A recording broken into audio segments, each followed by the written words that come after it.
there's the best band in Britain, in my opinion. Big words. The Darkness, Growing on Me, on XFM 104.9 on Ricky Gervais with me, Steve Merchant, and Karl Pilkington. Have you got the album? And already, they've had an argument.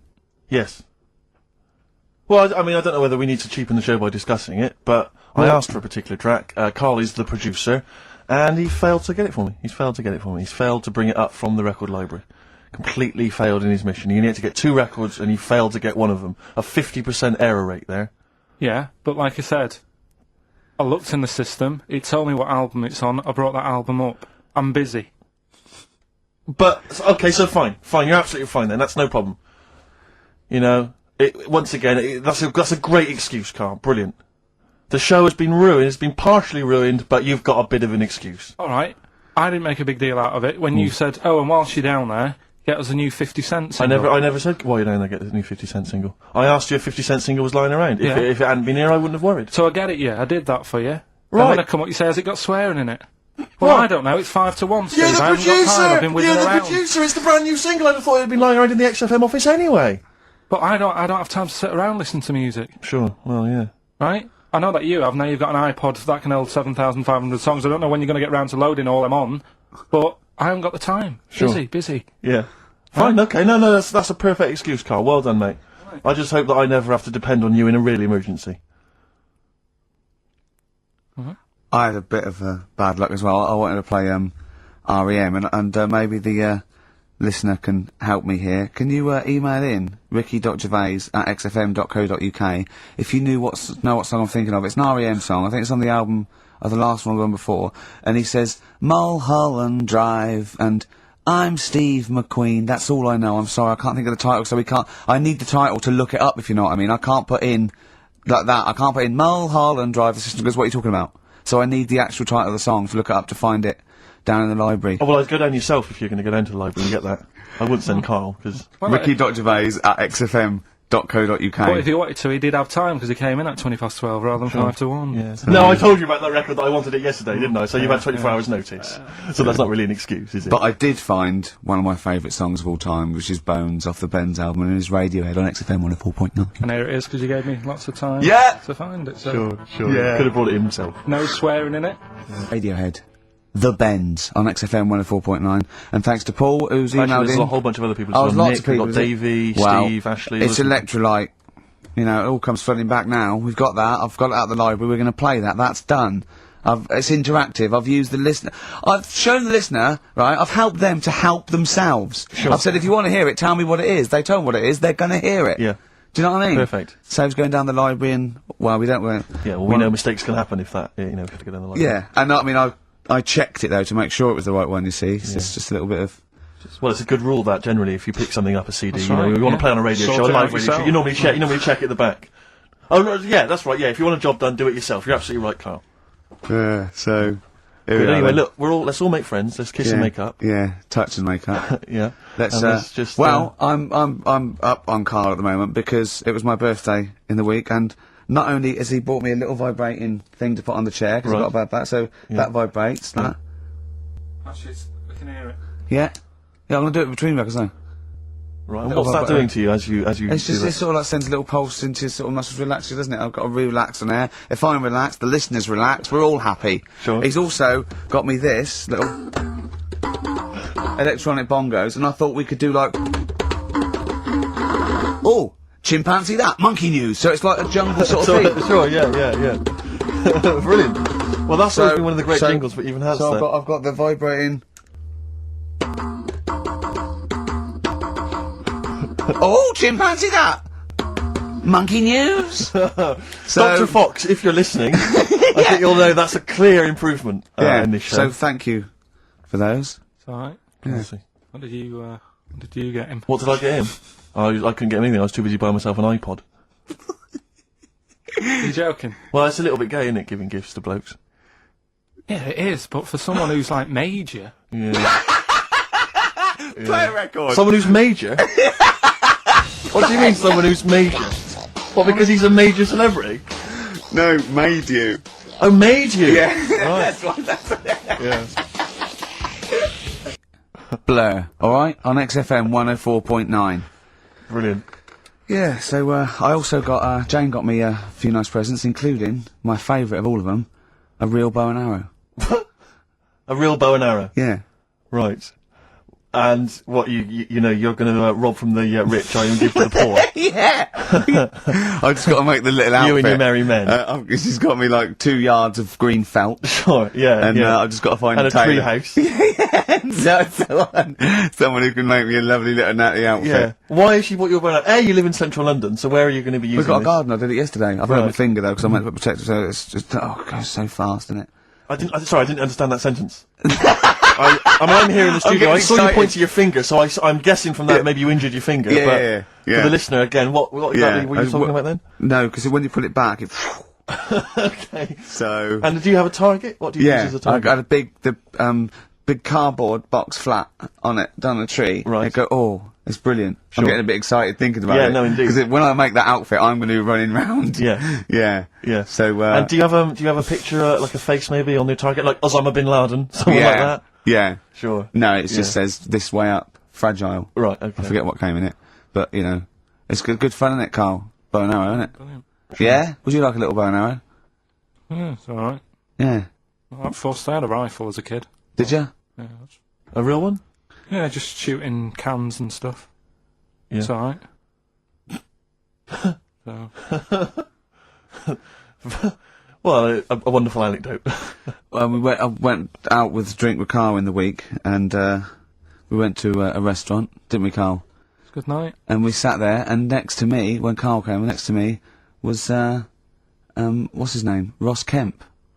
And he was sitting there, and I saw Carl, and I tapped him on the shoulder, Ross Kemp, and I pointed to Carl and him, and I said, "It's nice to see you two back together again." Nice. And Carl was horrified.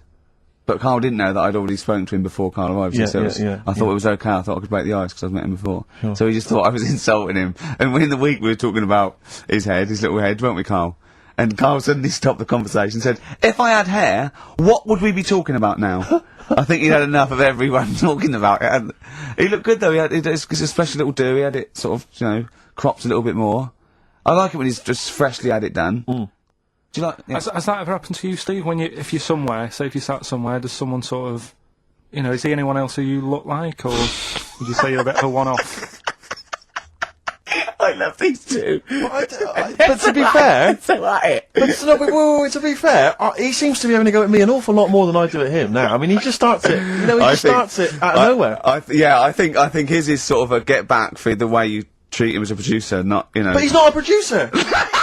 If he produced the show, I wouldn't have a reason to criticise. But I think this is it. Seriously, I mean, it really winds me up now because it started as a joke, but now it's abuse. Yeah. He got annoyed at Heat because it said Carl, producer, well, not so much a producer, as just a bald mank. And he went, "Can they say that? Yeah. Can they say that?" See, that's a magazine, an independent publication has identified what exactly it is you do. Yeah. There we go then, go on, bring it on, because here we go, he's looking at me, I know he's thinking, I can hear the cogs. I'm not thinking anything. It's vicious. No, that is true. Never a true word. Play a record. Now then, I heard this on VH1 in the week, and I have not been able to get it out of my head, and I really kind of want to get it in everyone else's mind now, so they understand the pain I've been going through. Miss You by the Rolling Stones. And ruin a week by having to sing that constantly, irritating people in shops and everywhere you go. Miss You by the Rolling Stones. Good track. Carl, Jonathan Ross came out of this last week, and we were talking about stuff, and Carl was mesmerised when Jonathan told a story that he was bored once in a hotel room and shaved his arse. He shaved his arse? Yeah. Sure. And Carl, you didn't stop questioning him, did you, for about... I just wondered, at what point do you sort of say, "Oh, this is getting on my nerves"? Do you know what I mean? Yeah. It's way too long, tucking it in his socks or whatever. Yeah. But it's not, I mean, it is boring in hotel rooms, because I told you before about when I was in Edinburgh and had nothing to do, there was nothing on the telly, and you've eaten the shortbread biscuits and that. Yeah. And so that's when I read the phone book to see how many... That's when you read the phone book? Well, to see how many Macs were in Scotland, Macintosh, Sure. Yeah. And it was like, 42 pages. Yeah. Yeah. Jonathan, I don't know if he'd already done that. Yeah. And, he said he shaved his arse. Now, when we say shaved his eyes, so Not his cheeks, his... Oh, all of it. Yeah, all of it. Did you say that? Well, I think that's... But other than the cheeks, there's not much left. But then we got to the fact that me and Jonathan, if we pooled our wealth, we could have shaved Carl's arse for £1,000. Right. And he said, yeah, for £1,000 you can shave my arse. Suzanne said, can I say this bit?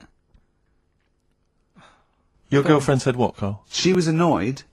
She said, well, I'm not allowed to go there. Why is anyone else? And of course the whole table stopped and leant in and said, what?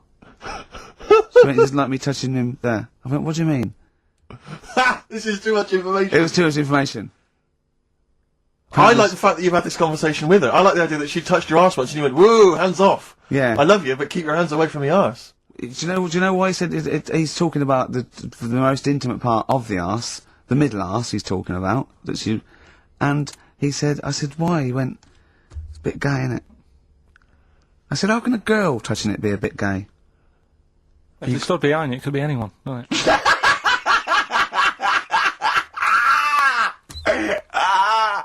Oh, God. And it seemed, I mean, you can imagine the conversations we were having, right? And it's that thing that the waitress heard something every time she came over. She heard the word, like, cock or... Jonathan Ross saying I shaved my arse. yeah. And, oh, dear. But it was, it was a good night, wasn't it? So, it's the £1,000 now, isn't it?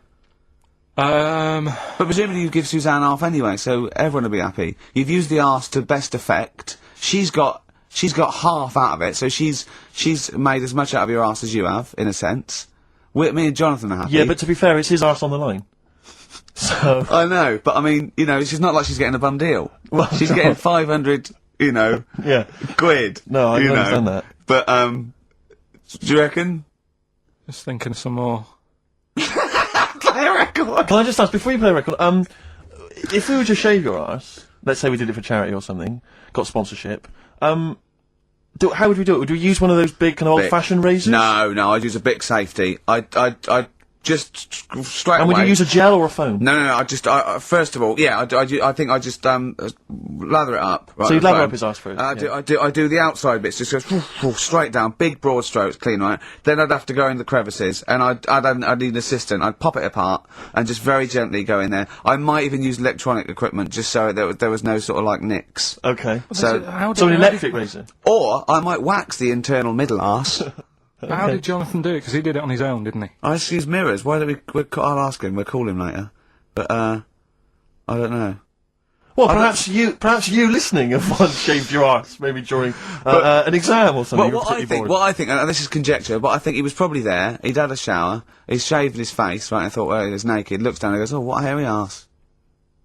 Well, hold on, I've got the razor in this hand, I've got the mirror there, I'm not on stage for a good 10 minutes. Yeah. There's one thing I don't like going on stage with, is a hairy arse. Bang, swing, wallop, done. On stage, thanks, see you later. See you next week. Yeah? What are you thinking, Carl? No, it's just how hairy was it? Do you know what I mean? How hairy was it? Because I mean, you're saying mirrors and stuff. Yeah. But how old is he now? He's 42. And they say your testicles drop quite a bit once you start getting old, don't they? Yeah. So he's got to make sure they're out of the way. Yeah, but I don't think... I can speak for myself, as a similar age to Jonathan, that, there's millimetres in it. It's not like we tuck them in our socks in the morning. Okay. They're still in the same place. You really wouldn't know the difference. It wouldn't... If we filmed it in, time-lapse camera, it wouldn't be like a bungee jump. Do you know what I mean? They wouldn't be moving a lot. Yeah. All right. Do you think I told him he's a good-looking fella, Steve. Would you agree with that? I told Jonathan that he said that he just went for it as well. Yeah.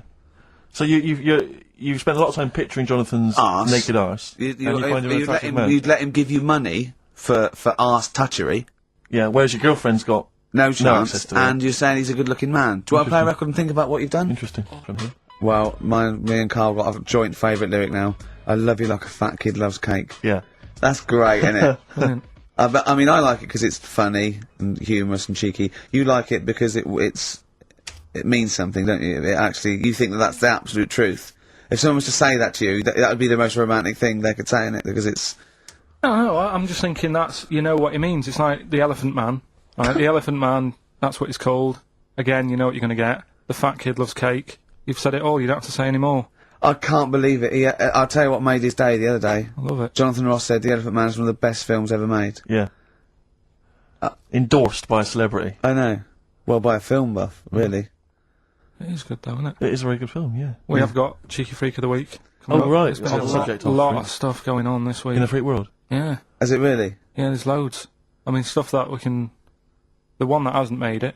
God, this is what it hasn't made it, so we judge it on that. Go on. There's a woman, right? Do you know how, I mean, in a way, I thought Elephant Man, it was a bit tight because, you know, we sort of took him on a freak show, did a bit of a road show with him and stuff. Yeah. There's some woman, I think she's in India, like now, who, makes a lot of money because she's got 3 legs and, like, 7 toes stuff. And she was saying, people pay quite a lot of money. Not Squiddy Patel. It's not that much money, like, compared to here, but over there, it's, like, loads of money. Sure. And all you do is, you go around to her house, and you pay this lot of money, and people just go, oh, look at that. Extra leg. The leg. Right. It's quite a lot of money in that. So she hasn't even got to go out on the road anymore, like in the old days. No, People that's come what, to that's her. what annoyed me. It's like, well, you could get to them faster. You go and see them if they're paying the money. Sure. Oh. But yeah, there's... What she could do is go in and buy a pair of shoes, right, and then nick one on the way out, because they only put one out, don't they? Good idea. So she could get, you know, 2, 3 for the price of 2. Just offer. one of the many perks of having Just 3 one legs. of the many perks of having 3 legs. The other one is, I mean, keepy uppy. But she'd be good at that, wouldn't she? She just stays at home and puts the feet up. But anyway, that's not even Cheeky Freak of the Week. That's coming up later. Coming up later. Oh, brilliant. Now, Rockbusters, dead in the water, isn't it? We've killed that off, have we officially? We killed off Monkey News and Rockbusters. Didn't I tell you that there was some sort of petition for Monkey News? Was there? What was the Caused story? a lot of loads of emails and that. You mean saying- you've done Monkey News? You mean you want to do Monkey News? No, but seriously, there's uproar, and people were like, "You can't get rid of Monkey News. Yeah. Don't be doing that." Who sort of what? Loads of people. Was it monkeys? Trying to write the complete works of Shakespeare? Did Tony Blair get a whiff of it, and he's coming So down we're like a doing ton of Monkey bricks? News. And Rockbusters, Steve, if you've got a better competition, then we'll do yours. That's fine. Do you know what I mean? If that's what you want to do, we'll do. What did you want to do? No, I was just wondering whether we should perhaps not do a quiz at all rather than do that piece of rubbish. Might be better to have nothing. Might be better just to have silence during that part of the show than have Rockbusters. I don't know. If We should discuss it off If air. I give you the clues and that, and if you think they sound rubbish, we're not doing it. Well, I know that. I guarantee they're going to sound rubbish. All right, let's make it the last Rockbusters then. This is the last Rockbusters. Well, it depends. This is okay. This is just if it's good, you get a reprieve. It's all about this. Okay. Okay. Go on then. Let's do Rockbusters then. Oh, we're doing it now. Should we play a record and do it after that? Do it after. Well, I'll tell you what. I'll tell you the prizes and then we'll come back with the clues. Because I've dug out that REM track, Excellent. so it's an interactive show. Okay, we've got the best summer holiday album ever. What we got on there? It's got Brilliant. Elvis versus Junkie XL. That's Yeah. brilliant. Yeah. Holly Valance is on there. Yeah. Laz Ketchup. It's all the stuff that the XFM listener is hear- craving. A uh-huh. tribute to the Is it- Ramones is album. it- We got Red Hot Chili Peppers are on there. Metallica. Street Legal from Bob Dylan. That's nice. Brilliant. Did you just buy that in the 4 for £20 from HMV deal? Fair enough. Once That's a again, good album. The Talons of Weng Chiang, a Doctor Who classic. Yeah. And there's something for the XFM listener. 8 Mile on DVD. I as thought well. that was nice. That film. The last bit was funny. It's a good film. There's some good rap-offs in that as well. Yeah. So let's play a tune and then we'll come back with the Rockbusters clues. REM. Go on. Give it to me. Steve Merchant, Karl Pilkington. I walk down Oxford Street every day to go to the office, and it is like running the gauntlet in Gladiator. It's not only is it just like, you know, you have to dodge people and they're dawdling or rushing or, you know, keeping into the road to get past some people but avoiding taxis, but it's like hands everywhere, like leaflets. I don't know, there must be 1 million leaflets given out. It's all Mobile phones, sandwich shops. teach yourself English. Yeah. Teach other people English. I know, and those charity people, something for Alzheimer's, and I've been caught about 6 times where I couldn't say no. I've got about 8 standing orders now because I just couldn't say no when they confront you. Yeah. Which is, you know, It's amazing how often I'm on the way to a meeting. I'm always on my way to a meeting, and then I always feel guilty if I walk past them again 2 minutes later with a HMV bag. Yeah, full. Yeah, exactly, crammed with bargains. I know, yeah. No, But, it's absolutely weird. They're like zombies. It's like you're fighting them off. You need a flaming torch to go past them. Or if it's not them, it's tourists. Just constantly, you know, excuse me, can you take my photo outside HMV? Or outside Topshop? That doesn't happen to me. Always seem to have tourists. Just I in the think I way, walk- just kind of dawdling, you know, But looking I up walk at the so buildings. fast. I walk so fast. I put my head down and I just try and walk so fast everywhere now because it's But Oxford Street is just it's unbelievable now, and I think it's age that I've started noticing. Even if the window's open, I hear just like cars on the mobile phone. It's the loudest place in the world. Yeah. I don't know what we can do. Well, isn't it one of the busiest streets in? Is it either the world? The or universe? It is mental. I think if we carpeted it. That would And help, put some certainly. curtains up. It would just deaden. It's like pubs with those polished floors and metal tables, and everyone's having to talk like that to be heard. The jukebox is quite loud, and I want to go. Just turn everything down. Yeah. Let's put some carpet down. Just talk quietly like this. Yeah. Let's put the music down a little bit. We'll have a good time. I've never quite understood that impulse. I don't, again, if it's age, where you go in a club or a pub, as you say, and the music's just slightly too loud. So it just makes everything slightly tricky. It's slightly tricky to have a I know. conversation. But what annoys me is when it's for the amusement of the barman or barmaid. Yeah. If they're bored, they're in a pub, they've got the music up, their music up, Yeah. right, techno blaring, right, they've got a telly on, watching a soap opera, Yeah. and I want to go, choose one or the other! Yeah. I mean, what are you watching? I got a minicab last night. I imagine you don't travel in minicabs, but the guy driving, one of those guys, I know he's driving a cab on a Friday night. Okay, no one wants to be doing that. And he had one of those phone, you know, the little earpieces that you put in, so it looks like they're talking to themselves.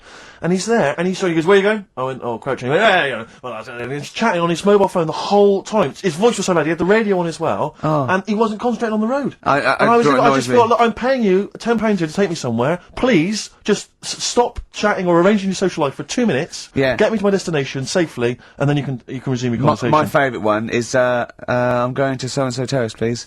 Where's that? I want to go, right, you're not taking me then. Yeah. I mean, I don't know. I don't know. Exactly. I don't drive, I'm paying you. That's why I'm paying you. That's got to be part of the service. But, I mean, I know people who've been in many cabs, didn't know where it was, and didn't have an A to Z. No, I was in East London once. I said to him, I'm going to North London. He went, where specifically? I went, Swiss Cottage. He went, sure. I said, do you know the way? He went, yeah. Set off. Along the way, he went, do you know the way? I said, well, I thought you knew. I said, have you not got an A to Z? He went, no. He was one of those guys who'd just taken his car out middle of the night. That was all he had. All he had, all his credentials were he had a car. No map, no torch. The two other things I bring with me. And he said, so we're driving along. He went, I could probably get you to Camden. I was like, okay. He went, It's a start. I mean, that is the start. Exactly. He went, do you know the way to Camden? I thought, pull over. It's not worth it. I'd rather hitchhike. I'd rather walk. Ludicrous. Those people who just go out. Yeah, they just take a car out to earn a well, I bought fiver. a car. Oh, have you ever done that? No, well, I'm sick of living here. And you say about people hassling you. When you say here, you mean the world, don't you? No, just in London, who's doing me head in now. The other week, actually, walking home from here, and like you say, there's always someone hassling you, saying, do you want to buy this? Do you want one of these? Going down Carnaby Street, right?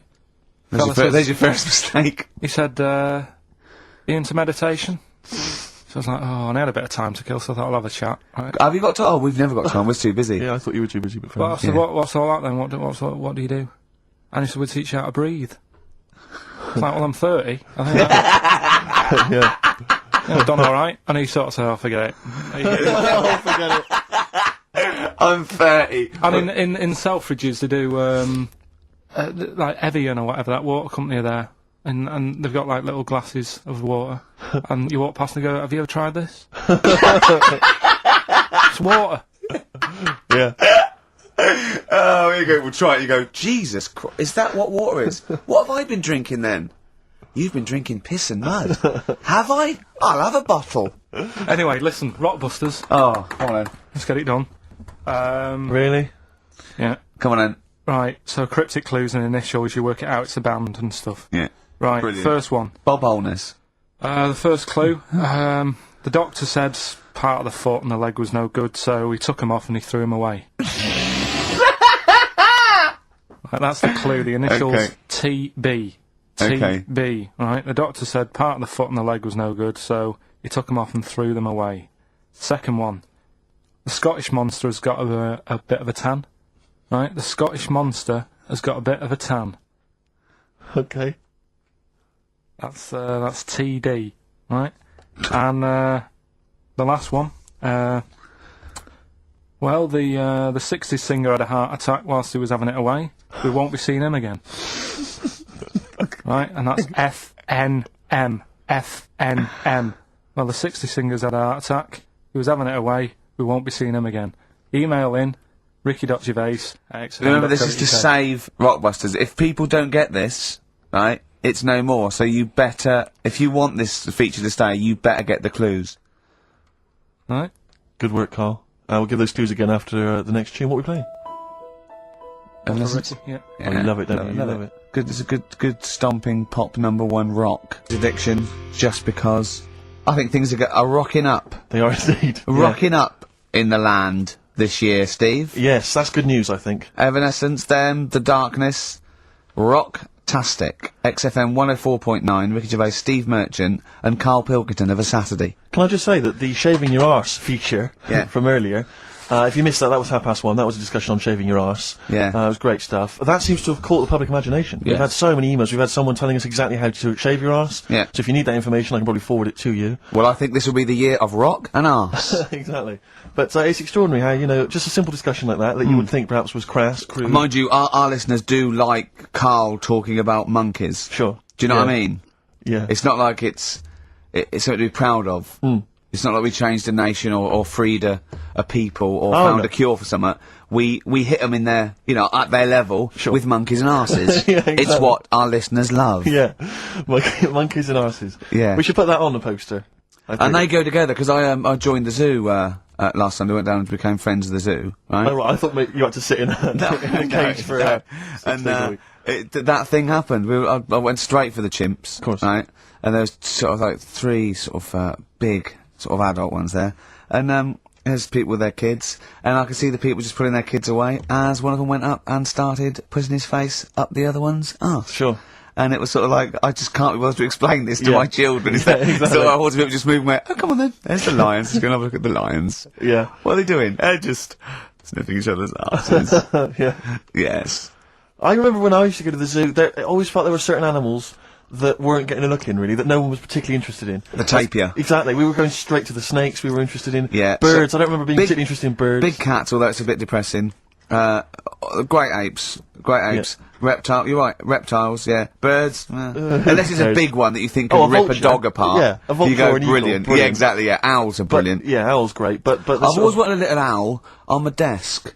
I'd like to be doing work, and there'd be a little owl there, and I go, can you give me that pencil? And it just sort of goes over and gets me a pencil, goes, cheers, and it just watches me, and it thinks I'm brilliant. Do you know what I mean?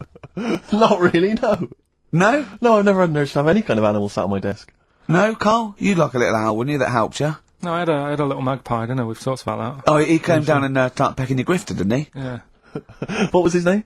Maggie. Sure. Brilliant. Inspired.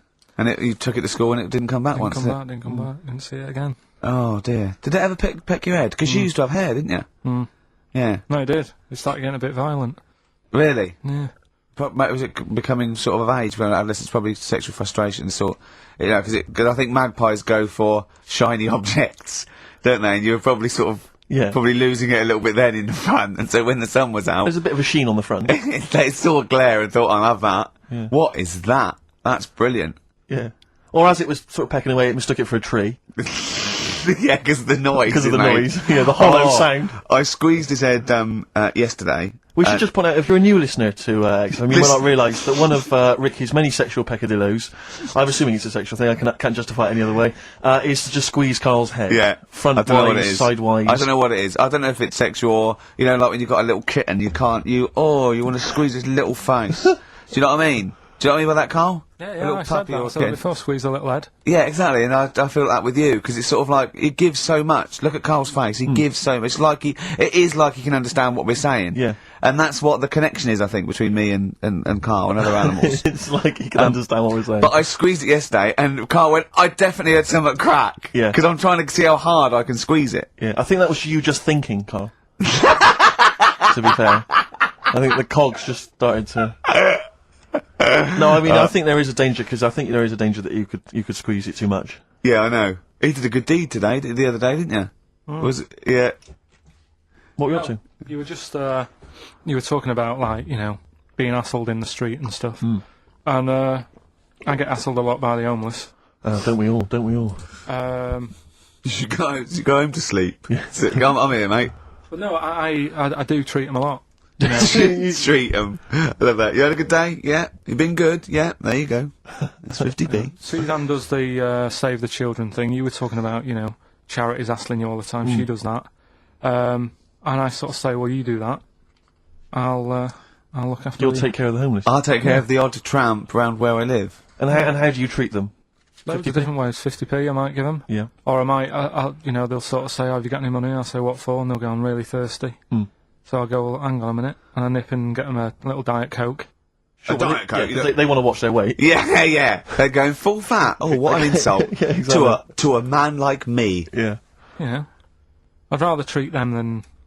Because a lot of people spend money on, you know, problems abroad and stuff. Right. Oh, I just think, you know... Yeah, No, famine I'm relief just and saying. Oh, God. Like what? What do you mean? Like famine relief? Well, you do get sick of it, don't you? You know what I mean? It's that... You get sick of No, it. I'm just saying. Wait. Go No, on. I'm just... I know, just let whatever you do now, Steve, don't interrupt, because I'm scared, but I just think it's worth it. There's so many issues. There's freedom of speech, there's we're not responsible, there's he'll get away with it because he's a buffoon, Yes. and it is entertaining. Exactly. So, go So on, what's Carl. your All I'm saying is you're saying, you know, who do I give me money to? Is it, you know, little, you know, sick kids or whatever, or is it old people or whatever? HMV. That's where he gives his money to. Particularly, they get a lot of it, yeah. And for me, I just get sick of, you know, problems abroad. It's like, what do you do? What do you do with famine and that? What are you meant to do? How can you solve it? It's gone on for years. Yeah. And it just keeps going. We keep giving them money. They keep spending it. And you're not getting any return for your cash. Well, it's just how many times, you know, they've got to learn. What do you mean they've got to learn? What, you're going to teach them a lesson? What do you mean they've got to learn? What do you mean? Well, what are they doing with it? They must have, like, better interest accounts or something where, you know, look after, put the money in the right things. Sorry, do you think that Bob Geldof sort of writes him a cheque? He goes over and he's in the helicopter and there's millions of them, and they go, it's Geldof from Boomtown Rats. Brilliant. I hope If there's one man that can help us. yeah, I hope he doesn't sing. He's not going to sing. He's got some money for us. And he comes down and he goes, do you want a cheque or do you take Switch? They go, we don't take Switch. He goes, there's a cheque. They get He's things doing like... that again, though, isn't he, as well? I Is mean, he? all right, you know, he used to work here, Bob. He's a lovely fella and that. But, Yeah, he's a lovely man. but how many times can you save the world? You know, Yeah. he's over there again helping out, and it's like, well, you know, what do you do? Are you saying don't bother because it keeps happening? Not well, I'm not saying that. You know what I mean? I'm not daft. But that's what you're thinking. And Carl, you are daft. Yeah, exactly. I don't know what the answer is. Do you know what I mean? So you're just saying wash your hands of the whole affair, leave them to it. Yeah. Sure. Are you really just saying it's nature, it's tough luck, just don't interfere? Like a wildlife programme. Is that what you're saying? Don't Are interfere. you're saying it's not my concern? This has got a bit heavy. Can we do Cheeky Freak of the Week? Let's play a record.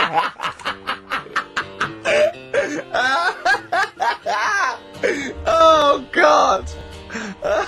Hey, out of the blue from the album Rust Never Sleeps by Neil Young. Such a brilliant song. Oh, he's a great musician. He's amazing. Yeah. He's incredible. I think we'll play a Neil Young track a week Okay.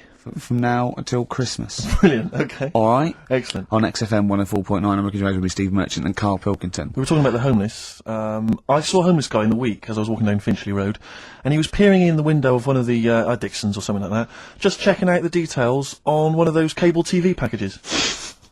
And I thought, one step at a time. I mean, firstly, I don't know, start eating your dinner off a plate, Yeah. and then work your way up to, you know, a house, a home, a widescreen TV, A roof. digital television. But it's odd. Well, that might answer one of the questions, because I keep getting recognised by homeless people, and I never know what to say. I go, oh, it's your... I think, well, either they're not really homeless, and they've, you know, I don't know, they've got sort of digs or something, and they watch television, or the scariest one is that they've become homeless in the last few months since the office. And I think, oh God, that's really scary. Or they are watching it in Dixon's. They're going, the office is on tonight. yeah. What are you doing? Yeah. Going down to Dixon's. Or they think you're one of them. Or that. Well, I have. 'Cause I mean, the way you dress. Well, no, some that are probably not quite. Yeah, got their faculties. Maybe a bit worse for wear. Think they recognise me. and they old scenarios where they're going, remember we were chatting, I was going, yeah, how are you? And it's just they recognise someone. Right, yeah. But that's a bit weird. But I mean, I think that's the worst thing, homeless. On a serious note, it is outside health. We're talking about charity, and I don't know, I sort of, got these standards where I've been sort of like caught in the street. But the ones that I'd choose, I'd always think, charity is what touches you. You can't change the world, but you can change your bit. So cancer, obviously, because my mum, so I give to cancer. And I think outside health, the next one must be being homeless. Because there's nothing you can do. It's got everything. You're scared, bewildered, you're cold, hungry. It's just everything. Even if you're healthy and homeless, eventually you're not going to be. Well, I do feel bad because, you know, I always feel that I want to give to the health charities. Like cancer, for instance, because there's that fear that I might get it. Well, yeah, it's not just that. It's just like, yeah, if you're not healthy, that's the first thing, isn't it? If your life's being threatened, there's nothing else you can really worry about. Yeah. But Yeah. I don't know if that makes it wrong though. That I'm sort of, it's like I'm investing in a possible future. Yeah. Well, not really, because it's the same for everyone, isn't it? But you know. Yeah. Oh. I saw a homeless guy as well, looking through the bins, but he wasn't pulling out food and scraps. He was pulling out newspapers. Just having a read. Yeah. I always found that odd. I see that a lot, homeless guys. I don't know if they're just checking out the TV listings. Or when he finally gets his When's The Office cable, on? Yeah. Yeah, The Office, they've moved it. They've moved it to Choice and UK Gold. I don't blame him, because, I mean, there is some cracking stuff on cable TV. Some great stuff. But I was flipping through the other day, and on digital TV, you can see what other shows are on while you're watching something. I was flipping through, and there was one, and it was called, now, when are you ever in the mood to watch a TV show called I Survived a £200 Tumour? When was that on? Because it seems to me that if you've got a £200 tumour, you probably want to watch something else that'll take your mind off it, Big Hold Brother, on, whatever. I'm not £200. Well, I can't imagine what this is. A £200 tumour. It must have been an error. £200 tumour? It must have been a £200 tuna. It was probably someone fell in the water. Yeah. And it came I to him. survived a £200 tuna. Yeah, and it was just a spelling mistake. Sure. A £200 tumour. That's like, isn't that like kind of having That's Mr. another T person. That is another person. person. Maybe. Oh my God. Maybe it was all his life they told him it was a Siamese twin. But someone had just painted a little face on it. Yeah, when he was at school, just drawn a little face on it. Exactly, yeah. And they go, it's not your twin brother. He goes, isn't it? He goes, no, it's a tumour. We better take it off. It's £200. £200. That can't be right. You sure it wasn't £20 tumour? I'm assuming that's what it probably would have been. But it was certainly £200 on the digital thing. Maybe that's a mistake. That's great, isn't it? They're trying to make it more interesting. Yeah. It's for someone at Carl got there. £20 tumour. Let's make it 200. At least they're watch. Exactly. That's what I'd be like though. I wouldn't want to go to the doctors. You know what I'm like? I'd sort of, £200 tumour. I know. It's just that thing, I mean, you know what I'm like. I don't like, it depends where it is as well, taking your clothes off and all that. There's the pressure in it. We don't like anything being touched, do you? I remember when he said like he doesn't check his balls, he doesn't like the feel. That's live with me. He doesn't like the feel. I think, do you mean that you don't like what it feels like in your balls when you're fiddling with them? Because I imagined it that you meant you don't like the feel, in your fingertips, you don't like the feel of your balls. It's the thing of, you start thinking about what you're actually touching, and there's something in there, and you might break them and all that. I don't like it. They are delicate. I am scared with the little knobbly bits, yeah. What knobbly bits?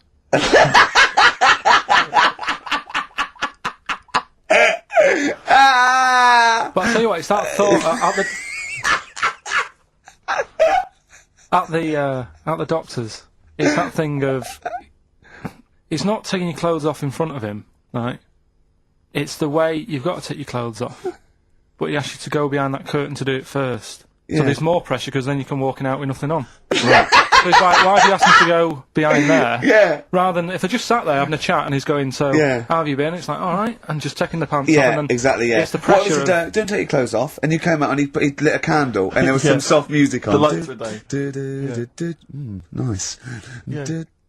Or he said, if it'll make you feel more relaxed, I'll take my clothes off. Yeah, exactly. Yeah. But I'll do it in the form of a striptease. Now, Carl, I'm going to ask you the question, knowing the answer. What do you think of maybe a gay doctor just checking his testicles out? He's a professional. He just happens to be gay. That would never happen, would it? What are you talking about? Why not? Oh, speaking of... Go on. Doctors. No. Gay What? people are not. Do you know when we discussed gay-only toilets? Yeah. It's only... it looks like it's coming into action. No, it doesn't. Right. No way. it was mentioned again. Where? On... Your head. No, I think Do it you was think that people in positions of power are listening to this show getting ideas from you? Tony Blair. Makes you wonder, doesn't it? No, it really does. And the funny thing is, why are they getting upset? Why are gay people getting upset that they might have to have their own toilets? Carl, you don't know what you're talking about anymore. They're having a sly look. You don't know what you're talking about. This picture on XFM 104.9. Steve, you're thinking of taking over as producer, aren't you? Well, I just think it's a shambles. I've asked for Cheeky Freak of the Week, and it appears that Carl's not ready. He's not prepared. No, I can sort of remember it. It's just that I like to have all the information. Contempt for But the you've just listener. had you've just had a whole bunch of adverts and placebo in No, order to get it ready. we're chatting, we're having a chat and that. Right, do you want to sort yourself out in future? Yeah, this is what we were chatting about. Someone emailed in about they watched the £200 tumour thing, and when it was removed, it was carried away in a wheelbarrow, right? Carl said, what, even when she had it removed, she still carried it round in a wheelbarrow? And he went, I thought it's sort of like she'd become attached to it.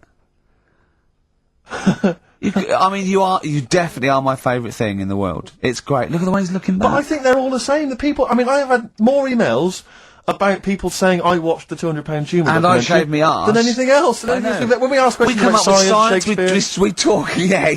Nothing, Right silence. concept, we talk about political issues. One person emailed in, they said, I tuned into the £200 tumour documentary. It looked disgusting, I couldn't watch for long. What were you expecting? Yeah. That it might sing and dance? Do a little show for you? Oh, Anyway, so what's the these are situa- really your listeners, Carl. Now, I think you know what I mean. You sort of, you find your niche, you attract your.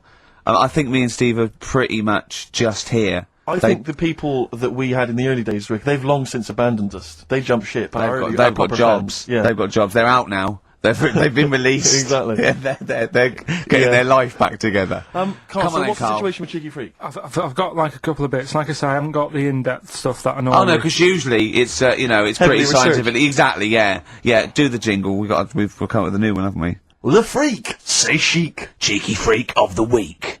Right. Well, couple of bits. I don't know which one to use as the main feature for this week.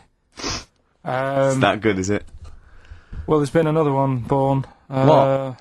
Little kid. You go on. 4 eyes. Insult? Just a guy who wears glasses, come on. 4 eyes, 2 noses, 2 mouths. That's weird, isn't it? This bloke, did he also have 2 heads, 2 bodies? Sort of born sort of slightly separately? He wasn't stood next to a mirror. No, it's weird that, isn't it? That's all you've got, is it? I love that. That's weird. And then the doctor said that. Well, Mrs. Parks, kid's got 4 eyes and 2 noses. Weird, isn't it? Any clues? Any clues? So that's it. That's That's all the one. information Well, I'll you've tell you got. what, No, that, but that again- should be the main one. Okay, No, I've answered but it. like I say, what's the idea of this feature? What do I say all the time? Dunno. I always say, think about it. Think about what that would be like. Okay. What? Giving birth to him? No. Being, I think it's a girl. Being like her. 2 mouths. 4 eyes. What would that be like? Mad, innit? I don't know what this feature is. I don't know what do I. Is there another one? Is that, you said, I mean, two. I hope everyone took the opportunity there during that silence to just think about what it would be like. I know I was. Could she talk with a mouthful? What? Is that allowed? Because she's got 2 mouths. Yeah. Yeah. Would that be alright in her house? She'd be eating Yeah, one, she could talk with one mouth and eat with the other, I Right, well suppose. listen, the main one, right, you've thought about that, that's good. The main Cheeky Freak of the Week, I haven't got all the details. Smallest person ever. Right? How big would you say that is? Carl is now sort of like holding his hands up like a fisherman, long ways. That's about 1 foot. Right. Smallest man in the world. I printed the thing off and I can't find it. There was a little picture of him. Right? The odd thing was, But why have you asked me how, did it say, or was it a picture of him? I didn't really read it. Of course you Oh, didn't. for Of course you didn't. Jesus. I just saw it and thought, oh, that's What, that's you that done, try away sorted. assumed it was natural size? No, it was that big. But what do you mean it was that big? Little fella, like that. But why are you doing that? What? It was a page with a little fella. How do you know that was natural size? No, it was, because it said it's world's smallest man. And the funny thing is, I've read the first line, I always read the first line, it said world's Well smallest done. man. Well done. The weird thing is, he got an head like a light bulb. the shape of it, apparently. I don't know if that's got anything to do with his shape and size. Oh, God. That big. His name's Mr. Watts. And the annoying thing is, what got me is, if you're that big, Yeah. right, don't have your picture taken next to a fruit bowl. Why was he having his photo taken next to a fruit bowl? Don't know. Whoever the photographer was, obviously having a bit of a laugh Yeah. at his expense. Because you would just stand in the middle of nowhere, you'd look normal and that, but he was stood there, just leaning on an apple. Leaning on an apple? What is this? In what world do you inhabit? This was on the internet. And I printed it off. Leaning on an apple?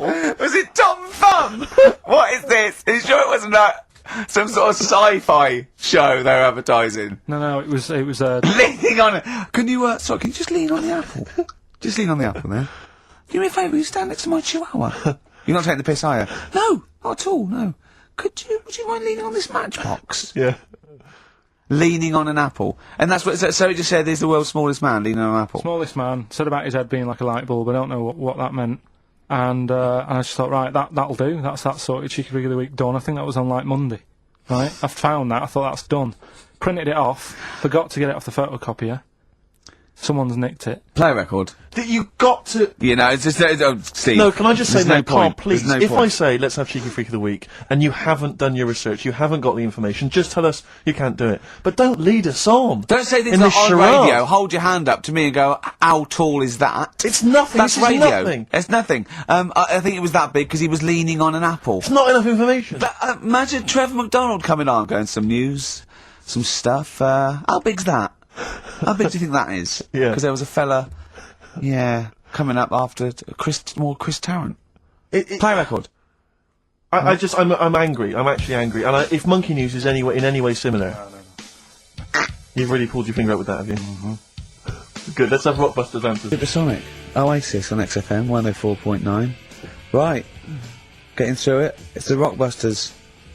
Right. It's the Rockbusters results, really, because this is, and a very important result. It's whether, they, stay in the Premiership or are relegated. This is the playoffs for Karl. Okay? You need 3 points. You need 3 points to stay up, Karl. Go on.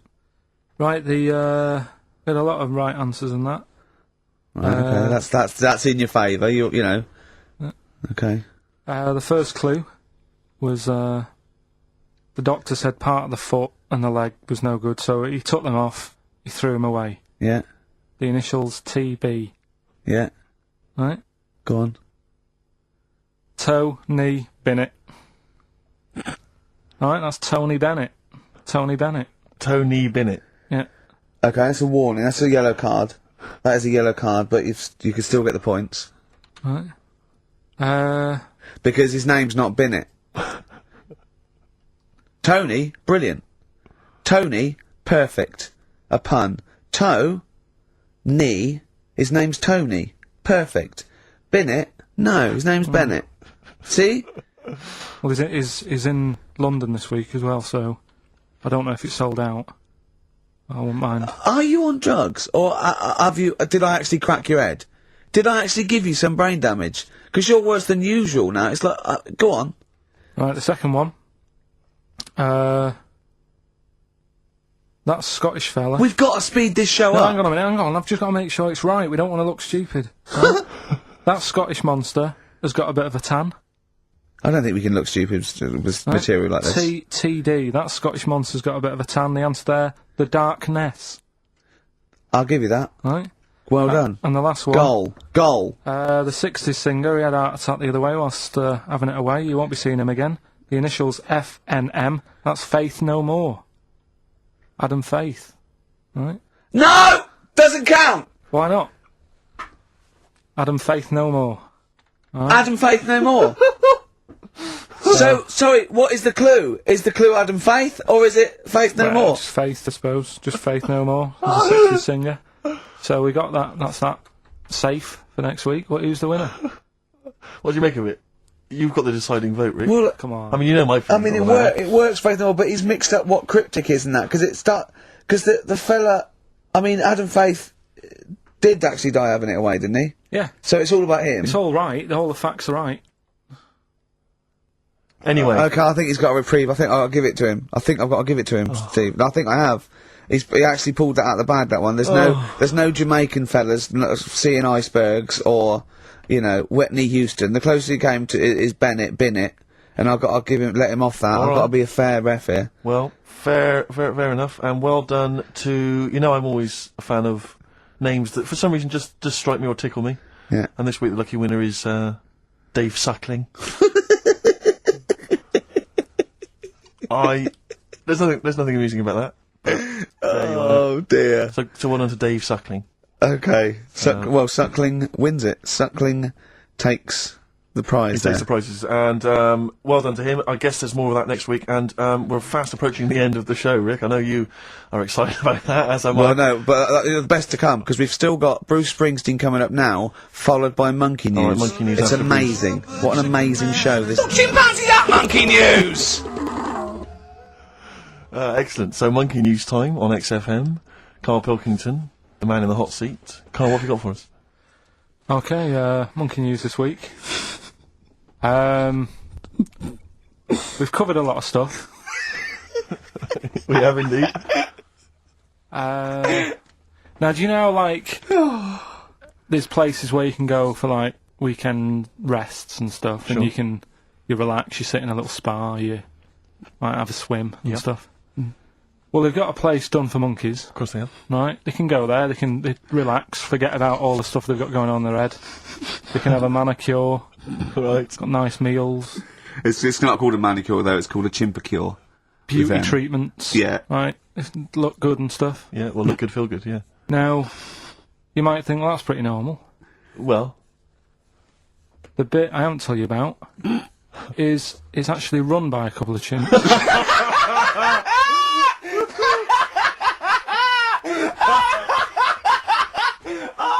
Oh, God! Oh, God!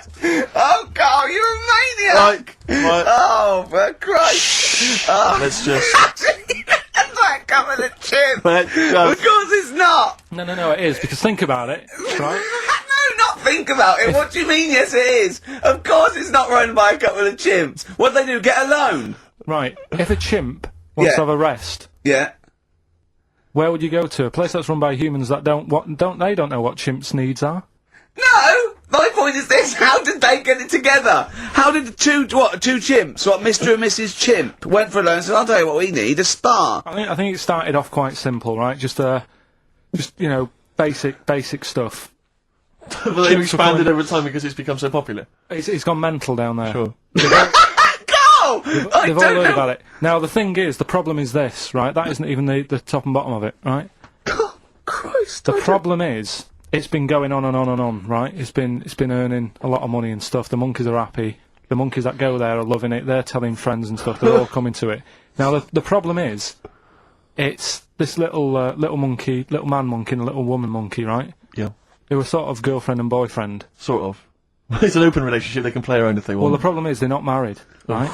Now, Trouble brewing. the lad monkey, fella monkey, he's getting quite old. Mm.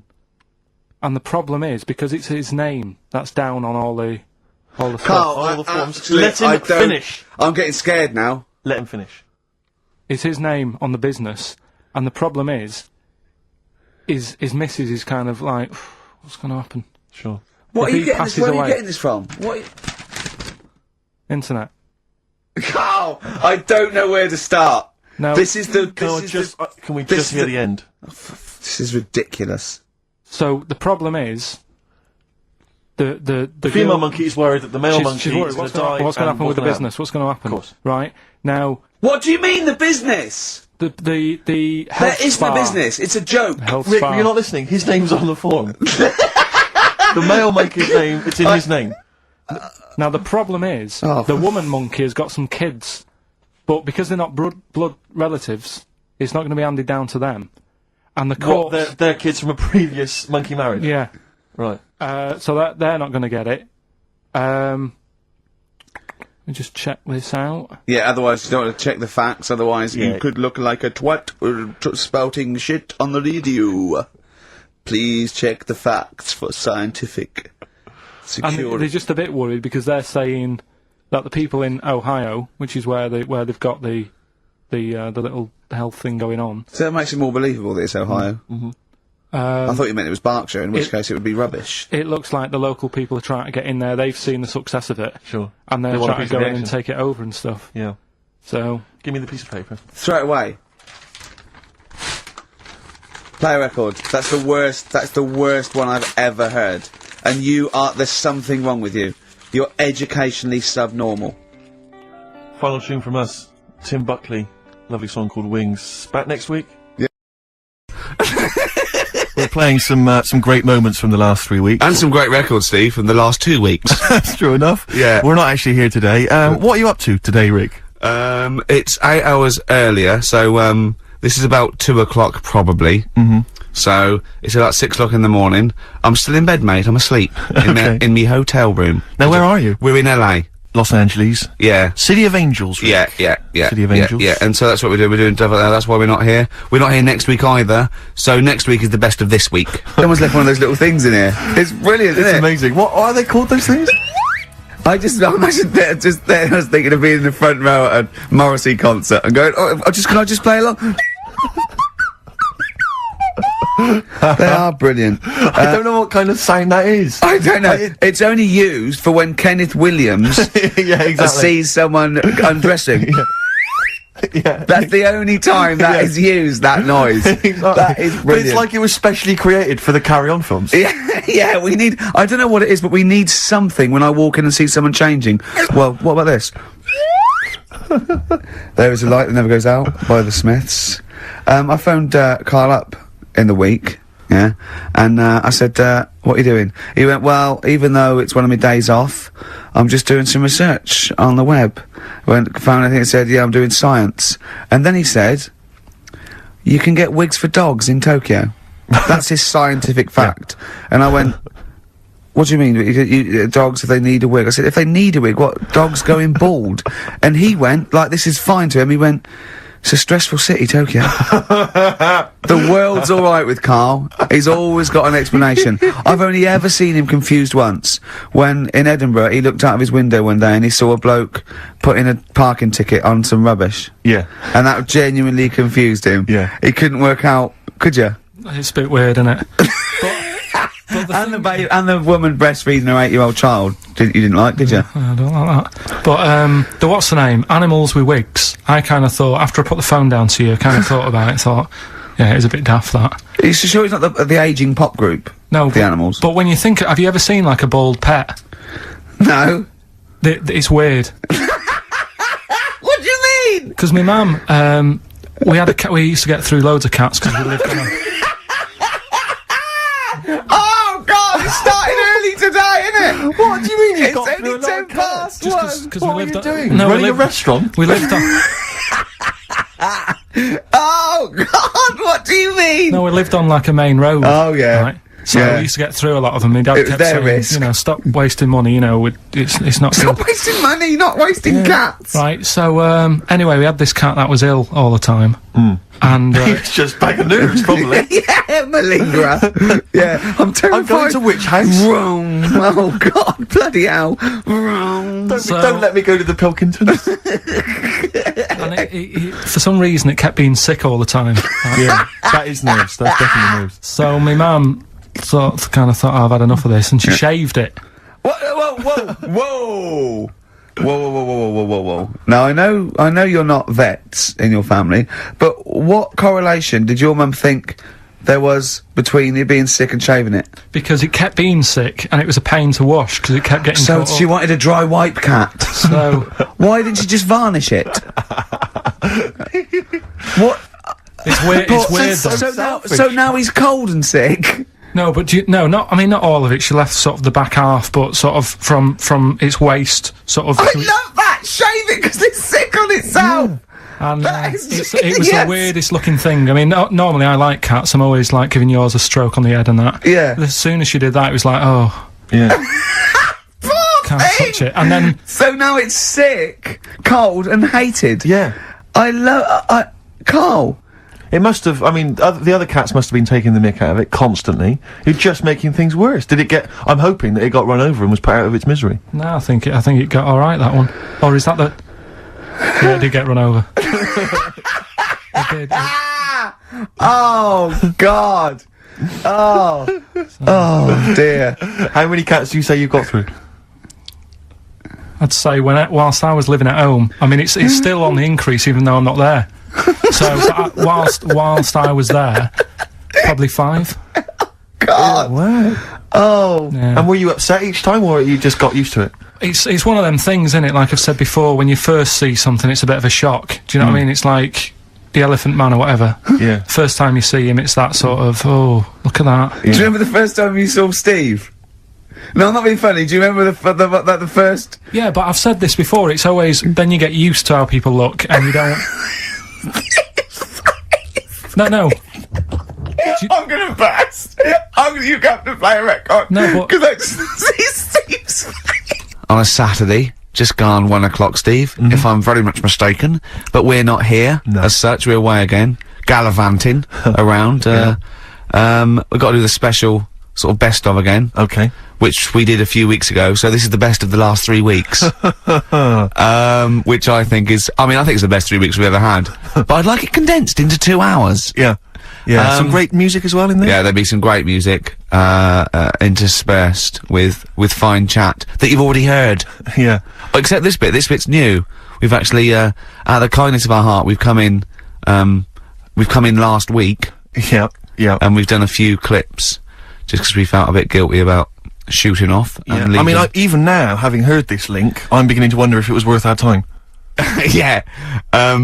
Well, should we play a classic link? Let's play, what, from the last 3 weeks? After this is Feeder. It's XFM 104.9, you've got that bit right. Ricky Gervais show, with me, Stephen Merchant. Hello there. Karl is actually in a little booth.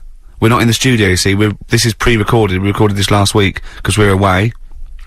And it's sort of like the best of the last 3 weeks, since last time we were away, when we put out the best of. It's a long time since we've had any White Van Karl. For those that don't remember this particular hot feature, we basically ask Karl some of the questions that are asked of a white van driver in the sun. They always have this on Saturday afternoons. Anyway, here's the first one. They're not fascinating, Karl, but I'm just interested on your take, really. Yeah. What do you make of Cilla Black quitting Blind Date after her husband sent a message from beyond the grave? Are you familiar with this story? I didn't know that. What's that? She went to see a medium, and supposedly her husband passed on information through the medium, which was incredibly vague, but persuaded her to quit live on air. Well, it's about time, isn't it? If even dead people are saying, enough's enough. But I'll tell you what, though, talking about ghosts and that, do you know how I'm into them? Yeah. Right? How weird do you think this is, right? Well, it's not true. Before you say it, play a record. No, go on. Go on. Right, it's this woman. I don't even know if it's ghost, really, it's just a bit weird. Sure. Yeah, sure. There's this woman, and she's not a woman, she's a kid. Sure. Okay. She's walking down, like, a street in her area, it's a nice day and everything's normal. She's walking down, and a woman comes up, cycling past, right? The woman on the bike looks at the kid, absolutely terrified, right? Got a really scary face on her. Yeah. The kid's thinking, why is she doing that? Yeah. Right? So anyway, she thinks nothing of it, goes, I think she was playing in the park or whatever, goes and has a nice day. About 15 years later... Oh, right, yeah. I don't know, I think she was going to work, right, on a bike. She was riding her own bike. Riding her own bike. Cycling down the road. Oh, yeah. Looks at the kid. That's the thing that happened, like, 15, 20 years ago. Right. It's her on the bike looking at her as a kid.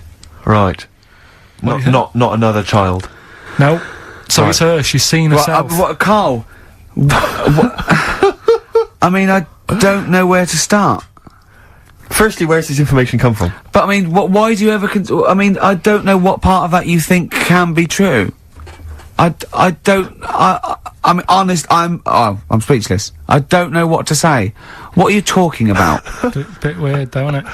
But it's not true. It didn't happen. Nothing happened like that. She said it did. Well, then she's wrong. She said she saw herself. she saw herself as a kid, didn't she?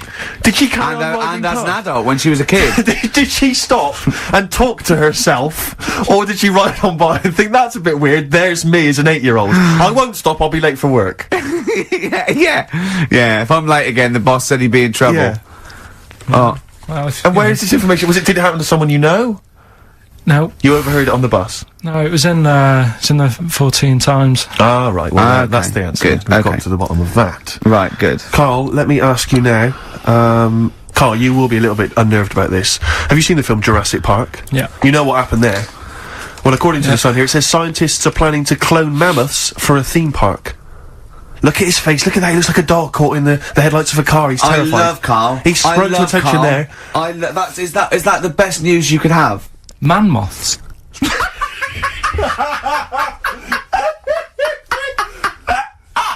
Right. Yeah, man Carl, moths. I Man love moths. the fact that that's why he was so excited that they bred a man moth. What is this? Yeah, it's a human being that hides in your wardrobe and eats an entire jacket in a day. Yeah. What do you mean, man moths? Mammoths. Mammoth, the big hairy you heard cow of a from the mammoth? Ice Age. I mean, Right. elephant. You're not so excited about that, then? You can take or leave bringing back mammoths to life, but a man moth? A man moth is a different matter. Oh, if we'd have never brought that up, he'd have gone and told someone now. Yeah. You know, they've bred an half man, half moth. This and is that's what how, we this is how mean. things start. This is what we mean when you hear these ghost Are you stories. slightly deaf? Is that it? When you hear these stories, is it? Carl, is English your first language? Are you actually foreign? Is that the Yeah, thing? yeah. Should we When speak we say slower? foreign, we mean not of this planet. Yeah. Should we speak slower? Would that be a help to you? No, go on. Next What do you one. make of Do that? you think that's good? The Would you think idea that's of good to bringing bring back mammoths? prehistoric animals. These giant elephants. They're slow, aren't they? It's not as if they're going to like get out and run fast and they can't capture them. They'd probably be a fence, to be honest, aren't they? Carl. They'd probably be a fence. No, but I'm Different. saying, but you're asking it as if like, oh, it could all go wrong, but it couldn't, could it? Well, Really? but the point was about Jurassic Park is they thought it wouldn't go wrong. They thought they had it all under Yeah, well, control. that was Have you Dinosaurs. learned nothing from Jurassic Park, Carl? Dinosaurs would say, oh, think about it before you do it. But with a airy elephant, it's not going to. Not a concern for you. Would you go along to see him? Would you be interested in that? If it was in the area. He's great, isn't he? I'd love a queue, Nothing right? impresses No, him. but what I'd like to do is Carl sitting like Yoda in a little cave, and I'd just like to see people like Tony Blair and, you know, Stephen Hawkins in a queue, and they go and say, Carl, got a bit of a problem, And thinking of cloning a man and a moth. yeah. Problem? yeah. Not an issue. No, if I'm in the area, I might cruise around and have a look at it. Otherwise, just don't send it near my clones. Oh, that's fantastic. So it's just for a second. As the words "man moth" came into your head, how excited were you? I mean, were you both terrified and excited? For the moment when you thought that they'd cloned a man and a moth. I pictured What kind of face did he have? Did he have the moth's head or was it a man's head? just a little man head. Right. What was his face? What did it look like? He just was like a bit shocked. Perplexed. Yeah. Yeah. So it was like he'd been grafted onto the body of a moth without his consent. And when he was asleep. Yeah, he'd woken up. He just went in to have a goiter removed, Yeah. and they said, we've He replaced woke your up with goiter with the body of a giant moth. Yeah. Is that alright, Mr. Jenkins? So he had the head of a little. Was it a little boy or a man? Little man, Right. Okay. and he's just bumping into a lamp. Just running into a man. If you went into hospital and they'd done something, what's the worst thing they could do, right? What would you rather have done, do you, right? You wake up and you've got lobster claws for hands. Right. You wake up and you've got duck's feet. Or you wake up and you've got one horn coming out of your head. The worst thing, Yeah. probably the horn coming out of my head. Why? Get in the way. That'd be useful, wouldn't it, in fights and stuff? And for like parties, people would play Well, I points. suppose the lobster claws would also be quite handy there. Oh, that's a wonderful, wonderful clip, and Yeah. a great record that preceded or followed it. I'm not sure. But Oh, could I make some dedications? Yeah. Because I last week. Just before we had to come in to record this, I popped out trying to get onto the tube, and I had a nightmare because there were millions of protesters, so-called protesters. Now, a lot of them obviously doing good work. There was one fella, I think you'd have appreciated it, because I know you are very politically active, and I think this guy has really studied hard, and he's realised the best way to make his voice heard on the international political stage is to ride around on a tricycle wearing a jester's hat. He was really shaking up the bloody government. I wouldn't want to be George W. Bush about now. Not indeed. Once he sees that. Once he sees that guy. Imagine his aides rushing in and going, George W., look at this guy. Where's that? That's in London, England. Okay, call off the forces. Is that a large tricycle? Yeah! Is he wearing a nappy? Get me Colin Powell. Why'd you call him Colin, not Colin? It's the way he likes it. Don't about. Just call off the troops. There's a in the jester's hat. All the troops off. Just bleep some of those bits. XFM. XFM 104.9 of a Saturday. Ricky Gervais with me, Steve Merchant. Hello there. But we're not here. No, we're away. So this is the best of, and I hope you're enjoying it. We certainly are. I had some exciting news this week, Carl. You'll be pleased to find out. I'm worried that you might get a little bit jealous, because it's obviously going to impact on your world quite strongly, because I know you'd like things to be quite samey. You'd like the status quo to be maintained. You like the fact that in the past, we've had some crosswords, because I remember, what did you think of me when I first walked in? When I first came in on the first day of XFM? I don't know why you're making a big deal out of it, because I'm just being honest, though. I'm just being honest about a lot of people who see you for the first time sort of go, well, he's a bit weird.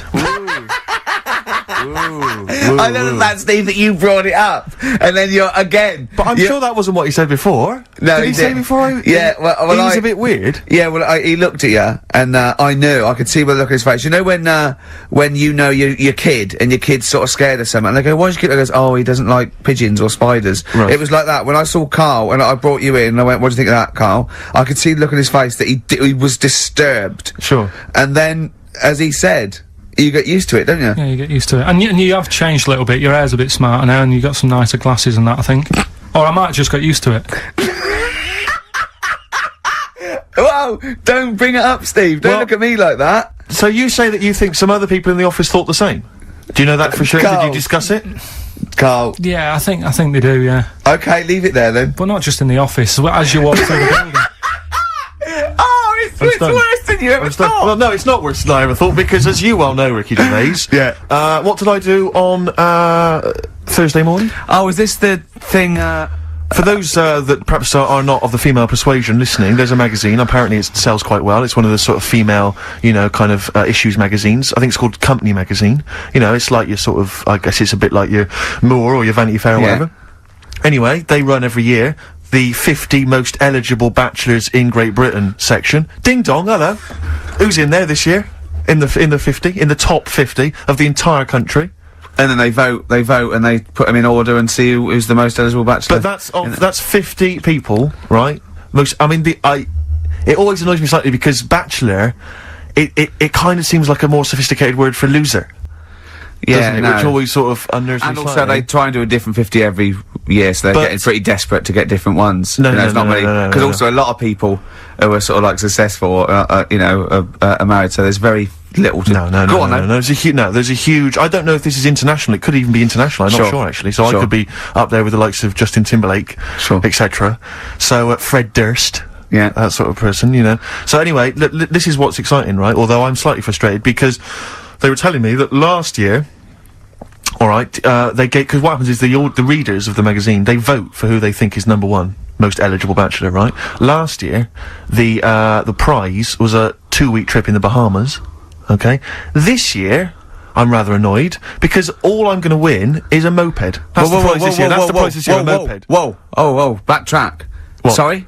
Last year was a 2-week trip to Bahamas, and this year just a moped. All I'm gonna get is a moped. All you're gonna win is a moped. Yeah, you've got no chance.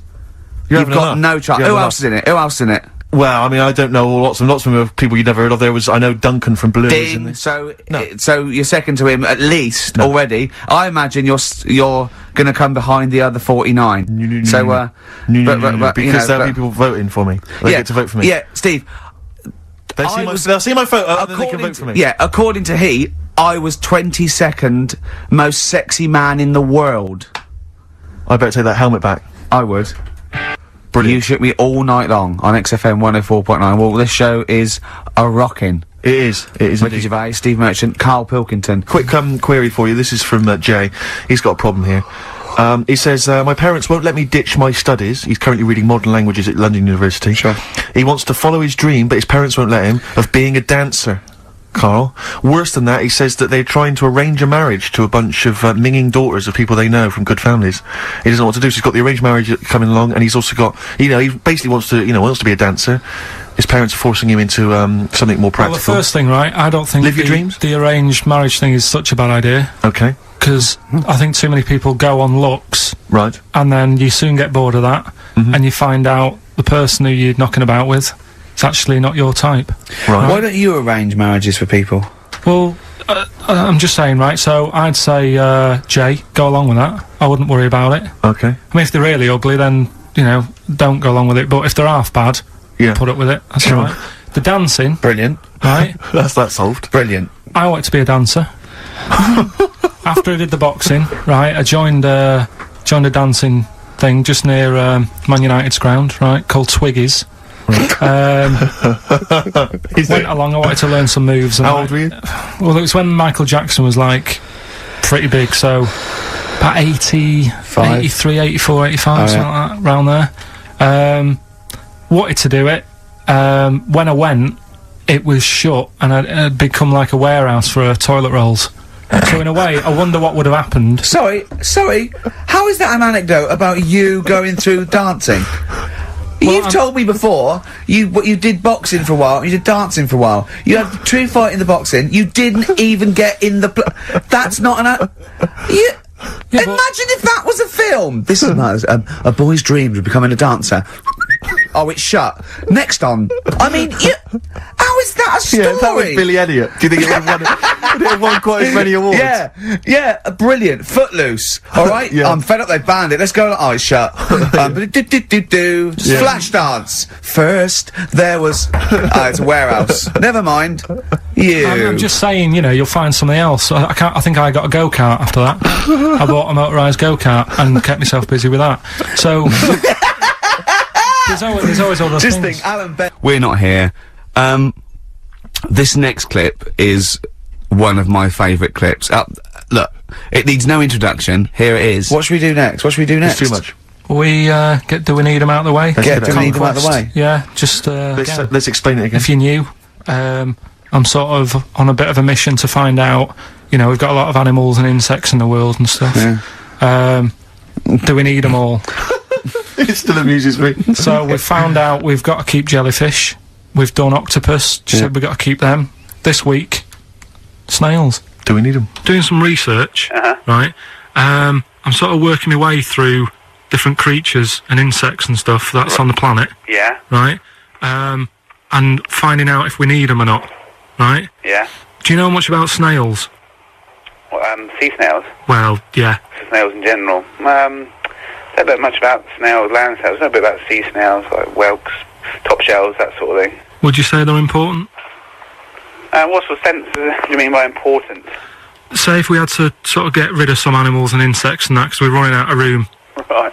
Do you know what I mean? Because I'll tell you what I know about some snails. I don't know if this applies to sea snails as well. I mean, I called you today because a lot of other places are shut. Yeah. Right? So, I know they like to eat stamps, apparently. The glue on stamps. They love it, right? Right.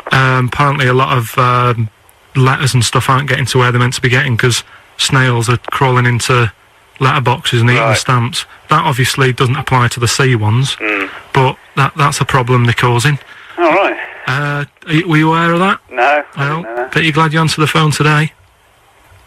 Right? They love beer, Beer. Yeah. Who doesn't? and also, I don't know if this is right, but I heard that they sleep for 13 years, or can do. Right. I wouldn't know if they can sleep for 13 years or not. But I mean, sea snails are pretty important. Yeah.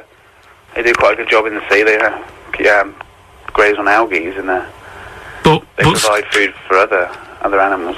I mean, you can say that about any fish. Any animal. Why do they exist? would you be upset if, someone said, we're getting rid of them? Oh yeah. You would be? They're an animal. I forget being like favouritism and all that I get for them, right? There'll be other things knocking around you can sort of spend your time looking after. You'll still have a job. Don't be worrying about that. Because I'm not going to get rid of all the fish. Jellyfish need looking after, so you're safe. Yeah. But do we need them? Come on, there's loads of people saying, come on, we've got to move on through the animals, and you're holding them up saying, well, I want to keep them. Well, who's saying we need to... That just sounds a bit crazy to me. Just imagine. Do you know what I mean? And they would come to you because you're working in an aquarium, so they'd be asking for your advice. Right. And you're slowing it down. Well, they asked for my advice and I'm giving it to them, so, you know, that's what I think, anyway. Yeah, but snails, you know, I mean, like I say, they drink beer and that, you know. What do they do apart from some food for a whelk? They were around, their descendants around a lot longer than we have been. Yeah, they've been around a long time, but what have they done? Well, they survived that long, so they must be doing something pretty good. Well, apparently they sleep for 13 years, so really, even though they've been around for ages... I think that sounds a bit... But I don't think they sleep for 13 years. Not all of them, just the tired ones. So, snails, do we need them? Well, yeah, I just think they've got to... Just as, you know, it's not for us to say, do we need them or not, we can't just... So you think we should keep them? Yeah, definitely. Yeah, that was getting really quite annoyed. I know. What did he think he was doing? What? I don't know what you tell these people. I mean, you don't get their permission to play this out, do you?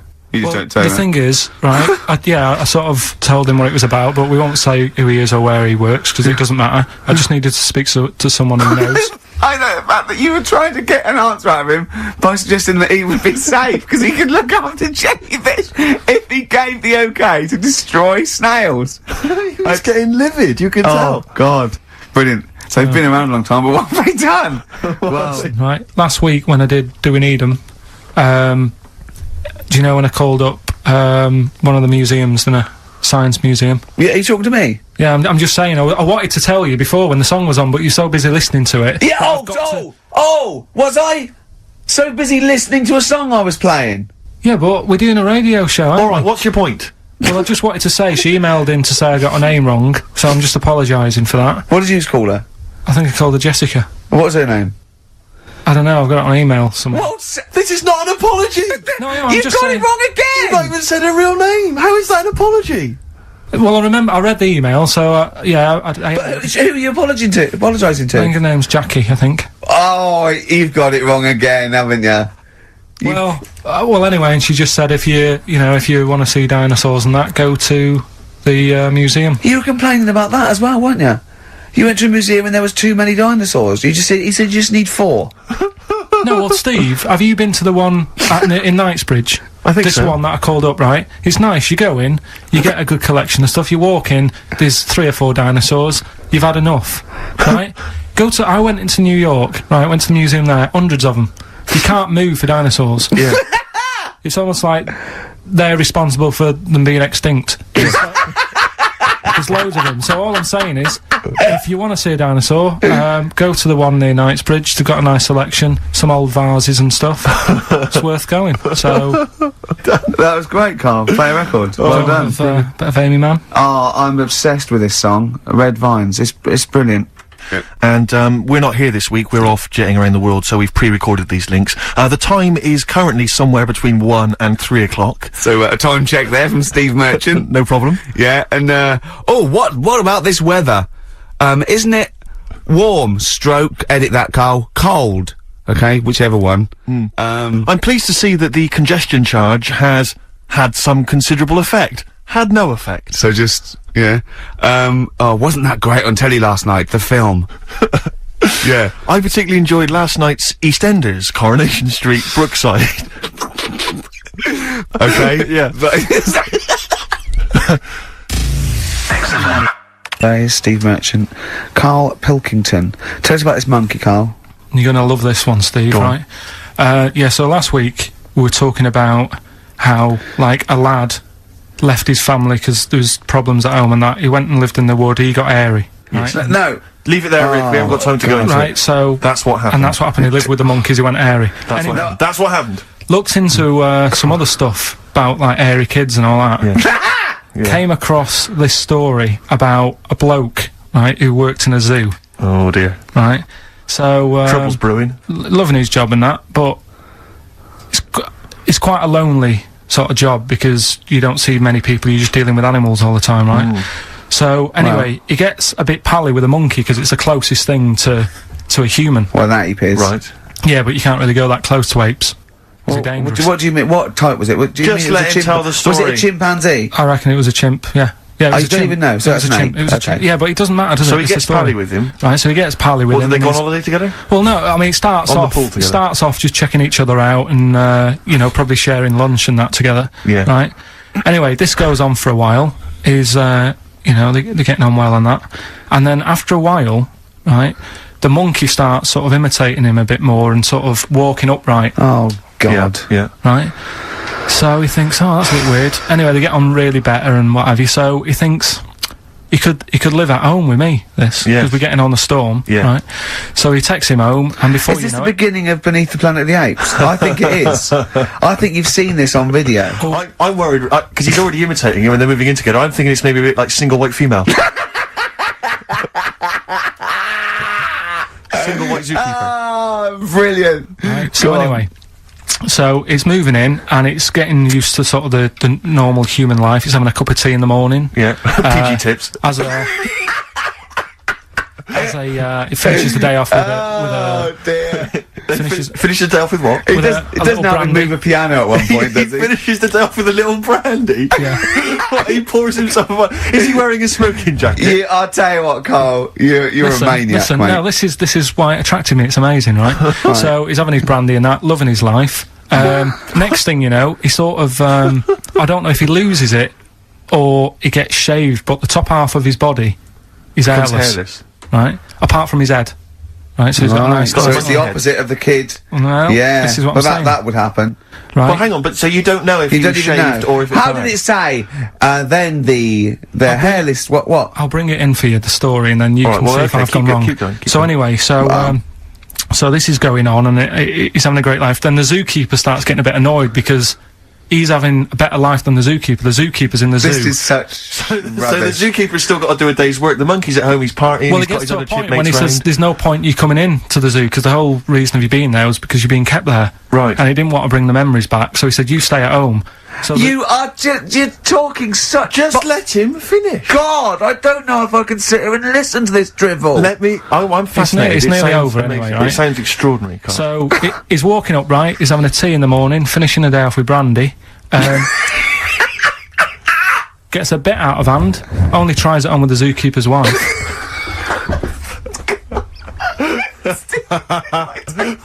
Make him go away, Steve. How does he do that? Well, because he's around humans a lot, he becomes a bit of a charmer. And, But what is it that he could do to seduce her? Pick fleas out of her? he didn't say. He's but- built. He was built. Yeah, it's well done. so Listen. what about that? What do you mean? What about it, Carl? It's obviously not true. I don't understand how the I monkey... love the fact he becomes a charmer. He's got better taste in brandy, Exactly. and he. Oh, What was it that he was doing that seduced her? I don't know. Maybe because he was at home more than the zookeeper was. But what would he be doing, I love Carl? the fact that. He's not going to be talking with her. They're not going to be playing like, Trivia Pursuit. Maybe she liked the silent type. He didn't go into that. He just said that's when the trouble started. Carl, play a record. Right. Is that what Suzanne did when she brought you in? And Songbird. It's a nice little ditty It's all right, yeah. of a It's not too Saturday. bad. Yes, thank you. XFM 104.9. Ricky Gervais, Steve Merchant, Karl Pilkington. I think we should go straight into it, Carl. I think we should do the competition. There's Carl in the corner. It seems a little premature. Do you reckon? Yeah, I Do you think reckon so. it's It's Yeah, so good. We exactly. should tease it out of Well, them. it's a big thing. It's just that I've got absolutely nothing to say. I Sure. haven't really. Well, I mean, like often I know you'll have spoken to Carl in the week, This week, for some reason, I've been speaking to him. Oh, right. I spoke briefly to him about Michael Jackson and the documentary. Yeah. Now, of course, I thought that was extraordinary. Amazing, and I asked amazing Carl's piece of opinion. work. Yeah. And he didn't mention to me the fact that Michael Jackson likes to climb up in trees. No. He didn't mention anything about his bizarre relationship with children. He didn't mention anything about his obsessive billionaire spending sprees. Right. He didn't mention anything about the mannequins he has in his thing, or the fact that he drives around his sort of 7 hotel suites in Las Vegas in a little kind of old people's scooter. The only thing of note for Karl was he said to me, "Did you notice how big his hands are?" I'll tell you what, though. I did. What? Yeah, how you look at the man's got like a face that he's had reconstructed. Well, I can't seem to say that. It's libelous. Yeah, but, no, he hasn't. He's got an old he's had two nose face. jobs. Yeah. And you're but looking at his hands. But I think it's because you look at him and he looks a bit like there's a bit of androgyny there, but it's sort of like it is quite a petite sort of old lady's face in a way. But then you see these labourers' hands come out. That's always the way with a tranny, isn't it? You know what I mean? What, you can't accuse him of being a tranny? No, he's not. No, he's not. What are you saying? No, I know He's got enough issues, now you're accusing him of being a tranny. I like him. I thought he came out that brilliant. I thought it was really. I really felt sorry for him. No, I think he cleared up a few things as far as I'm concerned. I thought it was a fascinating piece of work, but I did like the shopping spree. That was great. Extraordinary, 'cause he's just got going such around bad just taste. pointing. I know it was bad taste, wasn't it? It was like one of those bizarre shops. You know what I mean? There's anything sort of a gift shop, but they're trying to make it look like Ming. But if and it's sprayed gold. If he'd been living in a trailer park, he'd have been ordering, one of those porcelain dolls dressed like a Harley Davidson I know, bike yeah. rider, or an Elvis commemorative plate. It was the kind of billionaire equivalent of that. But the hands were a giveaway. It's the same as those sort of What do you mean the hands transvestites. were a Well, giveaway? it's like you get What was it about his hands? I didn't Well, even see you know his when you hands. get like a cab driver or something, right? And he decides to turn transvestite about 60, and he goes on Kilroy.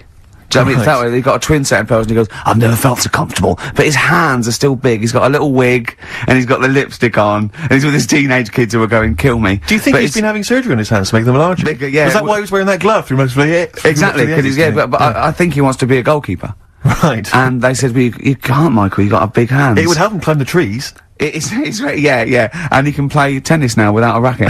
Yeah. So what did you make of it, Karl? Were you intrigued? The Michael Jackson thing. Oh. It's it was alright. But, like, that got a load of attention in the press. But the Trisha programme got nothing. Okay. Which, I know, was that? like, well, Steve called me up in the week, right? Like 10 o'clock in the morning, I was at work.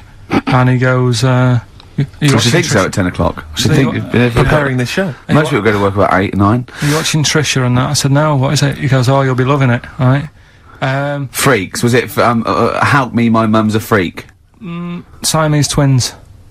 Right, so I couldn't watch it, but he said, oh, it might be on again, because they repeat stuff on ITV2. Right. So I had my dinner late, right, instead of having it at like 1 o'clock like I normally do, Yeah. I had it at like 2:30, Yeah. sat in the office, put the telly on, ITV2, these Siamese twins. Did it blow your mind? It was amazing. You know, we talk about a lot of things on the show quite a lot. The Airy Kids crop up a lot. I was waiting. It's been 10 minutes and you haven't mentioned the hairy kid. Right, and last week we were talking about Siamese twins, weren't we? So it was weird that this programme was on, but it was amazing. I mean, what I did think you can't refer to them as Siamese twins. I think they're known as conjoined twins. Why? I think Siamese is maybe considered derogatory or as an old antiquated phrase. Yeah, I think it's because the first famous ones were actually from Siam. Right, but and that doesn't exist anymore. No, But it's conjoined, Karl. Yeah. Get the phrase right. But you'd think that if that's happened to you, that wouldn't be that sort of offensive. The names that you must get called. Right. You think that's the least of your Siamese worries? twins, I'd say, well, that's, yeah. Now, were you stunned by where they were connected? Just live with it, we'd say. Right. Because they were connected, of course, at the forehead. Oh. Sort of, which was quite extraordinary. Well, there was one set of Siamese twins. One had a job and the other one didn't. That's ludicrous. Yeah. The other one was unemployed. The other one had a job. She had to go to work. She had to get up at 6 o'clock on her day I'm off. supporting you, literally. Yeah. Then they get done off the social for sort of... Yeah, because the other one was signing on. That wasn't a question that Trisha asked. Annoyingly, because I know that much of the audience was thinking that. There's a few things that didn't crop up. What questions would you have asked of them? Because what things did you feel weren't mentioned? I'd love to just watch Karl watching amazing exactly, things. exactly. Do you know what I mean? It's like early learning thing. Mouth slightly open. Yeah, some mouth slight open, saliva. dribble, looking round to see if anyone else has seen it. You know, I hate that. Like when a cat sees a bird land on the balcony. Exactly. It can't believe its luck. I'd probably say, how do you buy her like a birthday present? A surprise gift, yeah. Because everything's ruined. Sure. Right? I'd probably ask. Yeah. Well, did you not think it was interesting that one of them had a boyfriend? Well, that was a bit weird, wasn't it? Uh-huh. But what was the other thing that I was thinking when I was watching it? Was thinking if one got into crime and that was sent to prison, Right. what would happen? How would you handle that? It's brilliant. It is brilliant. If a chimp could talk. And what was the other one? The other thing was what did he talk about? Because it's not as if you can say, oh, well, guess what I did today? Do you know what I mean? Yeah. So It's XFM 104.9. You've got that bit right. Ricky Gervais show with me, Stephen Merchant. Hello there. Karl is actually in a little booth. We're not in the studio, you see. This is pre-recorded. We recorded this last week because we're away. And it's sort of like the best of the last 3 weeks since last time we were away when we put out the best of. Me and Karl went out, right? With me and Jane, Karl and Johnny and Gigi, wasn't it? Gigi, Is it important who went? No. Okay. But we're walking on the street. Karl was there though, and he can back me up on this. We had a curry. We were walking back, and this little funny homeless fella, didn't he? He oh, I got to tell it before I go, didn't he? Yes. He came up to me, right, and he recognised it. And he came up to me and he went, oh, he said, I've just nicked 5 of your DVDs from HMV. And he shook my hand. He was so happy with it, and I went, right, excellent. He went, all I do is I just swing the bag over the top. Like that, when I'm going out, and he had a bag full of DVDs, didn't he?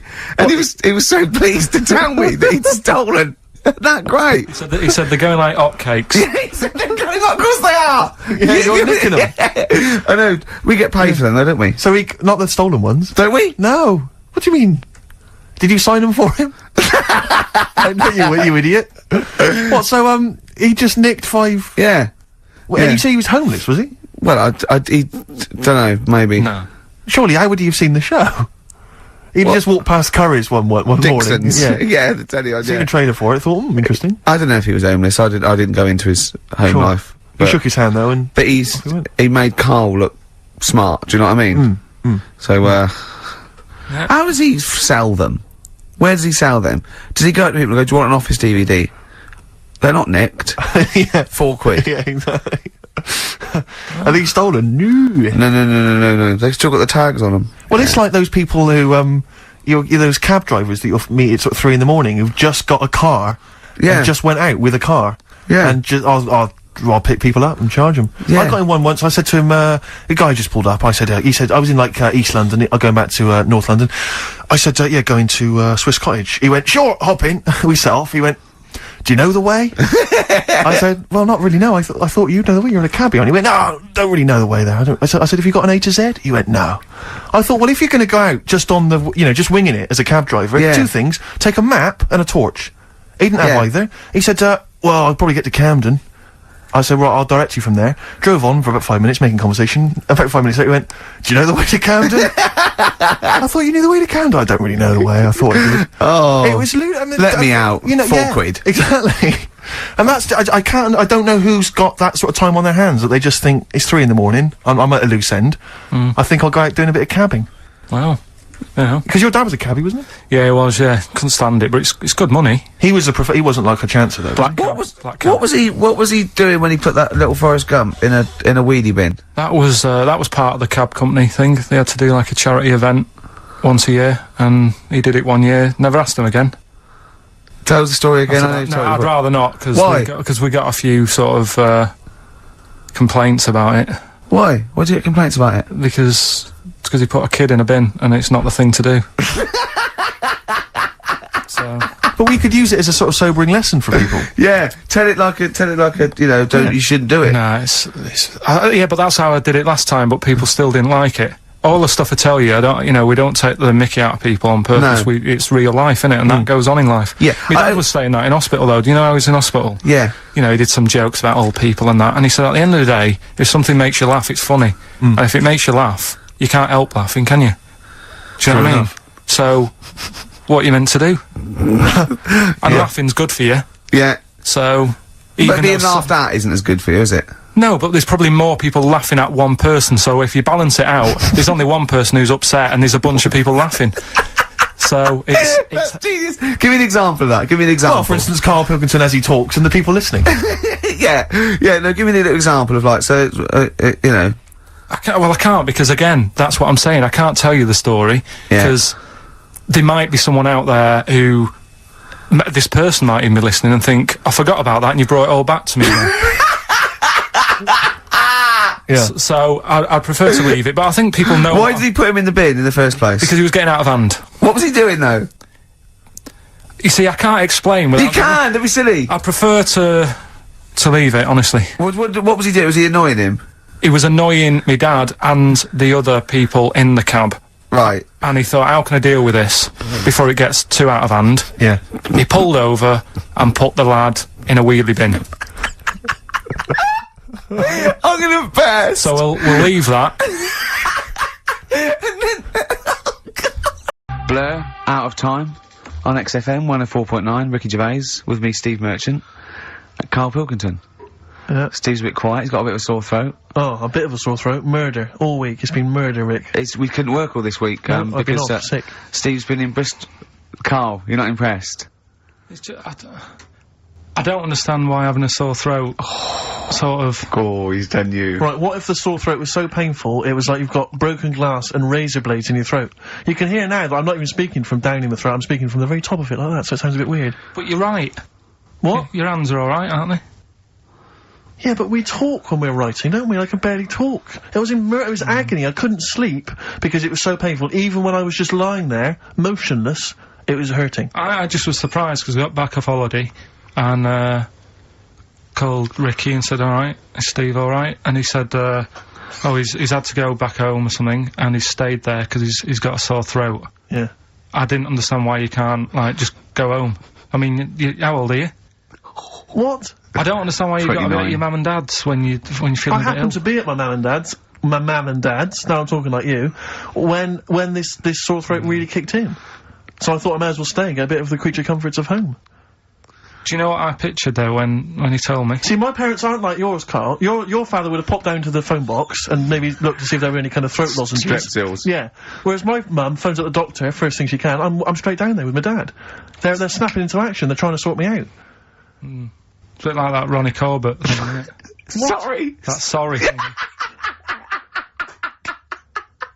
You're right, Karl. Yes, you're absolutely right. It's just like that. Oh, No, dear. it's just because You just went on holiday with your parents. Well, not with mine. No, with right. Suzanne's, and it won't be happening again. So Well, that sort we'll of have more didn't work about out that a for little you? bit later.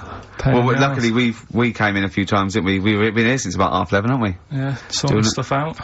Doing a show. What, have you been squeezing his head, or...?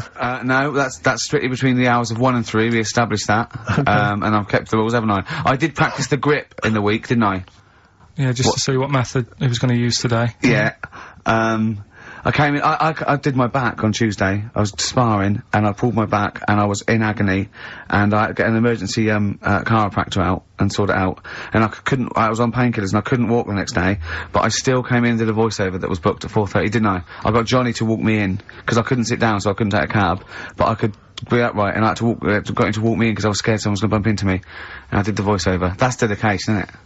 Yeah, but right, I got back off holiday on the Tuesday, right?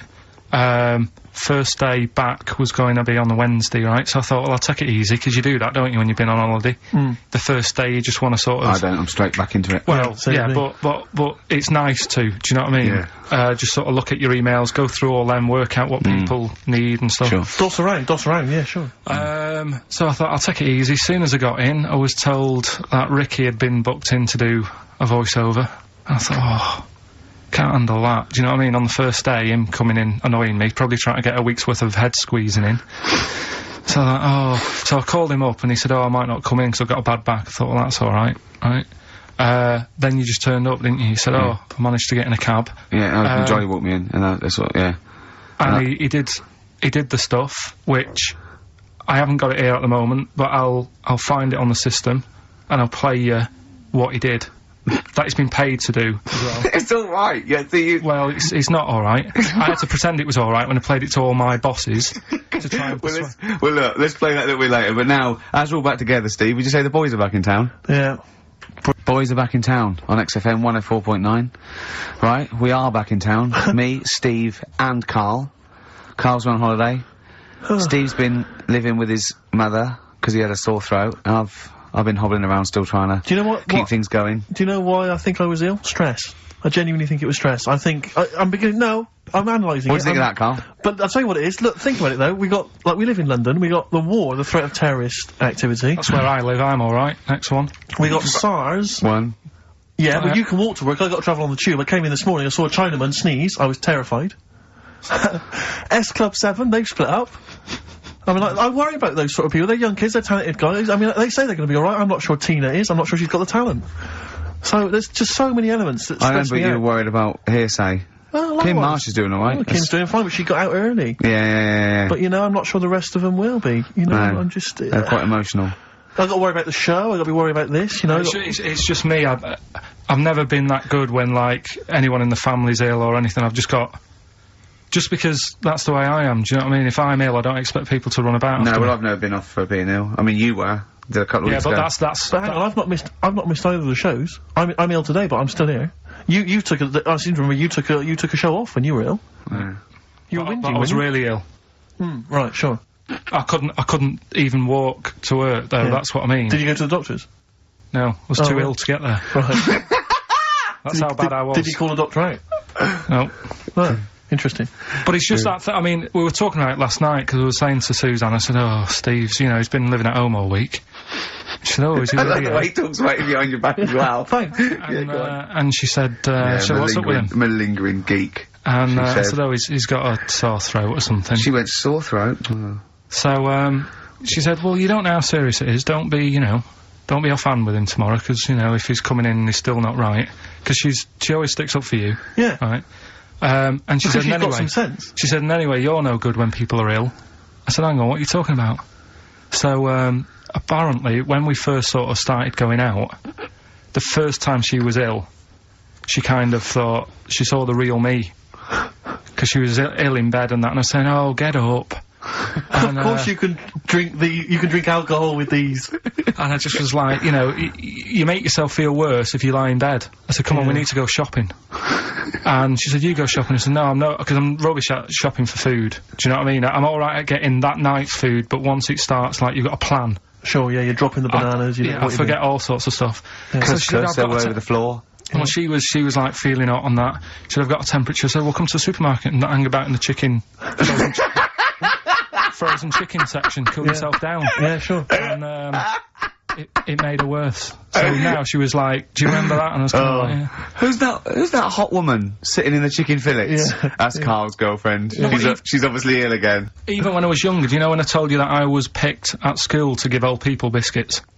Right, yes. Because you had nice hands, Because wasn't they it? had nice nails, right? Yeah. And then, because I went down a storm at that, I went down a storm at that. said- Bravo! Getting back with the Garibaldi's the best I've ever had. Bravo! What do you mean you went down a storm? because I'm into biscuits, so you knew your stuff. I was talking to her about I'm them, into biscuits. right? So, then Did the you ti- make sure that they finished the first layer before you dipped into the second layer? No, there's no rules like that. Just No rules. what do you want? What do you want? What do you fancy? Yeah. So, then, because I was good at that, we were going to, like, an old people's home where they're a bit iller. Rather than just being old, they were, like, ill. Yeah. And I said, no, not doing that. Not going there. Because they're old people. They didn't want biscuits. Well, yeah, that's They're another too thing, sweet. So, yeah, so Did you that's... have to dunk them in tea before you fed them to them? No, it was just like, Did know, you feed them like Did you you have feed to chew? pigeons? Did you have to chew their food, then stick it down their throat with your face? Like a little bird. Yeah, yeah. little trolley, right? A lad who I didn't really get on with, he had good nails as well, so he was serving the tea. Yeah. And I just had a chat and said, oh, do you want a biscuit with that? Yeah. What about this one? Do you like bourbons? Yeah. Oh, you really did the whole... So, yeah. oh right, so you weren't just, it wasn't like their choice, you offered a selection. Well, I sort of sold them, because the thing is, there's only so many, so you've got to handle the situation well. Sure. You don't want too many in one type, so it's No. like, well, you've had a bourbon. Yeah.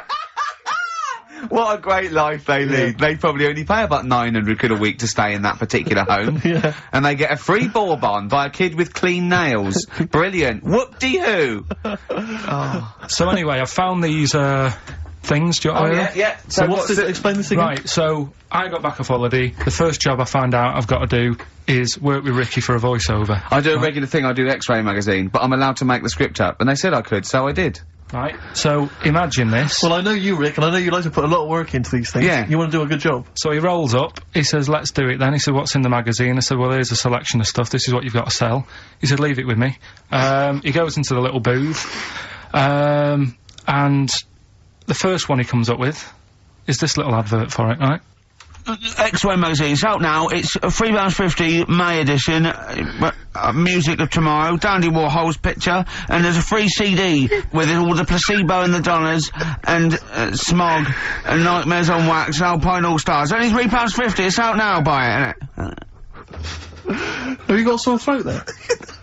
Well, that's alright, isn't it? And he was going, you can't, I said, we are doing that, I've done one, that is it, that's it. So I persuaded him, he went, right, okay, we can possibly put that on XFM, right? I'll have to see, right? I wouldn't do it again. And he went, but you need one for Capital. He said, Right. Capital will know what I went, right, I'll do one more for Capital. Right. Because all the stations advertise the XFM magazine, right? So this is the one that he thought would be alright for them.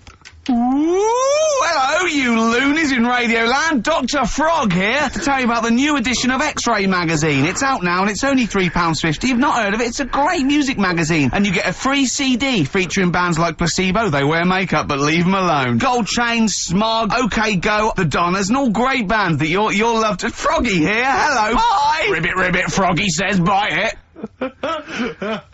Oh, well. So then, he says, that's it, It's you good had to your see, money's is worth. Dr. Frog still on there? he's still on Classic. I said, that isn't going to go out, you're not going to be happy with that. He said, you've had your money's worth, I'm going. Yeah. So I'm left with that. I then have to get the bosses in. And because I've let him go, in a way, it's my responsibility. Yeah. So I've obviously thought I've got what I need. I had to play them to the MD. What did he say? And justify... Well, I was sort of thinking if I laugh, he might go, well, I don't get it, but he finds it funny. Oh, brilliant, well done. So I was laughing, he was sort of thinking, you know, Excellent. is that it? Brilliant. When do they go out then? I think one of them's going out at the moment. Excellent. I think the first one's going out. Brilliant. Well, let's play a great track then. Is it Dr. Frog? Well, I'd like to see Dr. Frog feature maybe on our show more often. Okay. Oh, I've got some new comedy characters. I can't believe that. You know, I love the work of comedy greats like Chris Moyles and Noel Edmonds. I've got some really funny comic characters that'll be popping in and out of the studio. Save them. I'm Okay. excited. All possibilities on XFM 104.9. I'm Ricky Gervais, with me, Steve Merchant and Karl Pilkington, and a few new characters. Oh, Steve. I can't believe As you that. said, you know, I know you love Moyles and his sort of wacky stuff, and Chris Moyles, Edmonds, one of the greats, one of the and greats. Edmonds, and just all Oh, no, Edmonds. well, I'm going to go along the same sort of vein. I've come up with a couple of. Can I do a little? Can I show you one? I'm excited. Okay. Well, it always starts with a sort of doorbell. So it goes, ding dong. I go, oh no, hold on, Steve, hold on, Carl. Who's that at the door? Yeah. Hello. Oh, hello. Oh, look, it's Camp David, the right queer gay. Oh, hello. Hello, you look all gay today. Is that because it's nice weather? Oh, no, that's not what it means. Oh, have you got a girlfriend, Camp David, the right queer gay? No, but I've got a boyfriend. Oh, bye. Right. Oh. Ding yeah. dong. Oh, it's another one. Hang on. Another comment. Hello. Oh, look. It's Holy Fuck, the little funny Chinese fella. Right, that's his name, That's Carl. his name, Carl. Carl. Hello, Holy Fuck. Harold. Right? Yeah, that's Yeah, fine. so, That's fine. Mr. Fuck. You can call me Holy Right. if you want. No, I prefer to call you Fuck. Yeah. Right? You're right. Nothing You're right. wrong with this so far. No. Have you got a girlfriend, Mr. Fuck? Achoo. Oh, you haven't got that SARS, have you? Yeah. No, that's my girlfriend's name. See? Yeah. Oh, just before you go, Mr. Foot, I've got two things here. I've got a nice Trilby hat that you could wear, or I've got a little lampshade. Right? Which one do you want to put on your head and walk around? I presume the Trilby. No, but it's not. No. Yeah. Lampshade. Lampshade, of course. Bye. See you later. Yeah. I thought they were genius. Can I be honest? I mean, I'll be honest. I thought they were brilliant. I thought they were. You didn't steal them off Chris. No. They're original. Sometimes Chris Moyles has done stuff as good as that. I know. Yeah, I know. But no, these are all mine. So there you go. We'll be hearing more from Camp David, the right queer gay, and Holy Fuck, the funny little Chinaman. What? All right, Carl. Yeah. Is that your sort of humour? It might not be your sort of humour. You just should have run it past me before you did it. Yeah. What one were you worried about in particular? The not Camp David. Well, say his name. No. Say his name. Which one? I don't know which one you mean. The Chinese fella. I forget who that was. What was his name? I can't remember. Well, if you can't remember, it can't be that good, so we'll leave it. We won't do it again. Right? I'll tell you what I've got, Steve. Oh, what? I'll tell you what I'm thinking. Go on. Right. Do you know, like, TV programmes sort of get rested in the winter? Ding dong. Oh, no. Hang on, who's this? Oh, go on. Hello again. Not now, Mr. Fuck. We're talking. Bye. Is that Holy Fuck again? Yeah. God. Look at God's face. Right. Okay, that's it now. I'm not answering the door anymore. Right, okay, go on. Right, yeah. Ding dong, ding dong, ding dong, ding dong. He's trying to get in. You've got. Don't be impolite, Rick. Come on, Rick. He wants to come in. No, it's too late. It's too late. He's gone away now. Go on. Right. Anyway, what I'm thinking is, Rockbusters coming back for a bit. What? What are you talking about? He likes my idea. He likes my characters. He doesn't like that idea. If I Go on, what, Carl? No, what? I was going to say if I came up with With what? with that Chinese fella. What was his name for a again? sketch, you wouldn't have liked it. So let's do Rockbusters and see how it goes. I know you weren't a fan of it, but hang on. Yeah, but to be honest, Carl, he dissed Cheap as Chimps, and we know that's a brilliant idea. Hang on, sorry. We all agreed that Rockbusters was a piece of old toss. no, I didn't. I said it needed And that's resting. why we stopped doing it. I said it needed resting for a bit. I don't remember that conversation. What do you mean it needed resting?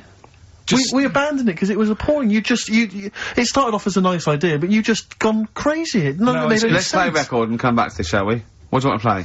Bit of sugar. Oh. Yeah. I would be lying, Rick, if I told you that didn't feature in my list of the best singles ever. That's lovely. It's a If I can't change your mind, Sugar. great pop tune. Brilliant. Absolutely brilliant. I think Carl's worried about one of the names of my characters, so I'm changing the gay fella's name to David Gray, the bent pianist. Right. Coldplay on XFM 104.9 with me, Steve Merchant, Karl Pilkington, and Ricky Gervais, obviously. So Carl's just getting a little bit frustrated there with Steve. Having nothing to offer after being off for a week. Do you know what he calls you now behind your back? Oh, God, here we go. No, it's alright. He calls you the Professor, because of a picture of you in, My Media. Oh, right. What did you say? He said Did you approve it? I didn't actually, no. No, you know what it is, don't you? It's, you know when you take it from an angle, it sort of distorts one side, and they've taken a picture from a bigger picture, I think, and so it's, do you know what I mean, like he's looking in a kettle, and he went, what's going on there? He said he looks like one of those professors of BBC Two schools programmes. Well, I take that as a compliment, considering what I call you behind your back. And I say, no, ain't the Professor. Well, Carl's looking pretty good at the moment, aren't you? I'm surprised, can I just say, I'm surprised that you got chosen for having clean nails at school to serve the biscuits, because I always imagine you, when I look at you, I see you as a child, I see you as a grubby little child, who's always out in the street getting dirty. Carl is quite hygienic, because he's always got a nice little... Nowadays I do. Yeah, nice but little top on. not the boyhood Carl. I always imagine you being quite neglected. No, me clothes weren't always the best, and they were a bit warm, but they were always clean. Yeah. Yeah. It's I a always country imagine that song your coming house- on. Are you Dolly Parton? I always imagine your house as having, and actually, to be fair, I imagine your house has been very much the same. Always stinking of chip fat. Yeah, my mum was always cleaning, so again, it was always sort of like clean. It was just, it smelled And cigarette smoke, maybe? Yes, it smelled of Dettol, pets, and cigarette smoke, and Such chip a fat. working class And smell, chip that. fat, yeah. That's a real working class, sort of smell and look and stench. Yeah. Are you talking like me now? Yeah. I mean, Yeah. the interesting thing is that Carl's cleaned up his act. I clean, I have 2 baths. No, I know you are obsessed. It's I love freakish. being It's just really clean. bad of me. I was in Waitrose earlier buying a sandwich. I got a bit of money now, Carl. I like to splash out on a sandwich. I like £2.50. You ever seen any of it? Benji's shut. He does go to Benji's. I'll tell you what. I love Benji's. We go for lunch, right? And if he looks in the restaurant and it's sort of like $6.50, he goes, Rick, I'm not made of money. Yeah. He is. We have to go to Benji's. He gets 2 sandwiches that have to fill him up, right? Because they're a quid Well, each or something. but I'm a big guy. I need a lot more food. I genuinely need more food than most people. I'm like a brontosaurus. It is. He's just grazing all day. So I can't afford to sort of splash out in Pret a Manger all the time with your fancy French sandwiches. I like to get a lot of bread for the money. I want a lot of bread. So I was in Waitrose and some guy came in behind me. And he was sort of, I don't think he was mentally doolally, but I think he'd been homeless for just too long, and he was really. What's just right amount of time to be homeless? Well, I think it was You want past to the point. get out of that game early, don't you? It's past the point of no return. This guy. I see, right, I yeah. think it was too late for him. I think there was no going back really. 6 months. He You haven't got came in the and he best was out sort of of you. walking at a bit of a weird angle. He walked like the Elephant Man, even though he wasn't deformed. It was probably like you were in the week. It was quite unpleasant. And he sort of came up to me and he went. And weirdly, he spoke a bit like I'm speaking now because of my throat. And I thought, if I speak to him back, is he going to think I'm taking the mick? So I kept quiet. And he went, alright, what's your name? And I said, Steve, and he shook my hand. He forcibly took my hand and shook it. But he had these cuts and bruises on his face. Oh, the open sores. Yeah, and he was shaking my hand, and I was just terrified. I was just thinking, get off my hand, let go of my hand. And thankfully, Did he have a bell round his neck? Well, he may as well have. I mean, seriously, and I caught the eye of a security guard, I had him thrown out. You know, I wore hard. This man does not have the funds to be Exactly. shopping here. This is Please have him Waitrose. removed. This is part of the John Lewis partnership. Yeah. And, so they had him thrown out, and you know, I was just freaked out. I had to wash my hand as soon as I could. I couldn't imagine the kind of grime that was crawling across, whether his kind of homeless ways Are you still doing your social work? Or Whenever I can, Rick. Yeah. Yeah. At least he used to give it to old people biscuits. You'd have gone, oh, I'm not going near them. Look at them gums. Wouldn't that have been grim? Would you have wanted that though? Old kind of homeless people touching you? Well, no, it's I'm not Jesus Christ. No, I know, I know. It's not on the list. I know I was dropping this down. What do I know? I need some batteries from a Walkman. I need to be touched by some old people. See you later. Cheers. I was watching, the one thing I did watch all week was Columbo, which seems to be on constantly. I was watching Columbo, and I know you're a fan of Columbo, Rick. One of my favourite programmes of all time. I was like, do you not think that it? Alright. I just thought you were going to talk about it. Well, which one? What do you mean? They You made taped it? about 90, and they're showing on about 4 channels in rotation. But it doesn't matter if I tell you who did it, because you'll find out in the first 5 minutes. Yeah, exactly. You find out in the first 2 minutes I mean, anyway. let's be honest, if Robert Vaughan's the star, it's probably going to be him. Or Culp. Often Robert Culp. Yeah. Yeah, sometimes Patrick McGowan. But do you not think that Columbo looks like he smells? Would you imagine he smells a bit? He's a brilliant detective. Well, but he's got that dog, and he smokes cigars, so I imagine he I reckon smells... he stinks. I reckon he doesn't clean his clothes enough. Oh, I think he has. I think he gets up and washes, but I think he I puts just on a think he's crumpled too old absent-minded. I think he's too busy thinking on solving crimes and stuff. What do you think? Do you think his wife makes him I clean think his pants now and again? I think they're quite a bohemian couple. I'm not sure she's really interested in that. I think she's got her own mind. Maybe she's a painter or something.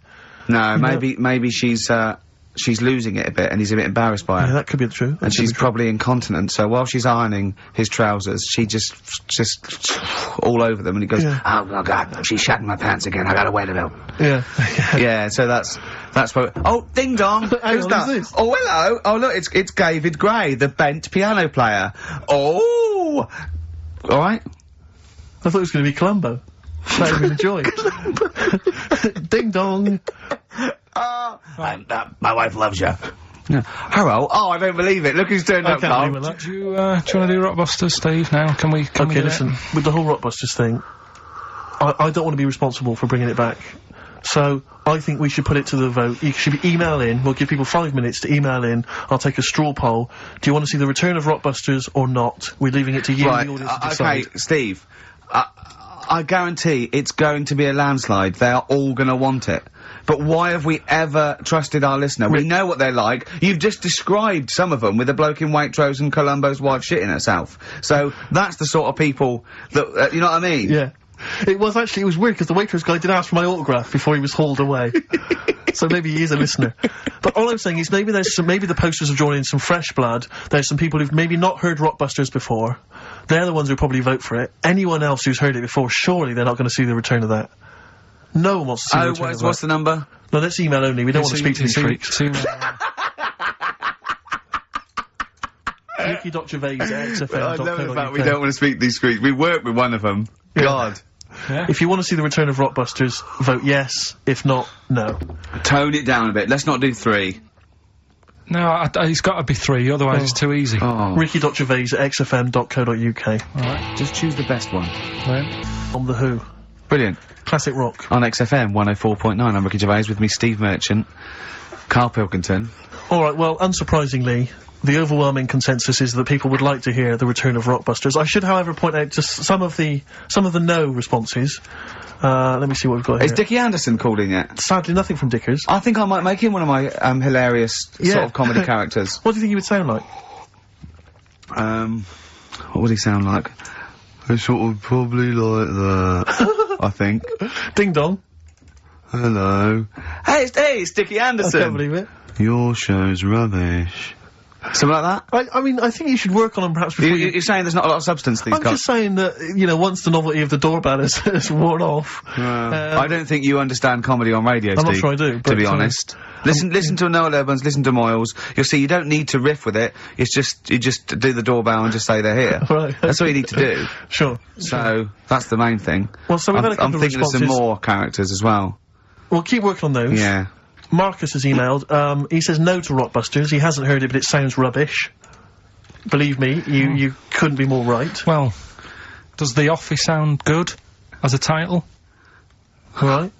This is someone else. Don't bring back Rockbusters. Please, can we have more Holy Fook? You're not pronouncing it right, Steve. I know, I was just a bit edgy there. It's Holy Fuck, the little Chinese fella. Holy Fuck, the little funny Chinese fella.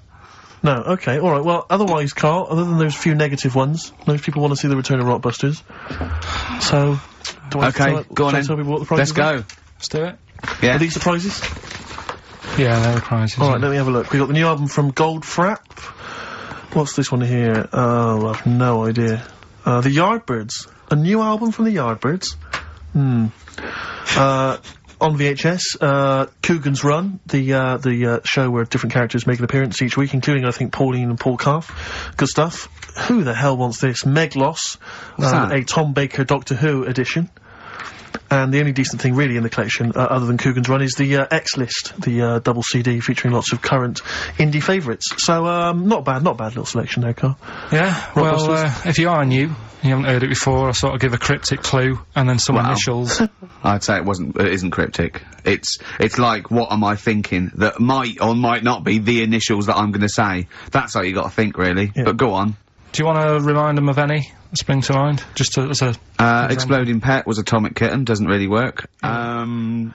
I fell down in a puddle in Texas. I got my legs wet. Knelt down in the puddle, got my legs wet. Wet Knee Houston doesn't work either. Wet Knee Houston, Whitney Houston. Jamaican, swinging a fish round. D-trout spinners doesn't work in the slightest. Doesn't work in the slightest. That's how they work. So, there's 3 of them, you email in. So here we go then. Number 1. The gingerbread man has only got 1 leg. Right? The gingerbread man has only got 1 leg. Got the it. initials there. LB. LB, right? Okay. Second one. These people from the East Midlands swear a lot. Alright? These people from the East Midlands swear a lot. These people from the... East Midlands swear a lot. The initials TTD. Right? And, the third one. Have a holiday in Italy. Right? So you've done 3 then? TB is the initials on that one. So quickly again, the first one, Gingerbread Man's only Yeah, I've got that leg. one as well. I've got that LD. one. I got 2. These people from the East Midlands swear a lot, TTD. And the third one, have a holiday in Italy, TB. Email in with what the songs are and you win that stuff. ricky.gervais@xfm.co.uk. Hang on, it's not the songs, it's the artists, isn't it? Yeah. Yeah, just... Oh yeah, like he said that. Yeah. Yeah. Okay, fine. Email only, please, ricky.gervais@xfm.co.uk. we got that going. Yeah, looking forward to the Brilliant. answers on that. Bit of feeder would be good, wouldn't it? Alright. I love this. I don't want to contradict you, lads, but it's not. We've got a full hour to go on the Ricky Gervais show on XFM 104.9. I am Ricky Gervais, the aforementioned Ricky Gervais, with me, Steve Merchant and Karl Pilkington. Blockbusters. Oh, ding dong. Oh, who's that? Oh, it's a posh bloke who doesn't care about poor people. Hello, posh bloke, what are you doing? I'm in my Rolls Royce and I don't like the homeless. Oh, posh bloke, don't be a... You want to do that? Satire. That is satire. Yeah. There's nothing like So it's it. political as well. I'm getting in Oh, well, there's so political many. Don't things. even begin to show off. I mean, I was the showing that subtext. some foreigners are funny. I got in the fact that, like, if you notice that Chinese people wear different hats to us. Yes. So that's political in a sense. Yeah. So, The thing is, Steve, right, that is like what I imagine Ricky's house being like when people are ringing the bell. Because they're all so different, it's got a little... he's obsessed with all my friends being slightly different to each other. I've never understood it. He goes, there's no thread. There's no thread to them. All my mates have got a thread running through them. I was in literally after they walk out of the home. Yeah. But what do you mean my friends are all different? Well, that could be... it wouldn't surprise me if I was round there and the bell went, and I said, do you want me to get it? And he said, yeah, and I opened it, and it's, you know... What, holy fuck? holy... yeah, he's at the door, right? And then I'd say he's busy. Close the door, bell would go again, then you got the little gay fella. David Gray. Yeah. And then, do you know what I mean? Yeah. Not really, no. 'Cause he's met some of my friends and he looks at them in a weird way. I mean, some of them are weird, but, he's just... Oh, the other night, right, he's got a thing about Robin, my mate Robin, right, who's a lovely bloke, right? He's going, I can't be handling him, he talks too much, you know, Robin sort of goes, and he talks really fast, and he's sort of riffing all the time and that, and because it does me head in. Why is he talking like that? And, I said, Carl going out for a drink. I went, he went, Robin's not gonna be there, is he? I went, no. And I was there with, Johnny, and, I'd set him up. I knew Robin was gonna be there. Robin comes in, sits down and goes, hi. I go, alright. Carl goes, I'm going. And Robin sort of looks at him. I went, oh, don't be stupid. He went, no. And this is in front of Robin, who's confused. Carl goes, points at him, he goes, I said, was he gonna be here? You know I don't like him. And Robin just... it was unbelievable. It was unbelievable. Appalling. It was unbelievable, Steve. And Robin sort of looked like really genuinely sort of upset. He goes, well, shall I go? I went, no, don't. And Johnny went, oh, Carl, he's a lovely bloke, right? And Carl went, well, no, you know, I'm less annoyed at Robin now, who's done nothing. No, of course. Than you. And I went, look, just have a chat. He goes, no, it's not worth it. You know, and Robin's going, right. I go, Robin, stay. He went, no. So and I made him stay, and in the end they were getting on, weren't you? Well, yeah, in the end... I can't believe, what were you thinking, Carl? What kind of a despicable man are you? That's why am I the bad of all the one? things you've done, Hang on a that minute. is terrible. Why am I the bad one when it's when it's Ricky's fault that we were both there anyway? We all understand But that it's the a public rule place. is you don't say to someone in front of them, I don't like this person, I'm shooting off. I don't think I said it like that. You I wouldn't be said surprised, exactly like that. Yeah, and he was like genuinely confused, and he was sort of like sitting there thinking, "Oh, do I have to take this? What have I done?" And he was upset anyway. He just done a show that didn't. You know. are one of those typical Mancs who are arrogant and they swagger around the place like I don't need anyone. And I'll tell you this: if you ever lose Suzanne, you are going to be one lonely man. I'll tell you, because you make no effort to maintain your friendships. You say these sort of things that he's saying to you about Liverpudlians, and I'll tell you what: I've never met a Liverpudlian as rude as you. You're like the Oasis brothers, you know, Larry, loud, rude. No, but I said no. uncivil. Robin's all right. I had a chat with him. He was a bit quieter the other night. He was fed up. I said if he's fed up all the time, I'd be happy. I said. He's fed up because you've just insulted him. And he said he was all right. He didn't talk much. I said when he was upset because he'd been in the show and he said, well, tell me next time one of his family dies, we'll have another drink. I don't know what you're like, Carl. I don't know what you're like, mate. You are I just think you're... The more I get to know you, you're the more not a I good hate mate you. with him. You would like taking the fun out of his little thumbs that he's got. Yeah, but that's my squeezing his head to you, isn't it? I've got different mates with different parts of the body. Yeah. I like to squeeze your head. I like to look at his thumbs and that. It's weird, you know, because I was thinking of doing a bit of educating Ricky. Yeah. Right. I'm always looking for stuff, learning stuff as well as doing the other job and that. Yeah. And when we went out with Robin, and What does this mean to anyone? Yeah. I'm just having a conversation about people they don't know. Go on. well, it's enough, innit? His name's Robin. He's got really small thumbs. Right. He looks a bit like Millhouse, doesn't he? That sums it up. He's like Elephant Man. You know what you get in there, right? Robin, he's got little thumbs, right? So I came I in, wonder if he's listening. I wanted to do some research, and I thought, I wonder if there's anything on small thumbs, right? I found something. Do you know the saying, rule of thumb? Oh, is it an inch? Well, do you know what the saying Oh, means? is it hitting your wife with a stick? Yeah, Okay, apparently. go on, explain. Well, rule of thumb, you know what that saying means if someone says, Kind of, yeah. Well, it just means... a rule of thumb, it's a general rule, Yeah, yeah. exactly, yeah. right? Well, where it actually came from is, years ago, husbands weren't allowed to sort of clout the wife with anything, What was it like in the past? I know, You yeah. couldn't clout your missus. with anything wider than your thumb. The stick had to be the same, no bigger than your thumb. And I was So a thinking, bit- so a big Robin bloke- could do no damage if he went out with anyone. Although his is wide, he's got a little thumb like a little knob, isn't it? It's like it's truncated, because it starts off normal. It looks like he's had, his big toes put on his hands. Does he have to drink a pint with two hands? Yeah, yeah. And he's dropping stuff all the time. Can I He's- just go back to the rule of thumb thing, though? The idea... What date was this? I'm not asking Carl, I'm looking at Ricky, because you're not going to have any idea, Carl. It's just going to be the past. Yeah. But I like the idea that... I think it's the same sort of day where, I don't know, you got hung for being homosexual and you could shoot I a just love Welshman. the idea that there's blokes beating their wives with shovels, logs of wood, and someone's gone, hang on a minute, everyone, Hold on, this is wait crazy. a minute. Let's have a look at your thumbs. Wait What a can we minute, do? wait a minute. We've got to have some kind of rule here. I'm all for beating your wife, but let's have some kind of rule. Let's give him a sporting chance, Yeah. surely. He goes, well, I'll tell you what about you can hit her with the width of your thumb? And the wife goes, make it the width of his knob. I go, no. He no. slaps her again. Yeah, yeah. Width of your thumb. Alright. Better? Yeah. It's like it's like I always remember seeing in the swimming baths, there used to be, those signs that would say, no running, no jumping. Yeah. That makes sense, no bombing, fair enough. No petting. No petting. It's like you're not allowed to kiss in Yeah. the swimming Yeah, baths. but- And I love the idea that it's probably some kind of lifeguard who sort of maybe saw his ex-girlfriend getting off with some bloke in the water and thought, Yeah. oh, bloody hell. Right. Right, there's no petting anymore in here. What do you mean? No petting, you're not allowed to kiss her. Or, no one. You're not doing this just because No, you used to go... nothing, there's not a problem. Okay. Not a problem, just leave and don't kiss. You want to swim, but don't kiss. There's no petting. Did you just write that on in Yeah. yourself in biro? Yeah. No. What's this no fiddling downstairs in or out the swimming pool? No. No fiddling with her downstairs? No. Right. Does annoy me though. I was saying to Ricky the other night when we were walking somewhere. No people taking who, her for a drink afterwards. You can't enforce that. people who kiss and that in the street.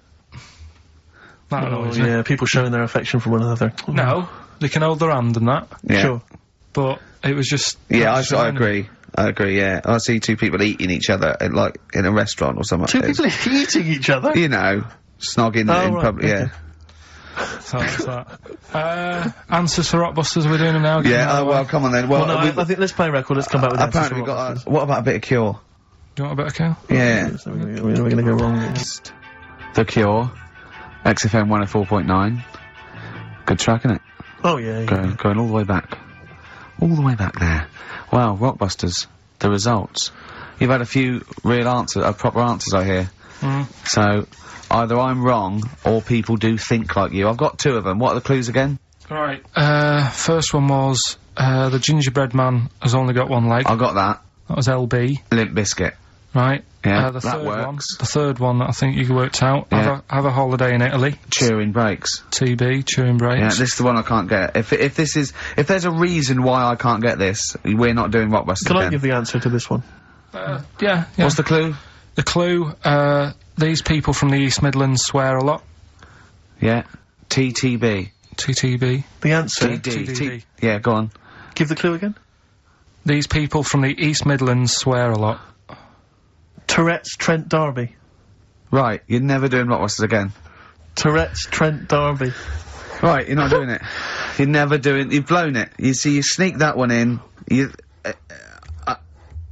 Yeah, but I always like to sort of give two that, you know, a fairly easy, and then you sort of work out the men from the boys then, don't you? Yeah. Well, I mean, if I'd have done a character called Tourette's Boy, friend of the little Chinaman, and it went, ding dong, oh look, it's Tourette's Boy, friend of, holy fuck, holy fuck, you'd have been annoyed. Do you know what I mean? Oh, who's your mate, Tourette's Boy? Holy fuck. You'd have been annoyed, wouldn't you? Is that a character from Lenny Henry's show? I can't remember whether it's Chris Moores or Lenny Henry. Yeah, one of them. Anyway, the winner, lucky old Richard Perks from Birmingham. He's listening presumably on Sky. And so nice to have him listening. And that's Richard Perks. He's got those answers, all of them right. In fact, most people seem to get Terence Trent D'Arby or Tourette's Trent D'Arby. Well, I think that's offensive. If you want to complain, what's the number? What do they write to complain about that? Using the same person you told people to write to and tell them I was a knobhead and shouldn't be on the radio. Last week when I was away. Did anyone do it? I think a few went through. Did you listen to the show? I listened back to the recording of it. Did you get any emails before you listened to the show? Yeah, when I got in. Did it upset you? What sort of things was it? Just stuff, I can't remember, it was weird, because there was like a few of them in a row, and I just thought, what's happened here? Yeah. And because we said that, yeah, because you weren't here, so what did you say? I just said, phone in, we had a couple of genuine emails that liked the show, didn't they? Yeah. And I said, phone in, and leave messages, or email Andrew Phillips and Karl Pilkington and just say the show was great, the show was brilliant without him. But they went a bit too far, did they? What did they say then? Oh, I can't remember. I mean, it doesn't bother me, because I'm not bothered what people say, am I? No. Do you know what I mean? No, you don't care what you say to people either. Poor little Robin, he looked crushed. Oh, whatever. Whatever? Well, it doesn't matter, because he's doing well at what he does. He couldn't even hitchhike home, because they wouldn't stop, because his thumbs didn't show up. He was waiting there for ages by the side of the road. Do you know the difficulty he has buying gloves? It's murder for him. He wears little oven gloves. Yeah. From, like, Wendy houses. He has to wear Barbie oven gloves. Yeah. Oh. Right, so, so the winner there, Richard Perks in Birmingham, and if you could just email him with your address. There was another winner, wasn't there? What was his name? Actually, there was one person who got all the right answers, and there was almost a winner, but his name was Peter Kay. And I like Peter Kay just coming second. So we gave it to Richard Perks. Yeah. Peter Kay. Never gonna win. Let's play a record. There. XFM 104.9. Ricky Gervais, Steve Mitchell, and Karl Pilkington. Right, Rockbusters. Well, you shot yourself in the foot with that. So, Tourette's Trent D'Arby. Amazing. I mean, what did you think of first? His name and what words you could put in there. I normally sort of just go through a Guinness Book of Hit singles and go, right, who can I do? Right. You're giving away a lot of, I mean, that, you're an enigma, Karl. I wouldn't give away your workings. I mean, because then everyone will be able to do it. And what you've got now is a gift that people can't really tap into. Do you know what I mean? See, that's what Lenny Henry and, Chris Moores' mistake. See, I've sort of worked out how they do their comedy, and I'm doing it now. Sure. Do you see what I mean? Now that, I'm doing it, I think the only way that people would start to be able to replicate a lot of what Karl does is if maybe they had a severe blow to the head, or they were diving and they came up to the surface too quickly. Ding dong. Oh, I'd like a severe blow. Oh, get lost, David. Oh, let's have some adverts, quick. Sorry about that. Look, he's going to put on his little duffel coat. Yeah. Well, not very well. He looks like someone that walks around Forbidden Planet. Don't say that, that's the ultimate insult. You can say I look like something that you'd buy in Forbidden Planet, but not someone that goes shopping in there. Please. The Professor. Oh, the Professor. Oh, brilliant. Oh, talking about weird-looking, heads and stuff. Go on. We're, doing that cartoon on the internet at the moment, that little cartoon I did of, Karl. And the bid's up to Hang on, sorry, that doesn't make any sense to people that don't know what you're talking about. Oh, I did a little cartoon of Karl. And, because he doesn't like his picture in the paper, when people request a picture of us, he started sending that off, and it's in heat, and it's gonna be in Jack, and they put it on the internet, and they're bidding for it, aren't they? Yeah, it's at, 200 quid. That's ridiculous, isn't crazy. it? That's so crazy. what I thought was, we've got to frame it, Karl, we've got to put the copy of Heat in or something, you'll have to, the winning show, the show that they win on, you'll have to do a copy of that, so you know what I mean, they get something for their money, I think. I'm mildly embarrassed. So, it's for good cause and everything. But, didn't someone say 250 if they can come in and watch the show? Yeah. We can't do that, we don't allow people. But what I thought was, what about the winner gets to come in and squeeze your head? So they get in for just 2 minutes. We present them with it. No, Yeah. no. What do you mean, no? I'm not having strangers charity? coming in squeezing my head. What? You mean it's for charity? It's for charity, Carl. Come on, mate. What are you I like? don't care. I'm not doing that. They're I not think gonna- even an ill person would say, no, it's alright, I'm not that ill. What do you mean? You don't have to have your head squoze for us. Squoze. Squoze. You don't have to have your head squoze. All right, let's move on. So how will they bid So, then? so How will they just know go they to won? xfm.co.uk/Ricky. You can see the picture on there. If you're interested, if you think it's worth more than 200 and you've got some money, then you send an email in saying I'll give you, 220 quid or something. But are you not going to let them squeeze your head? So No. we get someone here, the art department here. We'll frame it up. I'll put a little note of like authenticity. Yeah, Brilliant. A picture of us. Can I have a real picture of you? A little Imagine behind the David scenes. Dickinson examining that in a couple of years' time. This is as cheap as chips. Yeah. You can sue him then because he ripped off your phrase a little bit, didn't he? You've been done here, mate. You have more money than sense. 220 I'll quid. tell you what. Have we got monkey news today? We We've might got not. We might not get to it, mate. We are running out of time. No, we're doing it. What do you mean? We're doing it. It's. The show isn't complete without it. I'd rather drop adverts and stuff. Well, I'd rather drop adverts. No, we're doing monkey news. Do you want it? Rick, my concern is that if you put Monkey News on the subs bench, it's going to be like David Beckham. He's Yeah. going to have his eye wandering to other radio stations. Yeah. And look what he's doing. Yeah, he's He off might to be Real leaving Madrid. after Real Madrid. I might take Monkey News off the radio too or something. Yeah. Right? So Yeah. don't be leaving Monkey News on the I bench. imagine if they're listening now, they're probably going to call you and go, Carl, were you serious about bringing Monkey News to Radio 2? Because the check's open. Well, do you want a bit now, or what we're doing? Well, no, I wanted you to tell Steve about your holiday. Because you told me in I the am week. intrigued. Go on. Steve, I mean, bad idea. I had a feeling anyway about going away with, like, Suzanne's mum and dad. Because I've never been into sort of family holidays anyway, right? Even when you see it, whenever I've been on holiday and you see, like, families on planes and that, and they're all having a laugh and a joke, loving it, and then on the plane going back, you can see that they've gone off into groups, and, like, the dad isn't talking to the daughter and all that business. So I thought, asking for trouble, but, I do everything once. Do you know what I mean? Boxing, dancing, going on holiday with parents and that. Yeah. Give it a go, see how it goes, right? So, Not your A-levels, but fair enough. it started off, it started off bad, didn't it? Because last week I told you that, our dad called us up and said, I want to take some tea bags with us to Madeira. Yeah. What's the best way of packing them? Yeah. Right, so I knew there was going to be problems like that, because the thing with Suzanne's family, right, they like having a routine. They know what they're doing every day. They know what they're having for tea every day. It's the same thing every week, and stuff like that. Yeah. So I thought this is going to be interesting, this, because they can't do what they normally do. Sure. I love it. I love you treating it like an experiment. Yeah. Right. Just watching them all the time. So, the first problem was they'd never flown before. So I was winding them up a bit. Saying, course you were. it's murder. It's really horrible. Plane goes all over the place. And a mum had done some research saying, well, I've been reading about it, and, Oh, she got a funny accent. more people, there's more chance of me being killed on a donkey than there is on a plane.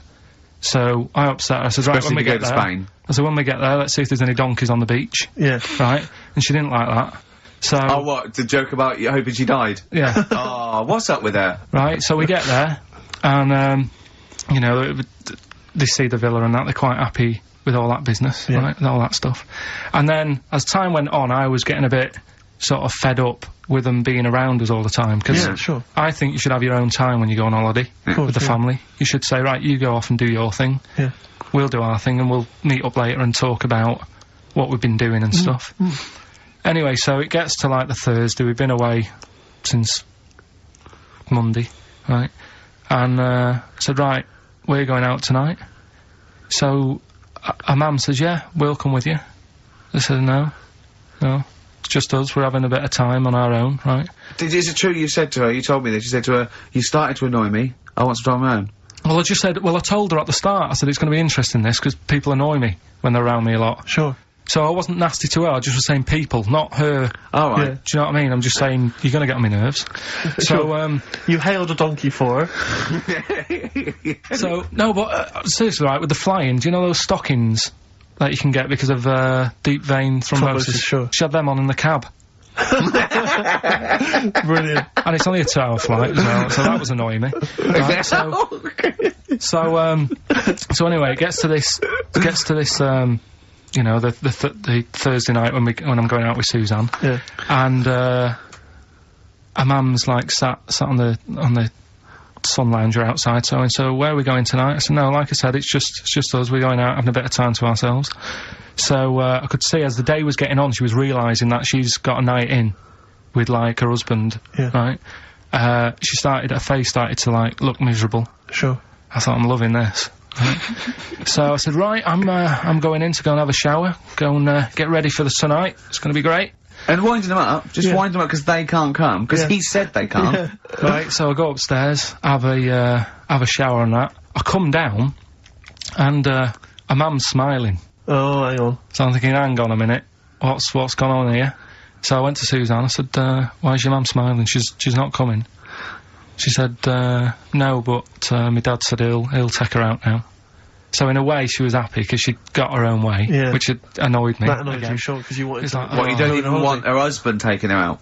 Well, it's just the fact she didn't want to go out. She was happy to stay in and have sausage, egg and chips that they'd found from some shop that sold English food.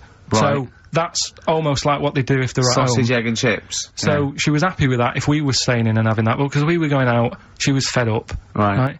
So she's smiling, so she's going, yeah, I'm going out now. So I said, well, enjoy yourself. She said, where are you going? I said, well, it doesn't matter, does it? You don't need to know. Sure, You're not going to where we're going. Oh, you just don't want us to be in the same restaurant. I said, yeah, that's right. I said, I want a night out on my own with Suzanne. It's our holiday as well. I don't know, I can talk to you about Amazing. this. This is not even his own parents. This is someone else's parents. These are the parents of the woman he loves. But even Suzanne sort of agreed with me. There's only so much time you can spend with your parents. That's why you leave. That's why when you're ill, you don't go home to them. Yeah? Sure. Yeah. Of course, the slight difference between me and you, Carl, is that not everyone in the world annoys me. Well, not everyone does, just... I can see what, I felt a bit guilty that week when he said I was annoying him, but I realise it's not my fault now. No, everyone annoys him. Yeah. So, yeah, it was an alright holiday. It was good to get back. Brilliant. Won't be doing it again. No. And what now would you say is your relationship with Suzanne's parents? Is it a frosty one? No, I just think they know that I don't like to put up with them for a long time. Yeah. I mean, when we were packing, her mum was upset because, like, she really liked the place where we were staying, right? Because it was quite a big villa, because there was a few of us. There was a brother as well with us, right? Yeah. So, her mum said, oh, I love it here. She said, I'm definitely going to book this place again. I said, it's a bit big for two of you, isn't it? Just being sarky, like, we're definitely... I said, because, I won't be coming again. You're like, I don't know what you're like, Carl. You're a monster. You're an absolute You're one of those people that monster. goes, I says, speakers are fine, I says, and gibbered what the wibble. Yeah. And never the werewolf slept. You're like a middle-aged man. You're like an old man. You're like an old man and you're what, 30? And just imagine you scraping along in clogs and a flat cap going, oh, that tree's got to come down. Yeah. Yeah. Puncturing a kid's ball if he kicks it into your garden by mistake. Yeah. Refusing to give it back. Yeah, gather round. Yeah, there were once Chinese kid as hairy as that cow, which is weird, because there's not many Chinese people that hairy, but this one, I tell you, it were back in 1990. Grandad, are you eating a Twix? With or without you, but we've got to cut it a little bit short because we're actually running out of time. It's so jam-packed, this show. We've got monkey news on the bench. Carl just remembered, we've got Cheeky Freak of the Week to fit in. I don't know what to do. What's your Cheeky Freak of the Week, quickly? Just throw that away. Right, well, it's just like, you know, we look at Cheeky Freaks. Is this show offensive in any way to some people, do you think? Ding dong.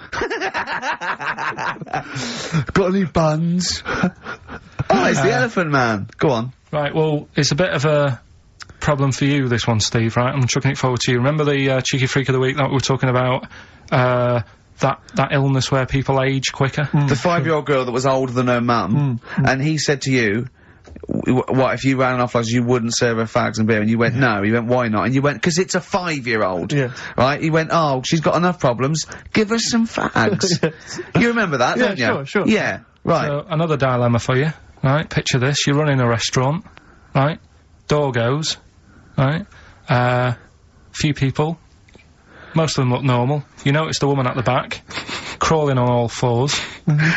Top half is woman, right? This is real. Yes. This isn't like a comic or anything. This is on, Yeah, it was on the internet. I've seen it. They're called dog people, and her legs just come straight down. They're like little, there's twin legs at the back, and so they walk on all fours because it's easier. Dog people, right? Yeah, not got a dog people. They're human beings Alright. with deformed back legs, so they walk. It's easier for them to get around like that because they can't stand up because they can't stabilise, and also it comes straight out of their hips. Right. So you're running a restaurant, it's a busy night, you haven't really got time for any hassle. She comes in. Would you serve her? The premise being what? That he doesn't serve dogs. Because the restaurants don't allow animals in. Right. Right. So it's a dilemma. It's not a dilemma. She's not a dog. She's a human being. Yeah, with I put, you know, a plate of meatballs on the floor, and she tucks in. And a little glass of, you know, a little bowl of wine next to it. He turns round, there's the woman older than... Get away from that plant!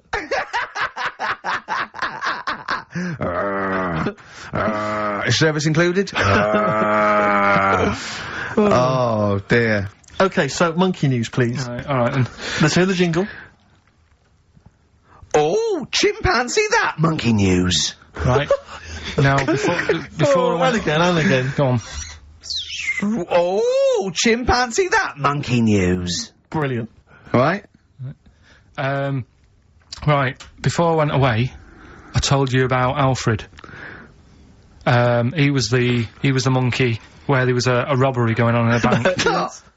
And then he nicked the robber's loot and backed out with a gun. Yeah, He sort of stole, he robbed the robber, didn't he? Yeah. Did he take his gun as well? He Did took the weapons, he took all the weapons, there was like a couple of robbers.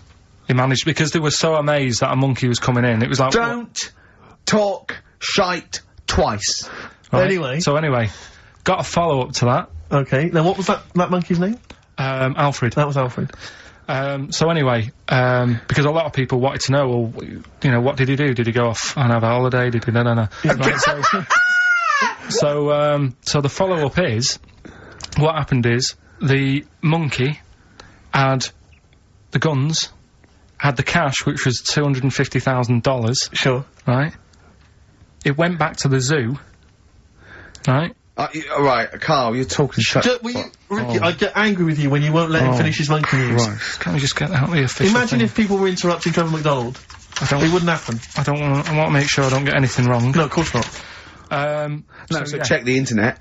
So, the monkey goes back to the zoo, right, where all the zookeepers come out and go, get him, he's got the guns. Yeah. He hands out a couple of guns to his mates.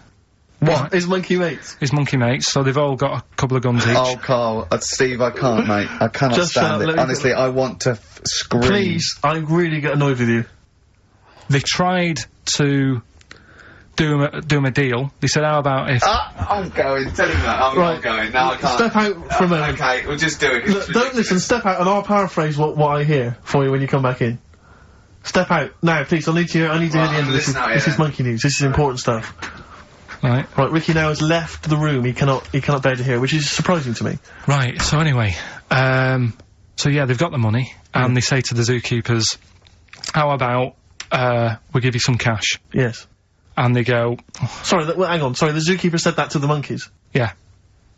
Right. No, the monkeys who have got the £250,000 Right. say to the zookeepers, we'll sort you some money out if you let us go. Sorry, Right. the monkeys say to the zookeepers, we'll give you some money. Yeah. You don't see any problem with that?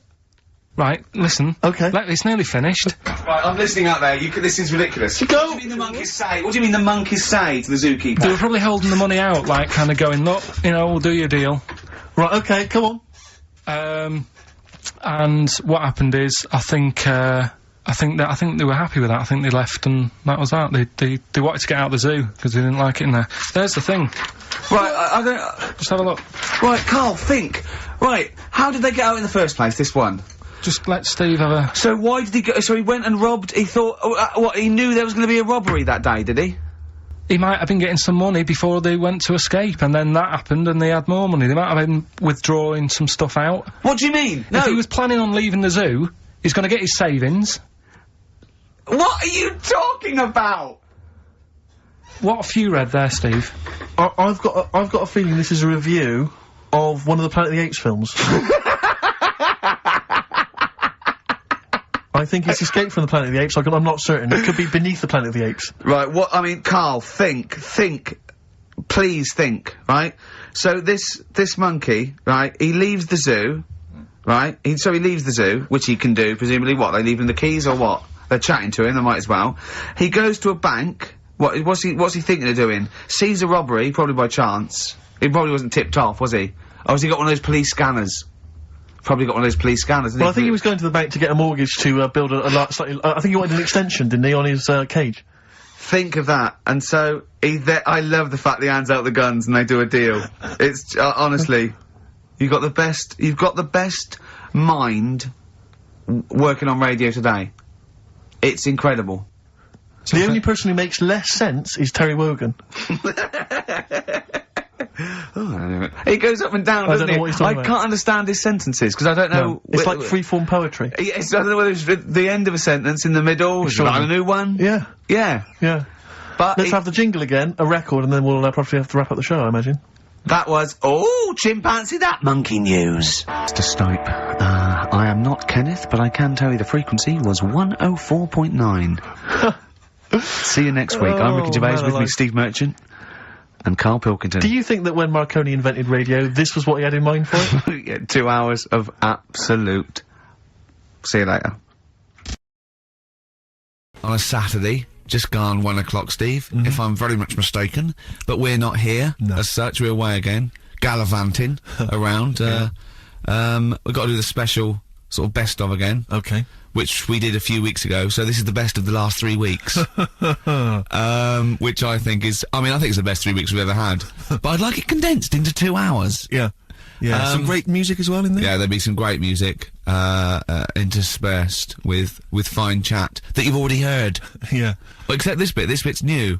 We've actually, out of the kindness of our heart, we've come in last week. Yeah, yeah. And we've done a few clips, just because we felt a bit guilty about shooting off. Yeah, even now, having heard this link, I'm beginning to wonder if it was worth our time. Oh, dear. You know, I've said in the past to you, Rick, that my grandparents, so I love them dearly, but it's like, for the last 30 years, they've been waiting to die. I know, It's like they just sort of, it's like, you know, the novelty wore off of life. Life in the 50s. Yeah, they got kind of bored of it. Life, in the 40s, it was brilliant. All sat around the old Joanna as the bombs fell, singing. They loved that. The 50s, you know, that was great as well, because that was the post-war years. It was, you know, it was a bit tight in the pocket, but it was alright, everyone pulled together. And then the 60s came along, all the crazy music, the funny hair. Let's stay in bed. Exactly, they basically stayed in bed. And, it was one Christmas when, my grandmother said to my dad, what do you like for Christmas? What do you fancy for Christmas? And, this must have been, I don't know, 20 years ago. She said, what do you fancy for Christmas, Ron? And he went, well, you know, I could do with a nice big kind of warm winter overcoat. She said, don't worry about that. He said, don't worry about that, because your father will be dead soon. It's right, you can have his. Meaning my granddad. Well, to be honest with you, my father's still waiting. Which is good news. Good news for my grandfather. Less good news for my dad. He's freezing. He's freezing. How is he today? He's fine. Oh, okay. Oh, I'm freezing. It is it's such a weird mindset, that. I think that, to me, is what sums up people from that older generation, the 40s and 50s. And it seems to me that you've got that kind of mindset. It's like you were born in the 30s. And whenever you talk of your childhood, it's like you had, like, a baked potato to take to school. And a hoop and a stick as a Christmas gift. The other thing is, I think that that sort of generation, it seems that the man is dependent on the woman. There's a total dependence. Oh, absolutely, If she dies, he's done. Yes. He's done for. He'd just pine away. If he dies, she's got 30 years of pottering. Absolutely, yeah. Do you know what I mean? And going to, like, you know, the youth club and the church. I know what you mean, It's sort of like that. It's sad. Of course, it's sad for them, but it's not the end of their life. No, sure. And it sort of is the other way around. I don't know why that is. Yeah. It's terrible. That's a little melancholy thought for. I know. Christmas I've really time. you brought it down. You've brought it down. I've brought it. This isn't a nice show at all. This is terrible. Well, we're gonna have people just killing themselves. What? Well, I didn't really want to make it a Christmassy type show, because I don't really like it. Oh, he's done it again. Well, he did Christmas once, didn't like it. No, my dad always said... Alright, steady on. Dad said Christmas morning was for, like, you know, for me, so he used to stay in bed. So he never... That's brilliant. That's a great thing to say, isn't it? Yeah. Christmas morning's for you. Run wild, do what you want, just don't bother me. I'm going to Honolulu for 2 weeks. That's great. Dad, it's Christmas. Do I have to do anything? No. So my mum used to get up, because she used to like to see my face light up, you know, when I open my presents. And then, Fireworks. and then I'd have to go to my bedroom from about 6 o'clock onwards, because, like, my mum and dad were into having big Christmas parties, and I wasn't, like, old enough to go. Right. So they'd say, right, you know, you've had your fun there, you go up to your bedroom, stay in there. And, Really? Yeah, I remember one year, right, I got a train set, that's what I wanted. Yeah. Right? It's brilliant. Playing with it all day. I thought, I don't mind about the party, I'm happy staying up here, playing with this. Brother comes in, he's had a few, right, he's going, yeah, give us a go on your train How old is set. he? He's a bit older than me, so he might have been like, let's see. Well, let him be must have 18. been yeah, probably about 18, 19, how old something were like you? that. I had a train set, so, I don't know, about 14. something like that. Right, so I'm playing on that, loving it and stuff, and then he comes in and goes, oh, gives a go. He turns the transformer up to, like, 14. He went really fast for about 5 seconds, broke it, and then he went back downstairs. Wow. So Christmas, I hadn't even got to Sounds Christmas like Day. the Conservative government with British Rail. Satire, that is. Rick, I just well- thought that there's satire. It's If there's any saying- satirical it's- shows listening or it magazines, doesn't work in any way, because there's the analogy falls down No. apart from there being a train. think it through though. British Rail was trains, Yeah. and the government broke the trains in many. Well, they didn't break them, like not officially breaking them, but they Oh, kind of. yeah, it does work, it's perfect. Oh, I'm pretty pleased with that. And I can't, and no one's asked him to be on Have I Got News For You? It's weird, isn't it? 'Cause it- it's strange that when Yeah. you've got a satirical mind that's as quick as that. Yeah. All And right. he's broke your little train set, and so what did you do? I just, like, watched telly and had some sausages. I bet you were happy with that though, weren't you? It's a bit annoying, though, isn't it, when your main present of the year's been broke. And did then, it ever get it fixed? No, that was it. Put away. I'm intrigued why your parents wouldn't let you come and join in the festive fun. Was it like Because- really debauched down there? Was it like eggnog everywhere? it's Well, just no, a but I lot. mean, that's fair enough. 6 is a little bit early, but I just think, you know, if you're a kid, you know, he had his fun, put him to bed at 8, maybe. And Do he you think won't. so on Christmas Day? I thought that was a day for family. Well, not if there's a party going on. I know. Well, don't have the party on to Christmas Day. is Well, my point. that's another option. Yeah. Your parents are weird, aren't they? A strange breed. Well, and I think that was the year, right? You're talking about buying presents and stuff. I think I did treat my mum to. I didn't buy my dad anything. I think that was like when I got a bit older, I used to get my dad something because he wasn't that bothered anyway. No. So, got my mum. There was a cheap shop, right? Of course. Thank God for that. Called Snips. Right? So I went in there and I thought, let's see what I can get her. And remember Victoria Plum? I don't think so. Well, it's like a fairy character. Right. Right? And my mum's into gnomes and stuff, right? So I thought, right. She must be pleased with you then. So, Victoria Plum. I was thinking, is that one of the neighbours? Is it like a brandy Do you liqueur? remember Victoria Plum? Victoria Plum. Victoria Plum, yeah, it's like a little fictional sort of character, right? Okay. Okay. So, so I saw it, I thought, yeah, she'll love that, right? So I did my paper round, saved up for 2 weeks, right? Aw. Got that sorted, went to Snips, bought the Victoria Plum. Next day, I'm in town with her, right? So I think, I know what I'll do. I said, come in here a minute, right? So we go in, and we're looking around, and I tested her, right? I went, look at that there, that's alright, innit? And she goes, oh, it's bloody awful. Oh, Carl. Oh, Carl. Oh, God. So then, Christmas Day comes, I said, Oh. don't bother opening it. She said, no, why? I said, Oh, "Don't no! Why did you still give it to her? So, well, it's too late, I'd already bought it. Oh, Carl. So she opened it, and I was like, and she said, oh, that's nice. I said, why are you saying that? I said, the other day, you said it's bloody awful. She said, oh, no, I thought you were pointing at something else. Oh, no. So that's why I don't get anyone anything anymore. Oh, God. Play record. Oh, God. Oh. XFM 104.9. We're not here. This next clip is one of my favourite clips. Look, it needs no introduction. Here it is. something else we're giving away. Go on.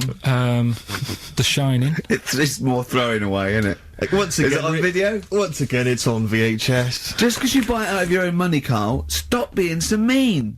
And I want to watch it tonight, because it's one of those films that, So you're going to watch this video and then you're going to send it to someone as a prize. yeah, it's one of them films that... Oh, sorry, you just said yes to that without blinking. Oh, yeah. You don't think, like, Les Dennis doesn't have a quick go in the car on Family Fortune before he gives it away? It costs Jim Bowen has $5.99. a go at those his and her towel racks. It costs $5.99, Carl. Okay, this is Carl in the classic The Shining. And what's the question? Well, we might ask that afterwards. Okay, then. Fine. Still trying to write the book, then? No? Yes. Good. Funny, someone told me the other day, weird thing about a typewriter, the top row of letters, the longest word you can write is typewriter. I'll just show you, That's weird, isn't it? It's just the typewriter being... You're not in the mood, are you? You're in one of those grouchy moods again, that you get into when you're writing. I'm not being grouchy. I just want to finish my work. Yeah, it's just being a bit funny, a bit offhand and that. Let me explain something to you. Go on. Whenever you come in here and interrupt me, you're breaking my concentration. You're distracting me. And it will then take me time to get back to where I was. Understand? Yeah, but I just was coming in to try and cheer you up, you know, if you... I mean, I'm full of ideas as well, you know, if you're having a problem coming up with stuff, got loads of ideas you could write about. The other day I read about this airy Chinese kid. What do you want me to do about it? No, it's just that it could make a good book. Do you know what I mean? Sort of follow him round. That's swell. Well, I'd buy it, you know, but if you don't want to know, don't bother doing it. But do you know what I mean? It just airy Chinese kid. It's weird because they're not normally that airy over there. Yeah, this kid caked in it. But if you don't care, I wouldn't touch one hair on his goddamn little head. You won't have to touch any hair on his head. Like I say, he's covered. Leave the head alone if you want. Touch his hands. He's totally covered in it. But I love the little son of a bitch. Well, don't go that far. You haven't met him, but I can sort it out. I'd do anything for him. I don't think you'd expect that much. Just take him to the barbers 3 or 4 times a week. You know, he's a good little kid. In fact, I'll do it. I think I'll write a book on him. Yeah? How do you think you can handle that? Yeah. You're not too busy, are you? Well, yeah, I'm pretty busy. I've got to sort out some monkey facts for the show this Saturday, but I reckon I can still... Why don't you start right now and get out of here? All right. I will. If you're going to be like that. Couldn't borrow a pen, could I? See you later. There you go. Haunting stuff there. Karl Pilkington in The Shining. You know, in the film, Jack Nicholson goes crazy because the suggestion is he's maybe possessed by demons that maybe are in the hotel. But, you know, if I was stranded in a desolate hotel, removed from all human contact with Karl, I'd go mental with an axe without being possessed by demons. That's more chilling to me, trying to get some work done and you keep wandering in. I'm trying to get Karl to spend a couple of days in the caravan with me. Just for the hell of it. And he won't. I've offered him money, won't I? I think it'd be a great laugh, won't it, Karl? Oh, yeah, it'd be great. That would be terrifying. No, I want to film it. I just want to film it. Like a little video diary. There's Karl there, he's just waking up. Well, if I was stranded in that would be like being... I may as well be with Freddy Krueger and Jason Voorhees. That's more scary. The thing is, Ricky doesn't mess you about as much as he messes me about. No, you see, you've given him an inch. You've given him an inch and he's taken a yard. 12:30 you got in today. In 30 minutes between 12:30 and 1. The old bin lid on the head. He wanted to do that again. Yep. Squeezing my head, think he had a go at. And karate chop on the back of the neck. Yeah. All in 30 minutes. Yeah. Who else can say that? And Sweet Child of Mine. On XFM 104.9. I enjoyed that. Yeah. That was good. It rocks. I hope the audience was playing it loud, like us. Yeah.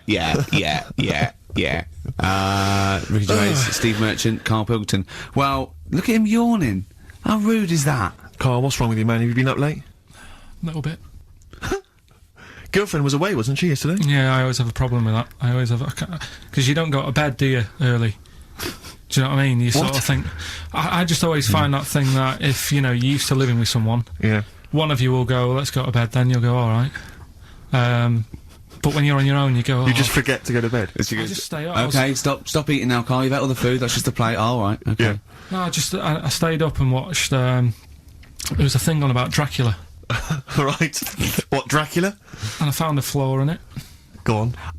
Not the fact that is the living dead and is No. that drinks blood to stay alive and he doesn't reflect. And he can in turn into a mirrors. bat. Well, And you can go on. the mirror thing, you can't look in mirrors, can he? Well, he can look in mirrors, but he can't see himself in a mirror. Yeah. Right, that still doesn't work. Go Okay, on. go on. It doesn't work at all, Carl. It doesn't work Go anyway. on. No. Well, Centre parting's always really neat. His centre parting's always really how does he do it if he can't look in the mirror? Blood on the floor or something it was called. Rubbish. I love the flaw in the Dracula film is that his centre parting's too neat. How did he do it without a mirror? Ah. Was it a documentary about Dracula? No, Yeah, there was the real it's Dracula. The real called- Dracula. Yeah, the real Dracula, the It's true just a Dracula. film. It had blood on the floor or something. It's called. Yeah. It's rubbish.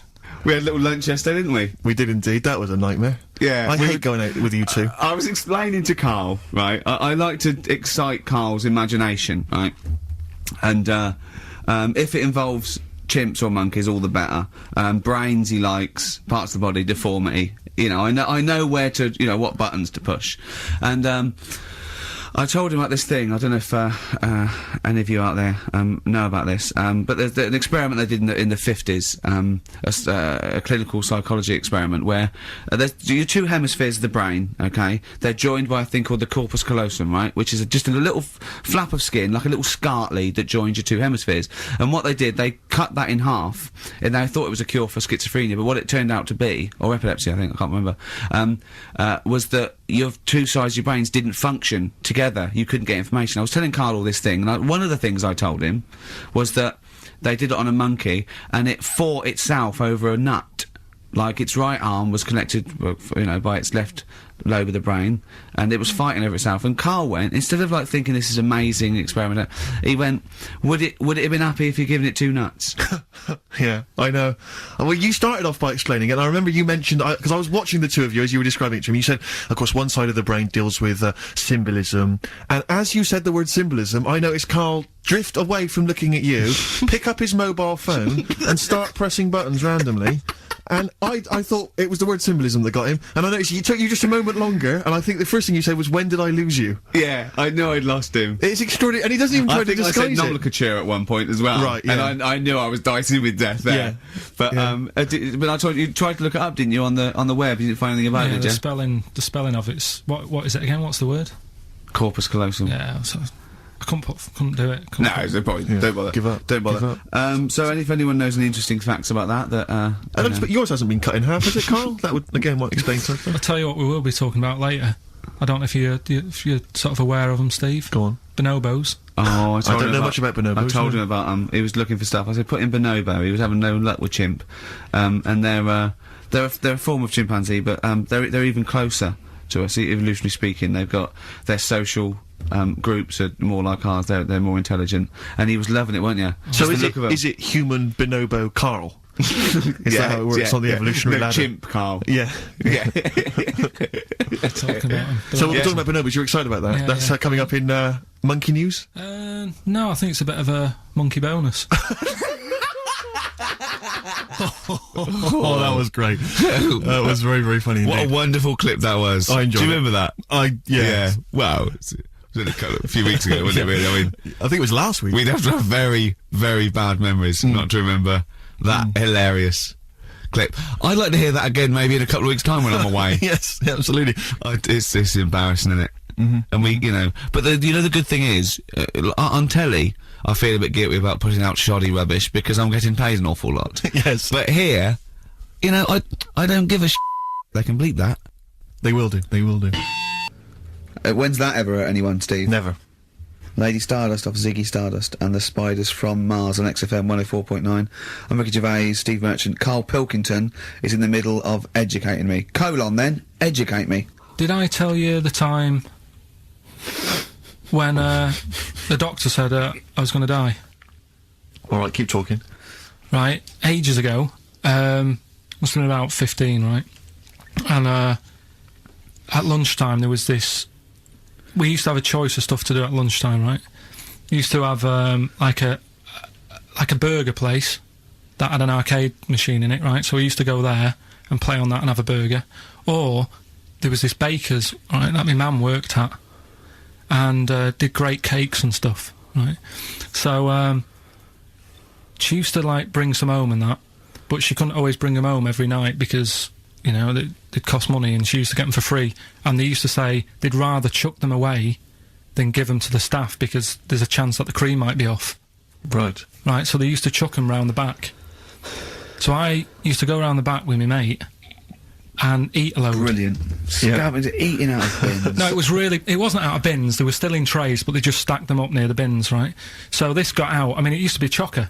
Once the school found out, everybody used to go there, and it'd be like, well, have a cake. The headmaster crawling through, fighting the kids off. Right, so I'd have, like, you know, you just eat, I don't know, 6 jam donuts or something, and then you'd spend your dinner money on the arcade machine. Brilliant. Right? So it was a good afternoon, really, right? So you'd do that, and this one day I must have had 6 or 7 jam donuts, a few Congress tarts. What's a Congress tart? I love them. I can't get them in London, right? So I'd have some of them. And if anyone can get a Congress tart for Karl in London, please let him know. So anyway, this day, that was just a normal day. Do you know what I mean? You'd once, twice a week, you'd have a load of cake. In your life, yeah. Yeah, a normal day in your life. Were the frog boys there with the webbed hands and the big heads? And the horse in the settee? Yeah. But the day after one of these days, I had really bad cramp in my belly. Right? I was like in agony, could hardly walk. So I said to my mum, you could hardly stagger to the free cake.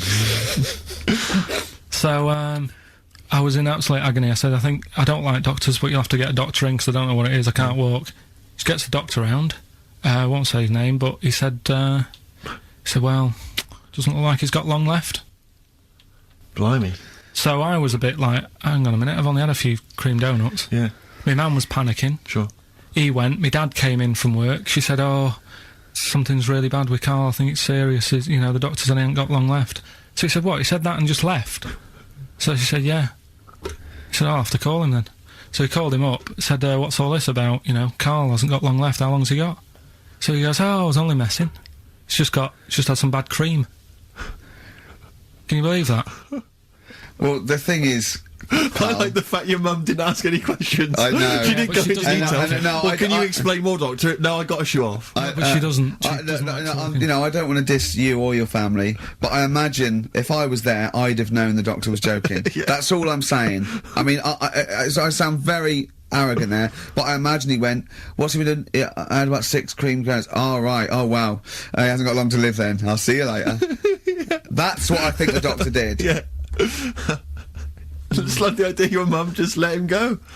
Yeah. Terrified, thinking, well, I'm not going to probe him. He's that's it then. Dad comes in. Hi, honey, I'm home. Anything happened? The doctor said Karl's going to die and then left. Did he? I'll call him. But anyway, that's why these sort of things fascinate me. So we'll move on to this next one, right, which is brilliant. Dead short story. So, right, old woman, about 70 years old. Yeah. She's normally fit and healthy and stuff. Nothing wrong with her. She's having a good life. And one day, she goes for a check to the doctor's, just to check herself out, 'cause she's getting on a bit. Yeah. Says, take your clothes off and that. So she does, and checks her out, says, yeah, you're looking good, you're looking good. Turn round. He said, oh, God. He says, you got a tumour on your buttock. Right? So she goes, oh, what, can you do anything to sort it out? So they go, yeah, we could book you in for an operation, it's best if we remove this. Books her in for an operation. Operation day comes, strip her down and that, they're all stood round, the doctors, start to operate. It only turns out it's a pork chop that she sat on 5 years earlier, and it had stuck to her buttock. Right, Karl. I can forward you. Serious. Right, okay, Karl, I'm telling you now, I'm leaving. I'm never doing this show again. No, I'm serious. Honestly, you're talking. I've never had such. What do you mean? You couldn't believe it? No, when I read it, I said I've got to tell Ricky that. This woman had a pork chop stuck to her arse for 5 years. You mental case. On the way home, and that's endorsed by Ricky Gervais. He's won awards. Yeah. Rick, do you remember this?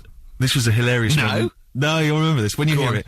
It was when Karl said something that was basic. Well, I think for a lot of people it sounded like a lot of old bollocks.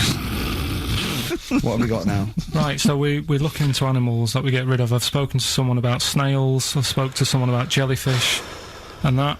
And looking at cockroaches today. She is an expert. She's just not just some random person. No, she works in a museum, a good museum. I said I'd give it a plug. It's the one near Knightsbridge. It's got dinosaurs and that in it. It's worth seeing. And this is Natural her. History Museum. Yeah. So, Not sure. He's not sure. this is what happened. Now, what I'll do, I'll tell you as much as I know, and then you can fill me in if I'm right or wrong. And then at the end of it, we'll get to the bottom of whether we need them or not. Okay. All right. So first of all, the first thing that I found out is that they have 18 knees. That's not exactly possible. They're insects, so they have 6 legs. Yeah. And a knee is usually the junction between femur and tibia. That's sort of classic human knee, as and every other animal knee. So with 6 legs, you can only have 6 knees. Could somebody sort of got mistaken for seeing one that was a bit double jointed? I think you're grasping at straws or something. All right. Well, we might have to come back to that one then. Okay. They can hold the breath for 40 minutes. Well, they don't do that because they don't breathe in the same way as us. They breathe through little spiracles, holes down the side of the body. So, no, they're not a very apt simile because the method of breathing is so different. What do you mean? Because insects have a totally different system. They don't have lungs in the way that we do and just breathing through one part of the body. They're actually breathing through every segment of the body all of the time. So even though they've got their mouth shut, they might be able to Their mouth slide. has nothing to do with breathing. So only just feeding. So you see, maybe that's where someone's gone wrong. Someone's got hold of one and sort of taped its mouth up or something and Thought it was- got bored after 40 minutes and said, well, we'll call it That's a right. pretty unkind thing to do to an insect, even to a cockroach. Yeah, but it's all... Can't do that. Yeah, but No. Pretty unkind thing to do anything, even a cockroach. something else I found out. Yeah. They can live for a week without an head. Well, that's true if they don't bleed to death in the process. But the weird thing is, when I told you that they had 18 knees, you seemed a bit sort of like, don't talk ridiculous. But then we're talking about an animal that can live without an head. So there's a little bit of truth in that one, yeah? Yes. Why, when it was invented, has it got that facility? Say if someone said to humans, we could do that with humans, and, you know, if you lose your head in some accident, it gives you a bit of time to sort of go back to your family and maybe write them a note. You won't be able to have a chat, but write them a note saying, it was my own fault, and it was nice knowing you. Well, that would be a useful facility, I agree, but cockroaches are great survivors. I mean, they've been around for over 300 million years. They're one of the most primitive insects. Right. Well, I've also... is it true that they do a lot of resting? Apparently they can sort of rest for 75% of the time. Rest? Yeah, they just sit about doing nothing. It's probably true of a vast proportion of the world's fauna. Well, I mean, it's maybe the 25% that they are working, they're really giving it some, so it and might they're make up. probably searching out food and, yeah, they can slow down considerably. You can chill insects in the fridge and they'll become very, very quiet. You might think they're dead. Yeah, but I'm sure, you know, if we were sat in a fridge, you know, we'd go a bit quiet, wouldn't we, you know? Well, you might not know much about it, of course. Yeah, but... Not quite reading the right sources. Well, I've been using the internet. I'm sure there are many useful sources that you could find there, but some of those seem to have been a little misleading to you. So you don't agree with a lot of what I've told you there? No. So, cockroaches, can we get rid of them? No. So we're keeping them then? I would say so, yes. I think we should get her on more often because she sounds like she'd be a bit of an ally, really. Because she knew immediately that you were talking nonsense. She even said, I think you should be more concerned about your sources, which I've been trying to tell you for a year, right? The fact, I mean 18 knees, where did you get that from? It was on the internet. They can hold their breath for 40 minutes. I mean, I don't know what you read and take on. Mad world, don't it? It's XFM 104.9, you've got that bit right. Ricky Gervais show with me, Stephen Merchant. Hello there. Karl is actually in a little booth. We're not in the studio, you see. This is pre-recorded. We recorded this last week because we're away. And it's sort of like the best of best of the last 3 weeks since last time we were away when we put out the best of. Okay, what's the next one? What's the educating well, wiki? I don't know, see, like I say, I was looking around and there's stuff that is interesting, right? I was looking on the web. But there's no point. Well, it's just that I found one about, What's the point? about a lad who, 8 years old, Yeah. but he's still breastfed. Now, I don't know if you can get anything out of that. Is that what his mum said? So,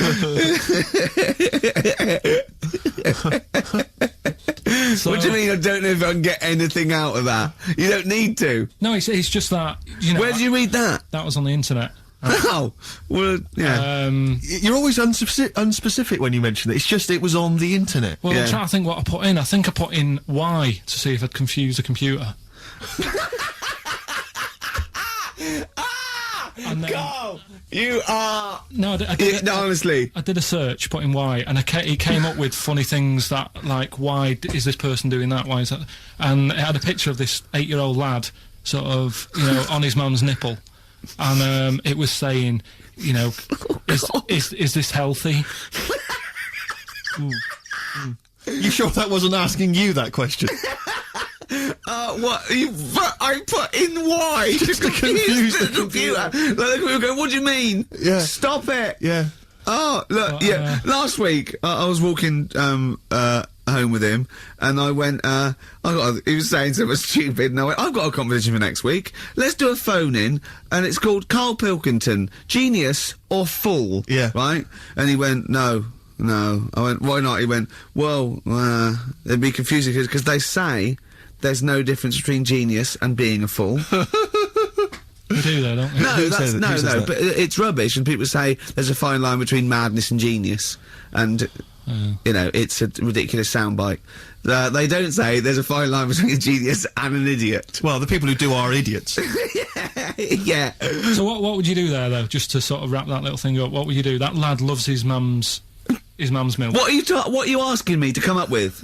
No, I'm A just... title for the story? No, it's What? it's just what would you do? Right? What do you mean, what would I do? Well, it's causing a bit of a problem in the area, right? What area? In America, I think it was. Oh, America are a problem, are they? George Bush is worried about this kid who's breastfeeding right, at 8. Imagine it like this, right? Right. No, so, Carl, what are you asking me? About this spurious story you saw on the I internet? saw it on the internet. There's Yeah. an 8-year-old lad, he likes his mum's milk, Yeah. and it's saying, is this right? Should it No, be it's going not. on? But what What do you want Ricky to do about it? It's not his responsibility. Yeah. No, but the little town that he lives in, they're all causing an uproar, right? Going, this isn't right, you know, No. I can't let my kid play out in case he's in the garden with his mum getting a bit hungry, right? So, Oh, God. what should they do? Because his mum's saying, well, he likes it, Yeah. and he, you know, so what do you do? I don't know the laws. No, but I'm not asking you to sort out the laws. I'm just saying, if you lived in that neighbourhood, what Yeah. would you say?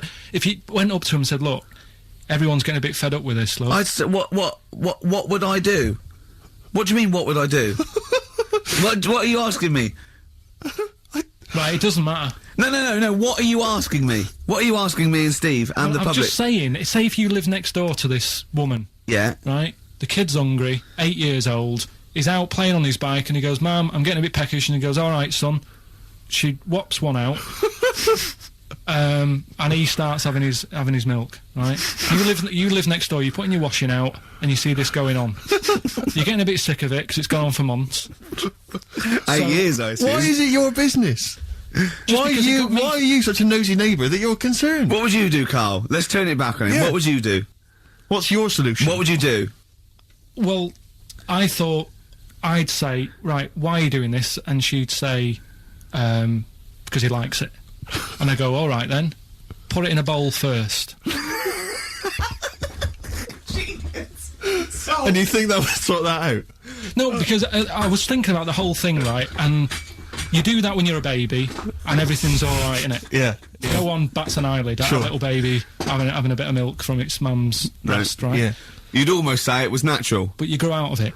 It's like you don't see. It got me thinking about things you don't see, and you don't see. Did you put this into a computer? Show me things you don't see. What else No, don't you see? well, you don't see like an old man having a Twix. You never. So what?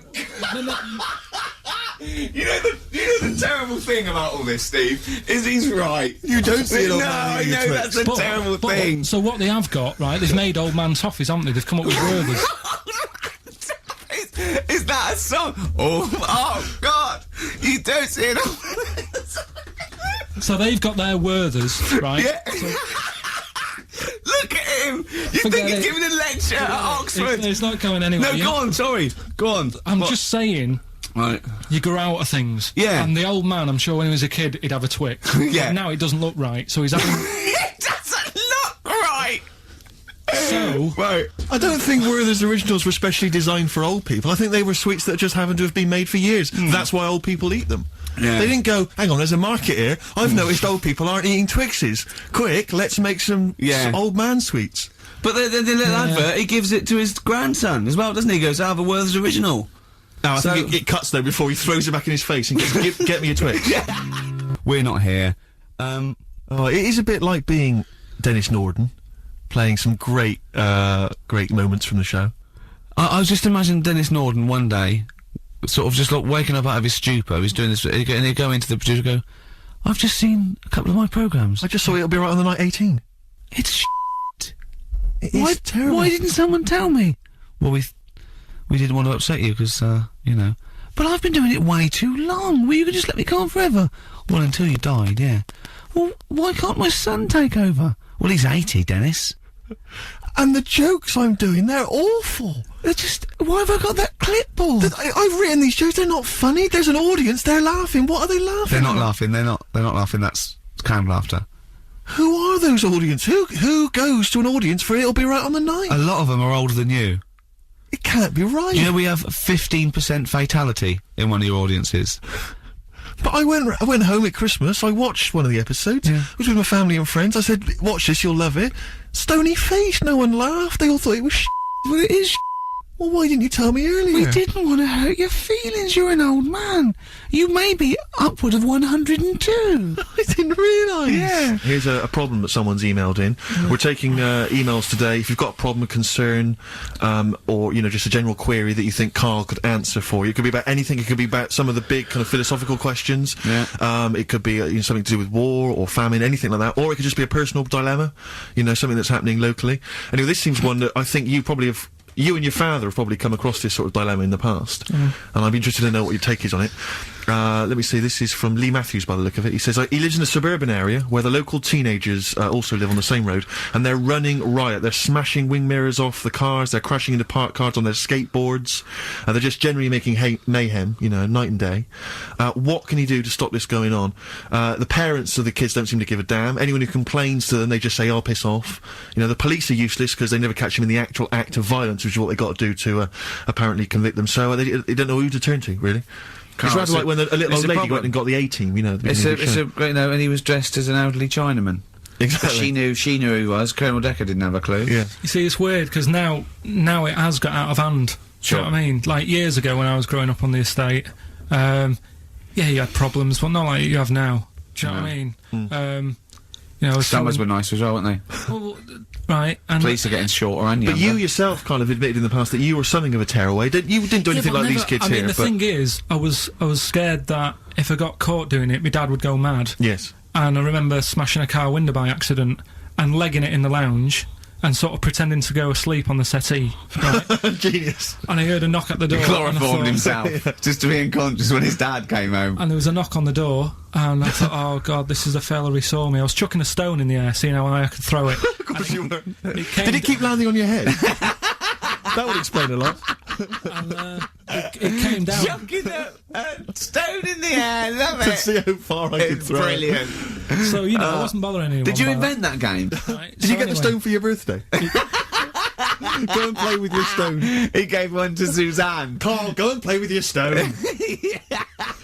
The thing is, right, and it came down at a funny angle, and it Of course it did. It ate the back of this car, and the back window is the most expensive because it has that heating thing in it, Yeah. in case you got a frosty window. Yeah. So I thought, oh god.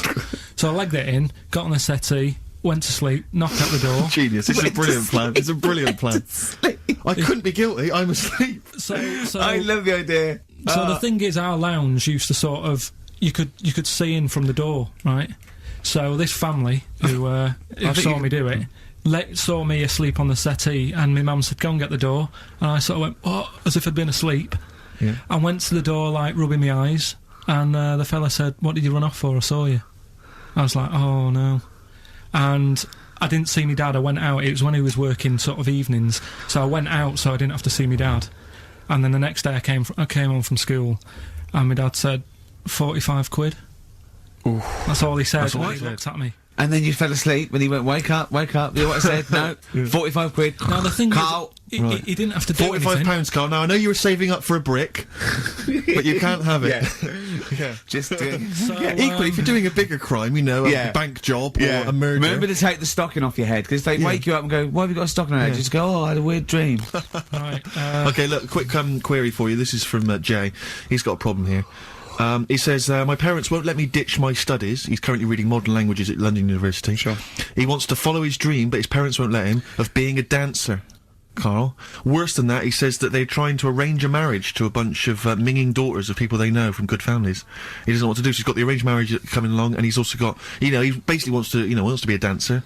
His parents are forcing him into something more practical. Well, the first thing, right, I don't think Live your dreams? The arranged marriage thing is such a bad idea. Okay. Because I think too many people go on looks. Right. And then you soon get bored of that, and you find out the person who you're knocking about with is actually not your type. Right. Why don't you arrange marriages for people? Well, I'm just saying, right, so I'd say, Jay, go along with that. I wouldn't worry about it. Okay. I mean, if they're really ugly, then, don't go along with it. But if they're half bad, put up with it. That's all right. The dancing. Brilliant. Right? That's that solved. Brilliant. I wanted to be a dancer.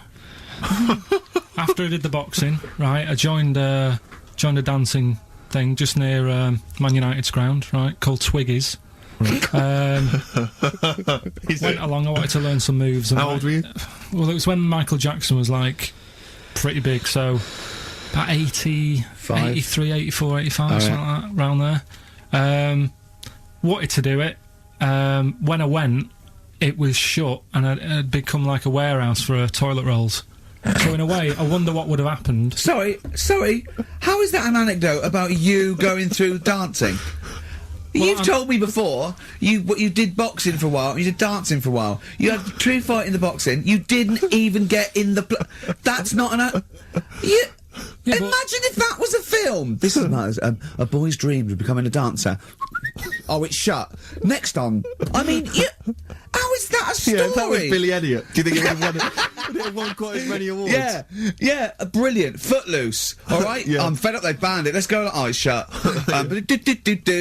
Flash dance. First, there was... it's a warehouse. Never mind. I'm just saying, you'll find something else. I think I got a go-kart after that.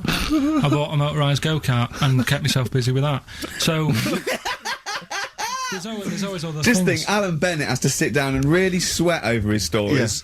Yeah. He just opens his mouth. You are a living Alan Bennett character. So that's that's solved. Well, Jay, don't worry about that. There's no emotional problems I can foresee if you follow that advice. So the advice there is do an arranged marriage. If she's not ugly. Minging, she's not completely minging. Yeah.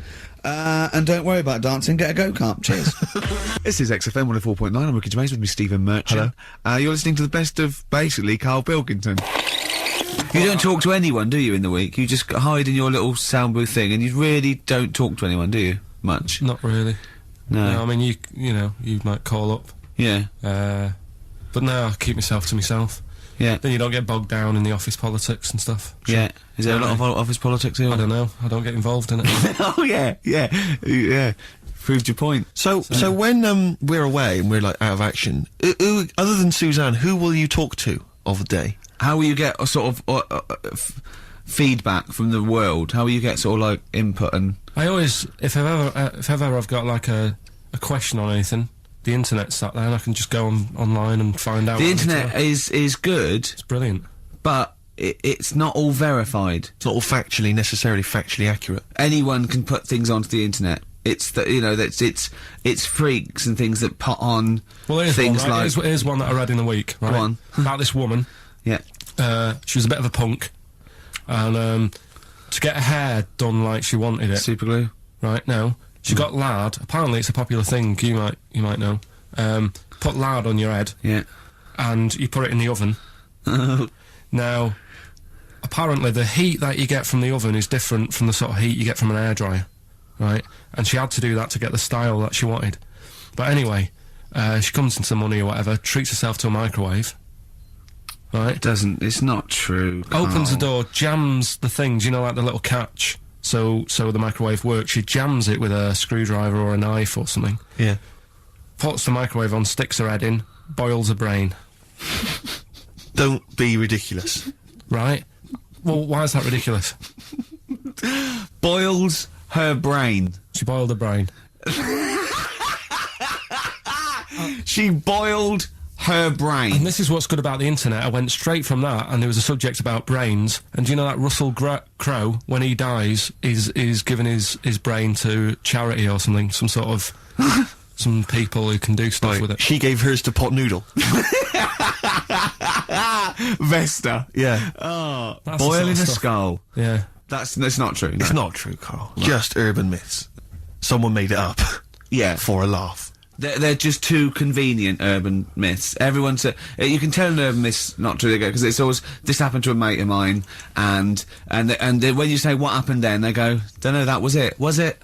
Was that it? Was it? Someone boiled a brain and that was it. There was no more story. Well, Were there any dates, locations, times? I think it was in Belgium. There's that one that a bloke, right, was going to get a phone call at 4 o'clock to find out if his business was, you know, okay, right? And if he didn't get the phone call, he knew he was broke, destitute. So dead on 4 o'clock, the phone didn't ring, so he went up to the roof, his office, and he jumped off to commit suicide. And as he was passing his window, the phone was ringing. Oh no. Carl, it didn't happen. It didn't happen. Think it through. Think it through. Who told that story? Who told that story? As he hit the pavement at 120 miles an hour. He's the only person who could have known that series of incidents. Also, why didn't And he he's wait? dead. As his life's at stake, why didn't he wait till 5 past? I said, I'm going to give it 5 minutes just in Just case. in case the lines are busy. Yeah. And what sort of bloke goes, I'll call you at 4, okay, if your business... Well, call me anyway. No. If I don't call exactly 4, then, no, you commit suicide. Commit suicide. I would, because if I don't call at 4, that's the end of it. Well, call me anyway. No, that's not the way I work. Why can't he just call me and tell me the other way? Well, I'm telling you how I do it. If you're bust, I don't call. Can't he just call to verify in case something goes wrong? What if it's engaged? It won't be engaged. Just commit suicide at 4, please. It didn't happen, Carl. The other one, right? A bloke, right? He's on a train station, and I say I heard it. He's waiting for a cruise station, waiting for, and he shits himself. As you do. And so he goes, oh, my train's in 5 minutes, so he runs across to Millets and goes, quick, Levi's, 36.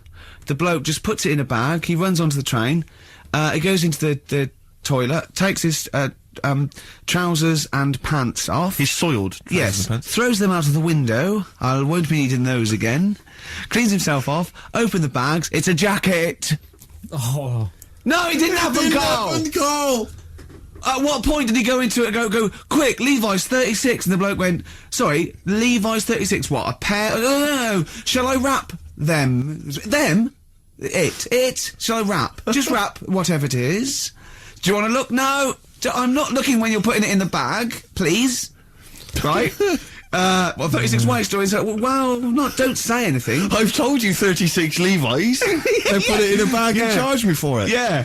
I don't want to discuss it further. Yeah. There was one. Here we go.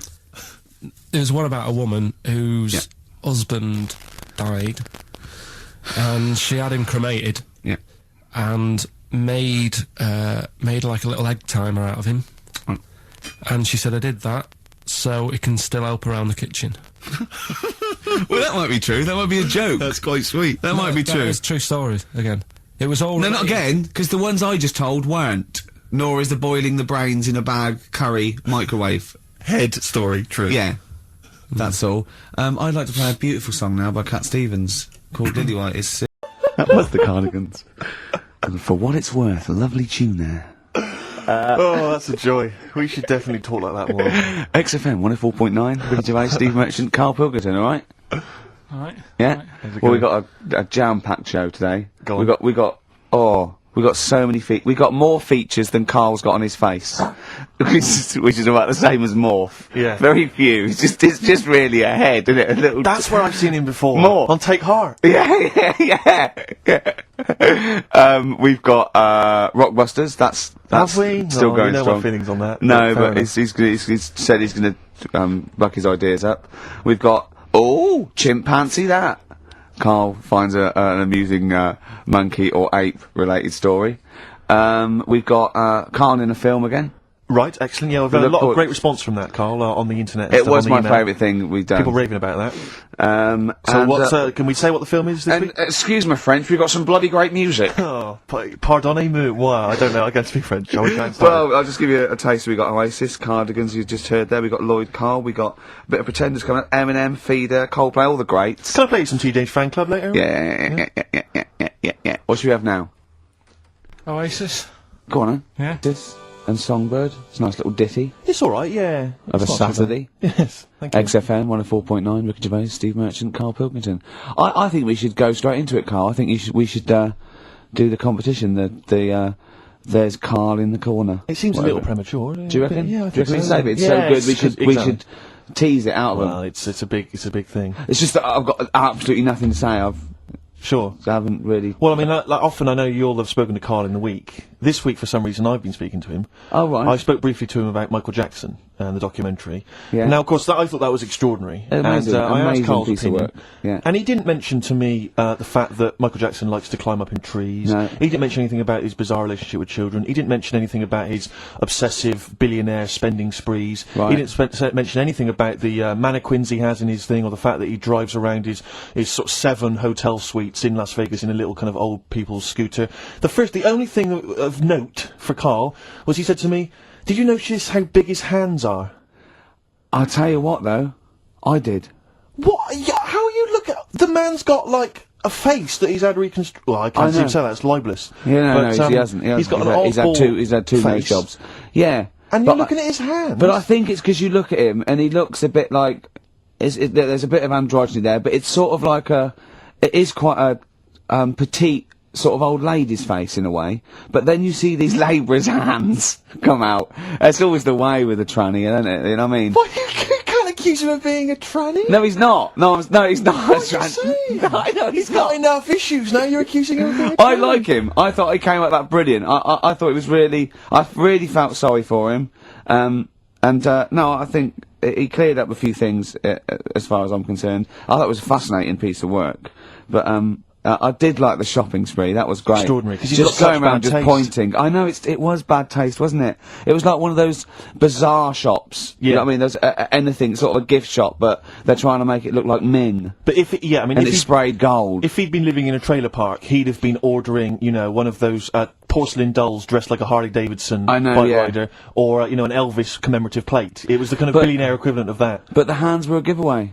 It's the same as those sort of What do you mean the hands transvestites. were Well, good? it's like you get What was it about his hands? I didn't Well, even see you know his when you hands. get like a cab driver or something, right? And he decides to turn transvestite about 60, and he goes on Kilroy. Do you know what I mean? It's Right. that way. They've got a twin set of pearls, and he goes, "I've never felt so comfortable." But his hands are still big. He's got a little wig, and he's got the lipstick on, and he's with his teenage kids who are going, "Kill me." Do you think But he's it's been having surgery on his hands to make them larger? bigger? Yeah. Was that well- why he was wearing that glove? You must be Exactly. 'Cause he's, yeah, but I think he wants to be a goalkeeper. right. And they said, "Well, you can't, Michael. You got a big hands." It would help him climb the trees. It's yeah, and he can play tennis now without a racket. Yeah. So, So what did you make of it, Karl? Were you intrigued? The Michael Jackson thing. It's it was all right, but like that got a load of attention in the press, but the Trisha program got nothing. Okay. Which I know, was that? Steve called me up in the week, right? Like 10 o'clock in the morning. I was at work, and he goes, "You She watching thinks so Trisha? at 10 o'clock. She So think you- Preparing this show. Hey, most what- people go to work about 8 or 9. You watching Trisha and that?" I said, "No, what is it?" He goes, "Oh, you'll be loving it, right?" Freaks, was it? Help me, my mum's a freak. Siamese twins. Right. So I couldn't watch it, but he said, "Oh, it might be on again because they repeat stuff on ITV2." Right. So I had my dinner late, Right, instead of having it at like 1 o'clock like I normally do, Yeah. I had it at like 2:30. Yeah. Sat in the office, put the telly on, ITV2. These Siamese twins. Did it blow your mind? It was amazing. You know, we talk about a lot of things on the show quite a lot. The airy kids crop up a lot. I was waiting. It's been 10 minutes and you haven't mentioned the hairy kid. Right, and last week we were talking about Siamese twins, weren't we? So it was weird that this programme was on, but it was amazing.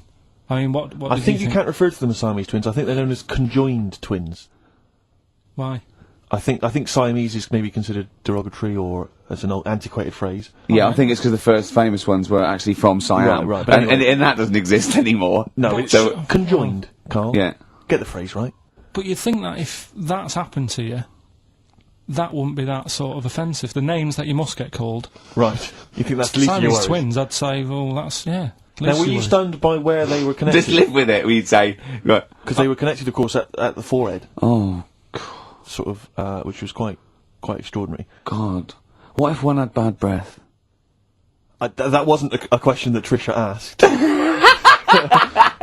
Annoyingly, because I know that much of the audience was thinking that. There was a few things that didn't crop up. What questions would you have asked of them? Because what things did you feel weren't mentioned? I'd love to just watch Carl watching amazing things. Exactly. Do you know what I mean? It's like early learning. Mouth slightly open. Yeah, some mouth slight open at dribble, looking round to see if anyone else has seen it. You know what I mean? Like when a cat sees a bird land on the balcony. Exactly. It can't believe its luck. I'd probably say, how do you buy her, like, a birthday present? A surprise gift, yeah. Because everything's ruined. Sure. Right? I'd probably ask... Yeah. Well, did you not think it was interesting that one of them had a boyfriend? Well, that was a bit weird, wasn't it? Uh-huh. But, what was the other thing that I was thinking when I was watching it? I was thinking if one got into crime and was sent to prison... Right. What would happen? How would you handle that? It's brilliant. It is brilliant. If a chimp could talk. And, what was the other one? The other thing was, what did he talk about? Because it's not as if you can say, oh, well, guess what I did today? Do you know what I mean? Yeah. So... brass in pocket, and if they're pretending to be good, they're doing a bloody good job of it. I love them. That's Ricky Gervais on XFM 104.9 with me, Steve Merchant and Karl Pilkington. Karl is still buzzing about these conjoined twins. It's just... One of them, of course, had to be... Because one of them was sort of shorter than the other, and had to be sort of wheeled around on a kind of trolley thing by the other... This isn't Molly and Dolly, is it? No, they're not called... One's called Reba, and I forget what the other one's called, Sheena, maybe, or something like that. Do you remember, Carl? No, I wasn't that impressed with the names. It's just... Yeah. So you immediately put them out of your mind. Those are rubbish names. I'm forget, Carl, forget them. They're gone. Were they British or American? Yeah, American. Oh, because I've seen some American ones on Well, bizarrely, one of them was apparently a country music star. This is Molly and Dolly. Well, they're not called the Molly one that and joined Dolly. at the Oi. The one that joined. But they're not. I think you've made up the Molly and No, Dolly. it was on Jerry Springer. There's a little one that sits on a seat, and the other one carries it round, her around. And they're not called Molly and Dolly. There was something like that. They're called, well, we know that one of them's called Reba, and I forget the other one. Was a country and western singer or something. Yeah, and but she was saying, yeah, I've just made a movie. It's coming out shortly in theatres. Is your sister in it? Yeah, and the other one said, I'm not involved. It's utterly bizarre, because they live there, they work so hard to live their lives separately. Yeah, they say, it's all, yeah, exactly. of course, so, yeah. You know, they try not to, so she's talking about her music career, and the other one's sort of not taking any kind of credit for it, which is nice. It's weird though, because when she was singing as well, the other one just stands there. She doesn't join in. She doesn't sort of dance. Offer backing vocals. Do you know what I mean? Make a group out of it.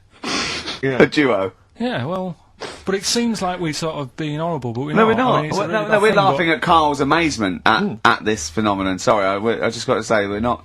You know, taking the mickey. The really weird thing about all this, right?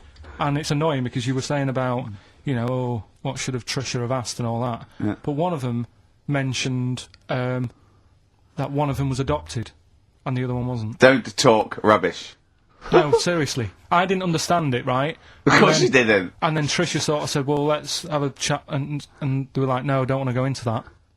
What do you mean one was adopted? That's what he said, one of them...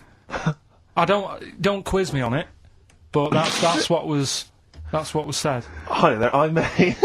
Hello there, I'm a multi-millionaire, and I've just seen your orphanage. I'd love to adopt one of your children. You'd like to adopt one? I'd love to adopt a children, because I've got loads from around the world, so I'd love to adopt one. I'd give you $10,000 towards your orphanage. We'll speed it through then, Brilliant, okay. We've actually got 2 left. I only need one. I'm only interested in one. Yeah, I don't need any more. They're sisters. I know it would be tragedy to break them up, but I really only need one. Now break it up. There's the rub. You see. Sure. Because you just need the one. There's $10,000 now. You can have that. I'll sign it now. But I don't want to discuss it further. I'll bring her around. Brilliant. Okay. Ding dong. Hi. Yeah. Brilliant. You brought my kid round. Yeah. There she is. There. That's a joy. Yeah. Okay. Just standing next to a bush. Yeah. Do you want to? Can you bring her out towards me? It's there's nothing behind the bush. So you just want. I just want to be able to walk 360 degrees round her. Do you want her or not? Yes. I can't believe it. 104.9, Ricky Gervais, Steve Merchant, Karl Pilkington. It's time for the newest quiz in town. This is where Karl inserts himself into a seminal film. Last week, he was the little kid in Sixth Sense. You remember? To great acclaim. The critics loved it. They said a triumph. This week, he's fiddled with The Graduate. This is the scene where, of course, he goes upstairs to the hotel room, and it's on the cards. She's a dead cert, Mrs. Robinson. Well, here we go then. So, are you ready for it? I've brought some condoms from home that Suzanne got for Christmas. Benjamin. What?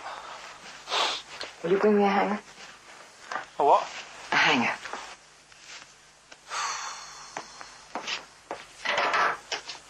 Tell you what, I've got wood.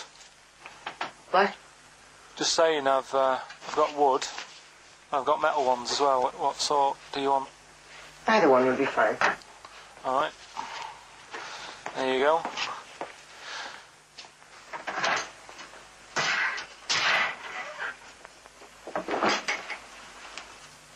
Are you afraid of me? No. No, I've seen weirder things than you. Have I ever told you about the 2 lads I went to school with who had big heads? Webbed fingers as well. Not related, and weren't mates, but both had the same thing, which is a bit weird. Yeah, I've never found out what was wrong with them. Can I ask you a personal question? As long as it's not about my head being round, because Ricky's always going on about that. He's saying I've got a round head. Well, you can admit that, can't you? No, it's. I'd say it's a normal sort of shape. It's just round. It is, isn't it? Yeah, but what do you mean? So is yours. Head should be round. It's nothing to be ashamed of. I'm not ashamed. It's just a normal shape. Mm-hmm. And you can talk. Look at your saggy arse. Oh, that was a joy. Oh dear. Oh. It was an absolute treat. Now, I should say that obviously the prize is a copy of The Graduate. Now, bear in mind that XFM is giving away these prizes. Yeah. Karl is so cheap that he wouldn't even buy it on DVD. He's bought it for $6.99 on VHS. It'll be panned and scanned. It won't be widescreen. There's none of the extra features that you get on the DVD. Look at Karl's face. He's gutted. Karl, did you pocket the rest of the cash? No. I have to use my own money to buy these. Right? What? You're using your own money to give this stuff away? Yeah. So I had to go and buy that. XFM is so cheap, I understand. Right, I know. And it's not worth having it on DVD, is it? 'Cause Why not? It's an old film, so... So the quality is do you know what I mean? They can't really tidy it up. Of course they can. They do it from a print. They don't do it from the video. They don't get the video and go, let's make it into a DVD. An old Betamax copy that someone had knocking about. Well, anyway, it's the same film, though, isn't it? Fine, okay, well, you're right. Yeah, but anyway, film, you can win $6.99's worth of The Graduate. The question, and it's email only, Steve, it's not Steve, it's ricky.gervais@xfm.co.uk. The question is, name the actor that Karl was taking the place of in the film, and of course the actress that he's performing opposite. ricky.gervais@xfm.co.uk. Lovely. Do you want to play something from the... I would love to. It would seem appropriate. Yeah? Simon and Mr. Garfunkel, please, let's not have the sound of silence. Let's have some more beautiful music. Get back together, please, quickly. That's XFM. I think you should do every single link like that. Brilliant, it's the best bit of the show. That's on XFM 104.9. Are we going to have time to play the clip again before, I don't know, before 2 o'clock, let's say? Are people not listening to the question? Is that what you're... Some people are not listening to the question. Oh, dear. Okay, we'll play it again at about 2 then. And personally, any excuse to hear it again, because I thought it was a treat. I think Carl should go out and get the DVD. I think it's embarrassing to give away the Yeah, VHS. you have to get it. You have to go out and buy the DVD later. Carl, on the DVD, it's got a booklet, it's got an audio commentary, it's got behind-the-scenes features, and it's got this pristine widescreen version of the film. You've got some cheap $6.99 version. Yeah, and on so VHS. because you were being mean, because it was your own money, you're gonna have to waste that now because no one wants it. So it's gonna cost you twice as much as it would have done if you just got the DVD the first time round. A valuable lesson learned. Yeah. Have I rewound it? There's a penalty if you've not. No, you haven't rewound it. Go and get the DVD later. They're going to win a DVD. No, I looked at the DVD and it was 18 quid. I'm Go not and paying get 18 it quid for and claim it back. No, you've got to wait What a ages. cheap station this is. It's outrageous. I mean, Well, do you want to go on with the other prizes with what we're giving away later? What is this for Rockbusters? Well, we don't give away prizes, we throw away prizes. Yeah, it's cleaning out some drawers at XFM. Go on. I'm just having a quick look through before I... Because we've sort of revamped Rockbusters a bit, there's that extra bit in it now, isn't there, that audio bit? You're selling it, your big sell. Oh, we're not going straight into that yet, then. There's a DVD. There's a DVD there. What's that? I'll go through them later, Rick. I just need to absorb it. Don't get excited, mate. So, who did Carl play in the clip? What actor's place did he take, and what actress played opposite him? That's Ricky.Gervais. At xfm.co.uk. Sure. Brilliant. Yeah. Is that it then? What we got coming up? We've got some... Play a bit of Coldplay. Bit of Coldplay, be right? Yellow on XFM 104.9. Get it on DVD. It's an embarrassment. £7 worth of old video, pan and scanned. I bought it now, that's what they're getting. Right. He's put a downer on it. All the work, you know, that went into that, and then just gonna fob them off with a bit of old celluloid like that. Right, listen, still to come, right? We've got the monkeys thing. Oh, chimpanzee that!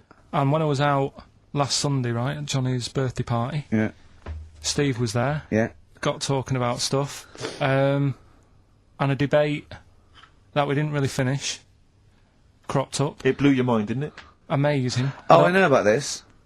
Steve told me. This is the infinite amount of monkeys.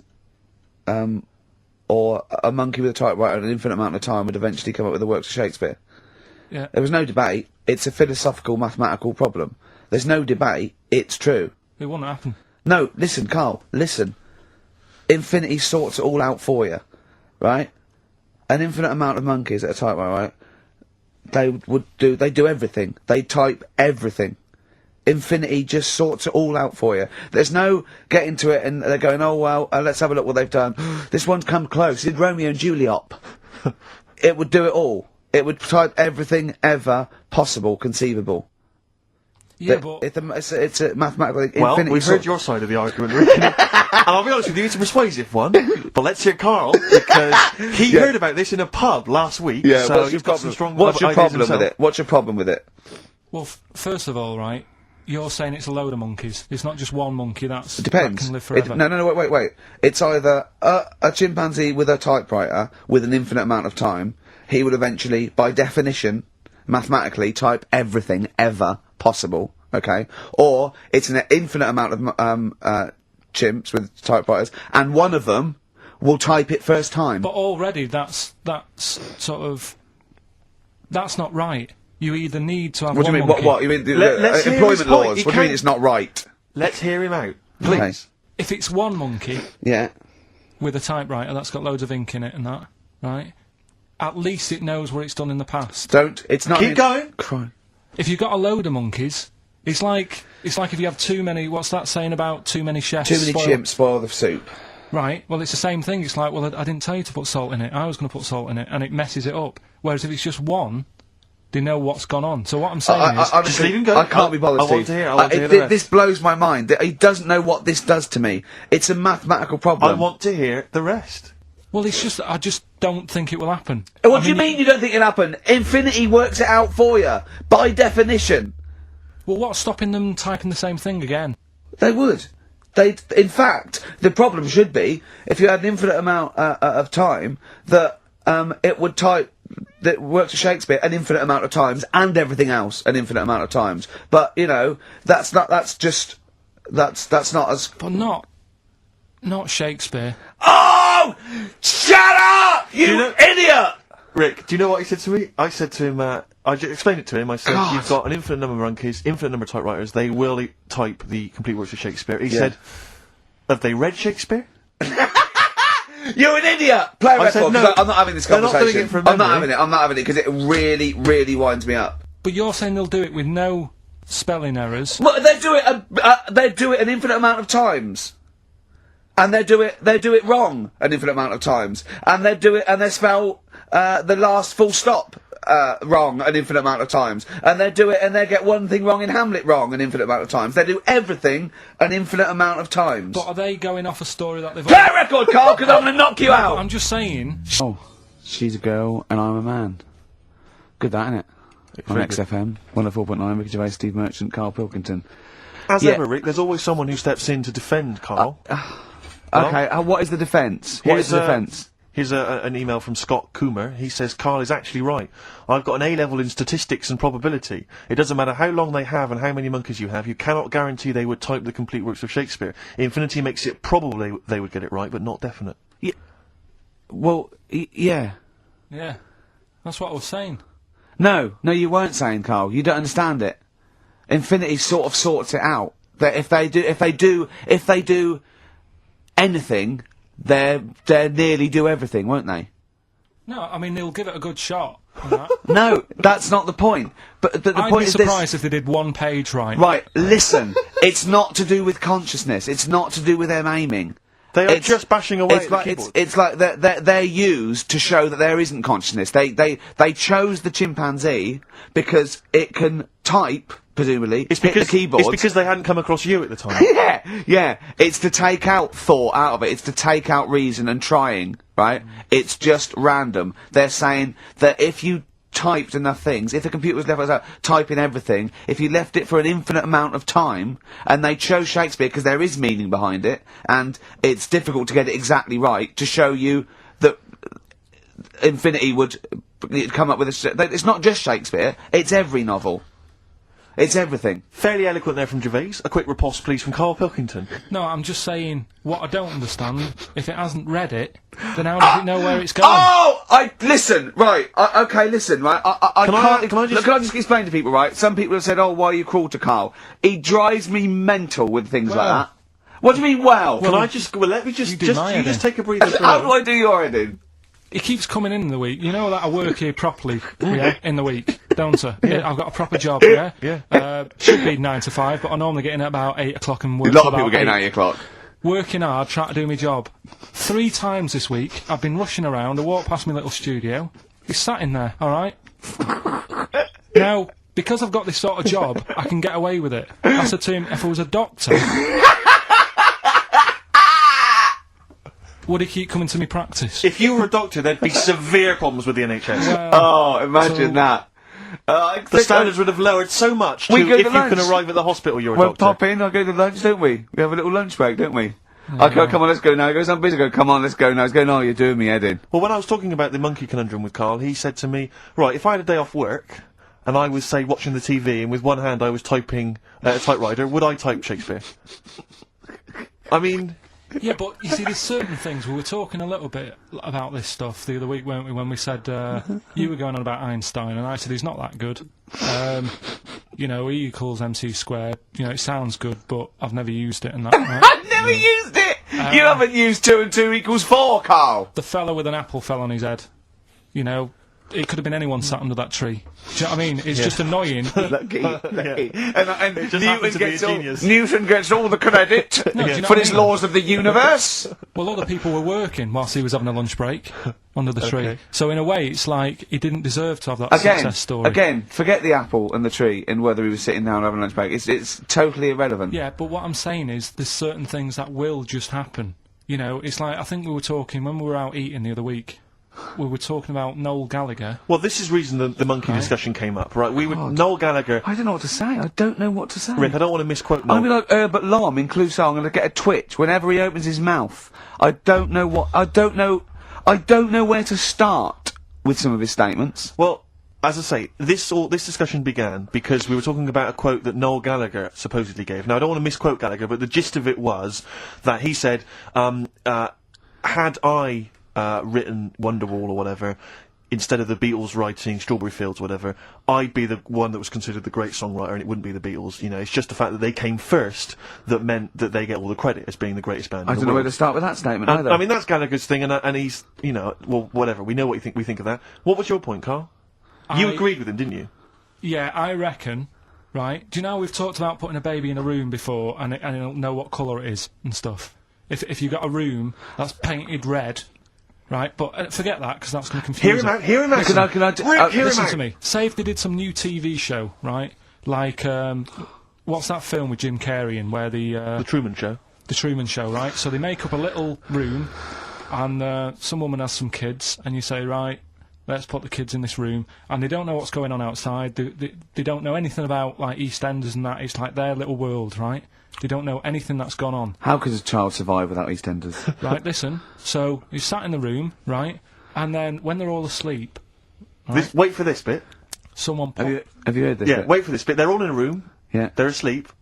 someone pops in, puts a guitar next to the bed, right, nips off out again. They wake up in the morning, and one of them goes, "What's this?" They don't even know it's a guitar because they've never seen one, right? They're talking English, though. Yeah. We just left guitar out of the vocabulary. Right, so... There's plenty more to come. So, one of them will pick it up, and they'll go, "I don't know what it is," and they'll start strumming, they'll go, "That sounds good, doesn't it?" Give them a few weeks, they could come up with Hey Jude. Whereas, typing Shakespeare, a monkey that can't even spell... I see that. You can't answer it. I might come with you, Rick, if that's alright. We've got to sort of that Christmas special as well. Yeah, no, sure. Alright, I'll see you later. I'm shooting off then as well. Cheers, pal. Yoshimi battles the Pink Robots on XFM 104.9. Before the ad break, Steve Miller Band, Fly Like an Eagle. Great track. Lovely to hear that. Brilliant track. We're not scared of playing that sort of stuff, are we? Indeed. We've got some great... I think we're underestimated here. People think we're just like, you know, two guys and a buffoon in a room. But we're so much more than that. We try and put together a whole package for them, don't we? For their Saturday afternoon listening pleasure. If there was an infinite number of us three in an infinite number of studios, broadcasting for an infinite number of shows, would we ever do anything half decent? Yeah, we eventually... Would we ultimately come up with something quite good? What was that email that you were laughing at? I can't, it's too rude. What does it say? It's too nasty. Oh, go on, give me the gist of it. The gist of it was that it would mean that if there was that infinite number of monkeys, eventually, besides the fact that they would type the complete works of Shakespeare, they would also type the sentence, "Karl Pilkington is a genius." But the email also said it would also type, "Ricky Gervais is a..." I can't say the word, but... I know. Yeah. But the number of times they type it and write, "Karl Pilkington is a genius," and Ricky Gervais is a cund. Exactly. Yeah, that would be there a lot. Yeah. Before we carry on with anything, I should just tell you, we're on the subject of emails. There's one emailer we're always looking forward to hearing from. Dickers! Richie Anderson! Dicky Docky Doo! Richard Anderson, thanks for emailing. He's my biggest fan. He's now. one of the biggest he fans. Absolutely loves me. But not afraid to offer some constructive criticism. Go on, That's what's the he great said? thing about Dickie. And from Anders this week, he says, "Ricky, I'm lazy, I talk nonsense, I'm badly organised, and I believe in ghosts. Can I have a job working on your show?"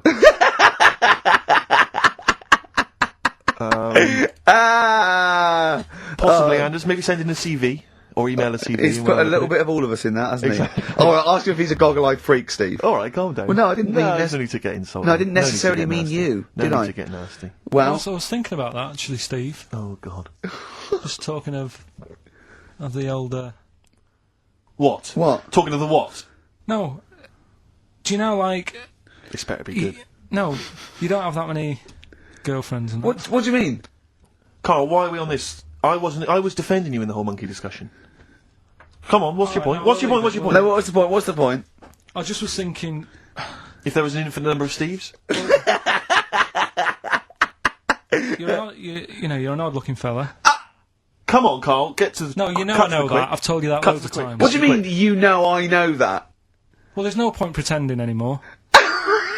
Steve, I'm flabbergasted. But also, you don't like spending money, right? He's mean and weird looking. Valentine's Day. I'm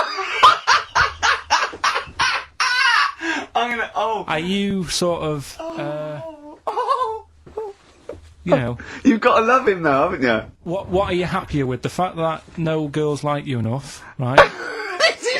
This is really mental. Or are you happy because you don't have to spend any money on a card for someone? A little from column A, a little from column B. Right, let's have more monkey news. What have we got? No, we've got so much to get into this show. Insults, We don't stupidity. need the insults. I think we've got enough. We don't need the Yeah, insults. there's no more insults. No more What insults. angers me with Carl is you know he's been planning that. No, I haven't. I was thinking about it on the way in because Valentine's Day is coming up, and I'm not a big fan of it. Right. Condoms? You bought your girlfriend a box of condoms for Christmas. I don't think you can have a go at me. To be fair. No, but I don't just treat her on Valentine's. I'm always. Do you know what I mean? You don't even treat her on Valentine's. You don't even treat her at Christmas or on her birthday. When do you treat her? Hang on a minute. Wait a cotton picking minute there. Oh, why I order. Wait a minute. What was that? Tiffany Dog. I treat your girlfriend better than you, and I've only met her twice. I took her out last night and she enjoyed herself. Where'd you go? Until she had to write the cheque. Where'd you go? Where'd you go? To a chippy. A really. Play a record! To a chippy? No, a quality one. Right. Oh, God! Under a fiver for two. Oh, nice wrapping. Not newspaper, greaseproof paper. And bread. Ricky Gervais with me, Steve Merchant and Karl Pilkington. Right. We've got so much to get through. Alright. London's shit, innit? Sorry. Swear. On air, my studio. Never swear on an on-air studio. Yeah. Apologies. Not really swearing, is it? I'll tell you what swearing is. Yeah, Graduate. You're going to play that again and give a winner. Give a winner. Well, let's hear it. So it's Karl Pilkington featuring in The Graduate. Yeah. Well, Here you go then. So, you ready for it? I've brought some condoms from home that Suzanne got for Christmas. Benjamin, What? will you bring me a hanger? A what? A hanger.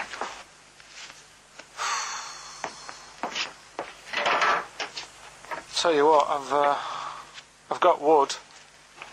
What? Just saying, I've got wood. I've got metal ones as well. What sort do you want? Either one would be fine. All right. There you go.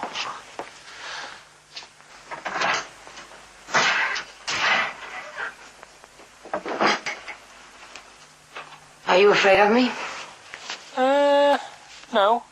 No, I've seen weirder things than you. Have I ever told you about the two lads I went to school with who had big heads? Webbed fingers as well, but not related, and weren't mates, but both had the same thing, which is a bit weird. Yeah, I never found out what was wrong with them. Can I ask you a personal question? As long as it's not about my head being round, because Ricky's always going on about that.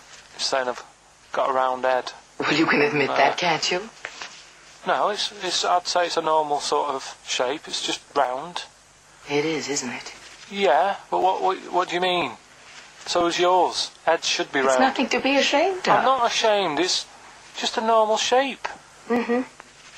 And you can talk. Look at your saggy arse. Anyway, get your knickers off. Hello, darkness, my old friend. Oh, dear. A classic, an Oscar-winning classic. Oh, Karl Pilkington. In The Graduate. But what was the question, Steve? The question was, which actor was Karl Pilkington taking the role of? Well, and that's easy. which Everyone knows actress that. was he performing opposite? I know that. And the answer's Ricky. Hoffman. Mm-hmm.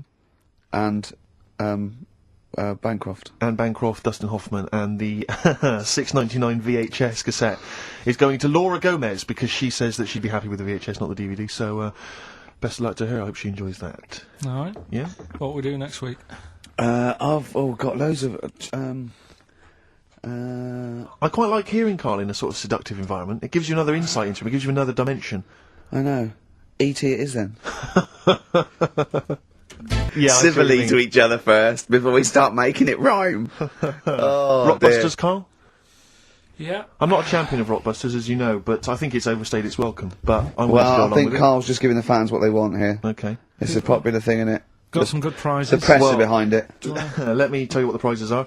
It's a dance music compilation, Cream Trance Anthems 2003. We play a lot of trance on this station. I put that on quite a lot and danced to it myself. There's the original motion picture soundtrack to the forthcoming film adaptation. When you've seen the film, I'm sure that will mean more to you. You like that, don't you? It's a good movie, yeah. Nicolas Cage playing himself and a twin brother. And it's written by it's directed by Spike Jonze. Joined at the, what? No, they're not joined at the hip at all, or at the face. And we've also got the best one-hit wonders album in the world ever. What have we got on there? We've got things like The Crazy World of Arthur Brown, brilliant. Nana, 99 Red Balloons. The Rembrandt. In fact, it kicks off with Nana. Sure. That's followed up by I'll Be There For You, the theme from Friends by the Rembrandts. Yeah. And, of course, Breakfast at Tiffany's by Deep Blue Something. Brilliant. Deep Blue Something. Is that the worst name ever? I think it possibly is. No, Sixpence None the Richer. Sixpence None the Richer. That's a pretty bad name. Okay, again, I know we've got a lot of chill-out fans who listen to us, so the best chill-out album ever. Yeah. Bear in mind, of course, all these prizes collated by Karl from, I guess, people's drawers. Yeah, looking in the drawer. Oh, dearie me. What is it? The only thing probably worth having is I mean, it's topical, if nothing else, Karl. A 7-inch by the White Stripes. Merry Christmas from the White Stripes. That was their exclusive Christmas single. So if that's early, isn't it? Get that. It is worth a lot of people have got to wait 11 months before that's released. Yeah. Or is it last Christmases? Exactly. And I have never heard of this DVD. Go on. I like to think of myself as being fairly familiar with TV and films, but I have never heard of Stephen King's Rose Red. Welcome to a place evil calls home. And it's on DVD, it's certificate 12, so don't imagine anything too shocking. And it looks appalling. Is Rose Red Mansion truly haunted? To find out, Professor... Okay, we've got the gist of it. They're not very good prizes. They're cobbled together, but if you've got nothing better to do, call in if you know the answers to these clues. It's Rockbusters. Let's not let them call in, Rick. Please don't let these people call in. No, they're not calling in. It's email only. Karl, don't interrupt me. I'm just... Yeah. ricky.gervais@xfm.co.uk. Email only. I can't stress that enough. We just don't want to speak to you people. Right, go on. Right, so I give some initials out and a cryptic clue, and it makes up the answer and that. Well, sometimes it does, yeah. Go on. There's two of them, there's a new aspect, which I'll explain about in a minute. Oh, so, God. The first one is, cryptic clue is, well, if he would have been wearing an helmet, it would have been alright. And the initial there is B, right? So, well, if he would have been wearing an helmet, it would have been alright. That's B, right? Band or an artist. Second one, why are them Jamaican fellas swinging fish around their head? Okay. Alright, initials... Just fills me with... DS. DS. Why are them Jamaican men swinging fish around their head? Alright? And the final bit, to Rockbusters. It's a new bit. Last week I played you this.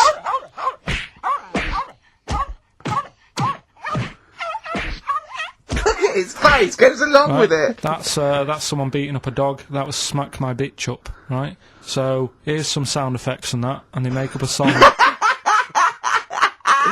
I could listen to him talk all day. Let's have a listen to the effects.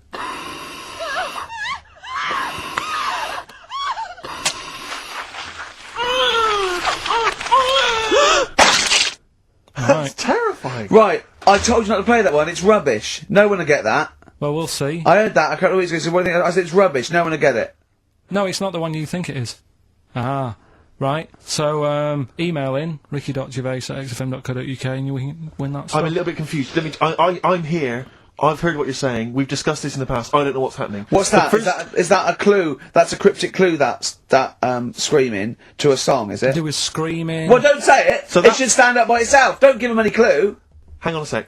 So this is the name of a song. It's not a band or an artist. Yeah, the sound effect. So the first two are bands or artists, and the last one is the name of a song. I said we should have. Come on, someone talk. I'm looking at his face. His headphones are too loud. Instead of turning them down, he's just grimacing, going, "These are too loud." I don't understand it. Yeah, how have you lived this long? How did you make it to 30 without getting squashed or eating something deadly poisonous? I told you, I used to choke a lot. We've had an email from Placebo, the bitter end. We've had an email from Andrew Forrest, who has just simply entitled it Karl Pilkington. Oh, Karl Pilkington. What do you think of that? That's got to be your new name from now on. I had a mate who used to use it. What, he used to call you that? Yeah. Was that your nickname at school, Pilkington? No, it's not my nickname. It is now. No, it's not. It is now. Pilkington. Pilkington. Oi, Pilkington. Oi, Pilkington. Pilkington, do my homework. Where do you live? Where do you come from? Pilkington? No, there's this lad who called Mark, right, who used to go to school with, who used to call me that. And his mum, right, was like obsessed with cleaning. And I was never allowed in their flat. He makes the place look untidy. So she used to, I don't know if it was just me or all his mates, but I used to turn up and she goes, yeah, he is in, but you know what you've got to do? And I used to have to go round the side of his flat, and he had a computer, right, which I used to play. I didn't have one at that point, but he had one. And I used to have to go round the side of the flat and stand at his bedroom window with his window open, and I'd be sort of leaning in playing the game. You are joking. I'm not, his mum You had the weirdest upbringing I've ever heard. The things you were willing to do. It's the strangest. What is this town like? No, I stopped going. Was there always music? Like, there's the horse in the house there. Oh, look at these two kids with big heads and webbed feet. All right, Ronnie. All right, Reggie. What was it like? She was It obsessed. is like you've grown up in a cartoon made for children. Yeah. No, his mum was really obsessed with cleaning. Can I play through his window? I used to... Mrs. Ramsbottom, can I play through Mark's window? Aye, you know what you have to do. She used to be up till about 3 Is that in the morning. Pilkington again? What do Have you washed your hands? What up till 3 in the morning? She Washing? used to be up doing the tiles in the kitchen. Washing until 3 in the morning? Till 3 in the morning. And for ages and ages, that saying that out on the tiles, I used to think that came from, like, his mum. Because she was out, like, cleaning them late. So, till I was about 13, I thought that saying, out late, on the tiles, Yeah. was... And now you're not confused by anything. Well... There's no misunderstandings in your life now, is there? So he was allowed to walk in and out of the house, was No, he? he was alright, and he used to come round to ours a lot, and my mum used to get these pies from Hagenbach's, right? So... I don't know what that is. It's at that bakery where they used to chuck the cakes out the back, Oh, I'll yeah. tell you about. Yeah. And you at 6, you at 6. He loved it, but I could never go round to theirs, or if I did, it was like, well, yeah, he is in, and I'd go, alright, and then I'd walk round the side of the flat, stand outside. Why did you ever knock at the door? Why don't you just go around and knock on the window? Just to check he's in, because he wasn't always in his room. You If he say was it in was the a- lounge, he'd have to go to his bedroom, and then that's You where say he'd To it meet you. This is the strangest. And you'd play a computer game through the window. You say it was a flat. It wasn't like a 5th story one, and you had to get in one of those kind of cleaning contraptions and, like, winch your way up. on the I first love the floor. idea of that. So, Oh, Pilkington. so, Right, we're yeah, done what? so What's he this? called What, me. have you got me any chimpanzee that? We've or got monkey news still to cram in the next. Like, Let's do monkey news 25 now. minutes. I No, need some monkey no, news. I think we've done enough here, right? What do you mean? I think we've done enough here. We'll play a little song, eh? What? Play the verb. Scream. Sparky Stream, Teenage Fan Club. I'll tell you, I'm sick of the screaming, Rick. I'm sick of that. I mean, no wonder Carl hates you, and that is the word I don't use often, but he does, and I've spoken to him in the past, and he loathes you. Monkey news. Give us one of the screams so the audience at home gets a taste of it. I'm taking my headphones off. No, and I'm not stepping going to away. scream. Go on, let's see what... Right, that come wasn't on. what you were doing. Was it worse than that? Yes! Right, come on, monkey news. It's not called Monkey News. It's not called Monkey News. Chimpanzee, we're not going to pack all the monkey stuff in. We've got a quarter of an hour. What other show can say that? We're not going to pack in all the monkey Yeah. news. We've got 15 minutes, but we can't get all the monkey information in. Right, come on. Well, you're gonna love this one, Go on. Let's have the jingle. Oh, chimpanzee that! right? I don't know how recent this was, Oh, God. 17th century? but it happened in Hackney, right? If you're outside London, that's in a place in London, and it's this monkey that's going about Hackney, nicking DVDs. Even the monkey didn't go for videos. Even the monkey knew. Well, there's no point in getting on VHS. The gradual on VHS. You're having a... Threw it back. Right, and there's a girl called Lisa who works in our office here, right, and I mentioned it to her because she lives in Hackney. I said, you familiar with this? And she said, oh, I remember something about it, which annoyed me. The fact that a monkey's running riot, but she didn't know the full story, and she lives there. What do you mean a monkey? Do you mean a chimpanzee? Or a monkey? I don't know, is there a zoo in Hackney?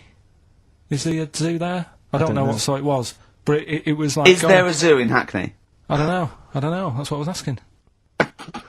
So, right, get on with the story. So anyway, yeah, it's been robbing stuff, and the other bit that really puzzled me, right, is the fact that And you're not easily puzzled by monkey news? They took fingerprints. What do you think about that? Well, they took fingerprints, presumably because they didn't know it was a monkey to start with. No, they did. They saw it, nicking stuff, and they said, get fingerprints. So that means there's more than just one doing it. I'm gonna have a heart attack. He had to fax them to Interpol. Yeah. We know that is, It's Brian the monkey. Yeah. Yeah. So Sorry, I don't understand. He was stealing DVDs, specifically DVDs. DVDs, I think it said watches and stuff. What, breaking into homes? Yeah, in Hackney. Maybe. Are you sure it wasn't a kid with a mask on? No, seriously. How was he breaking into homes? They're good, Up aren't the they? drain pipe. They're good, aren't they? They're good, aren't they? But how would they do So that? is that the news? Well, that's how much do you want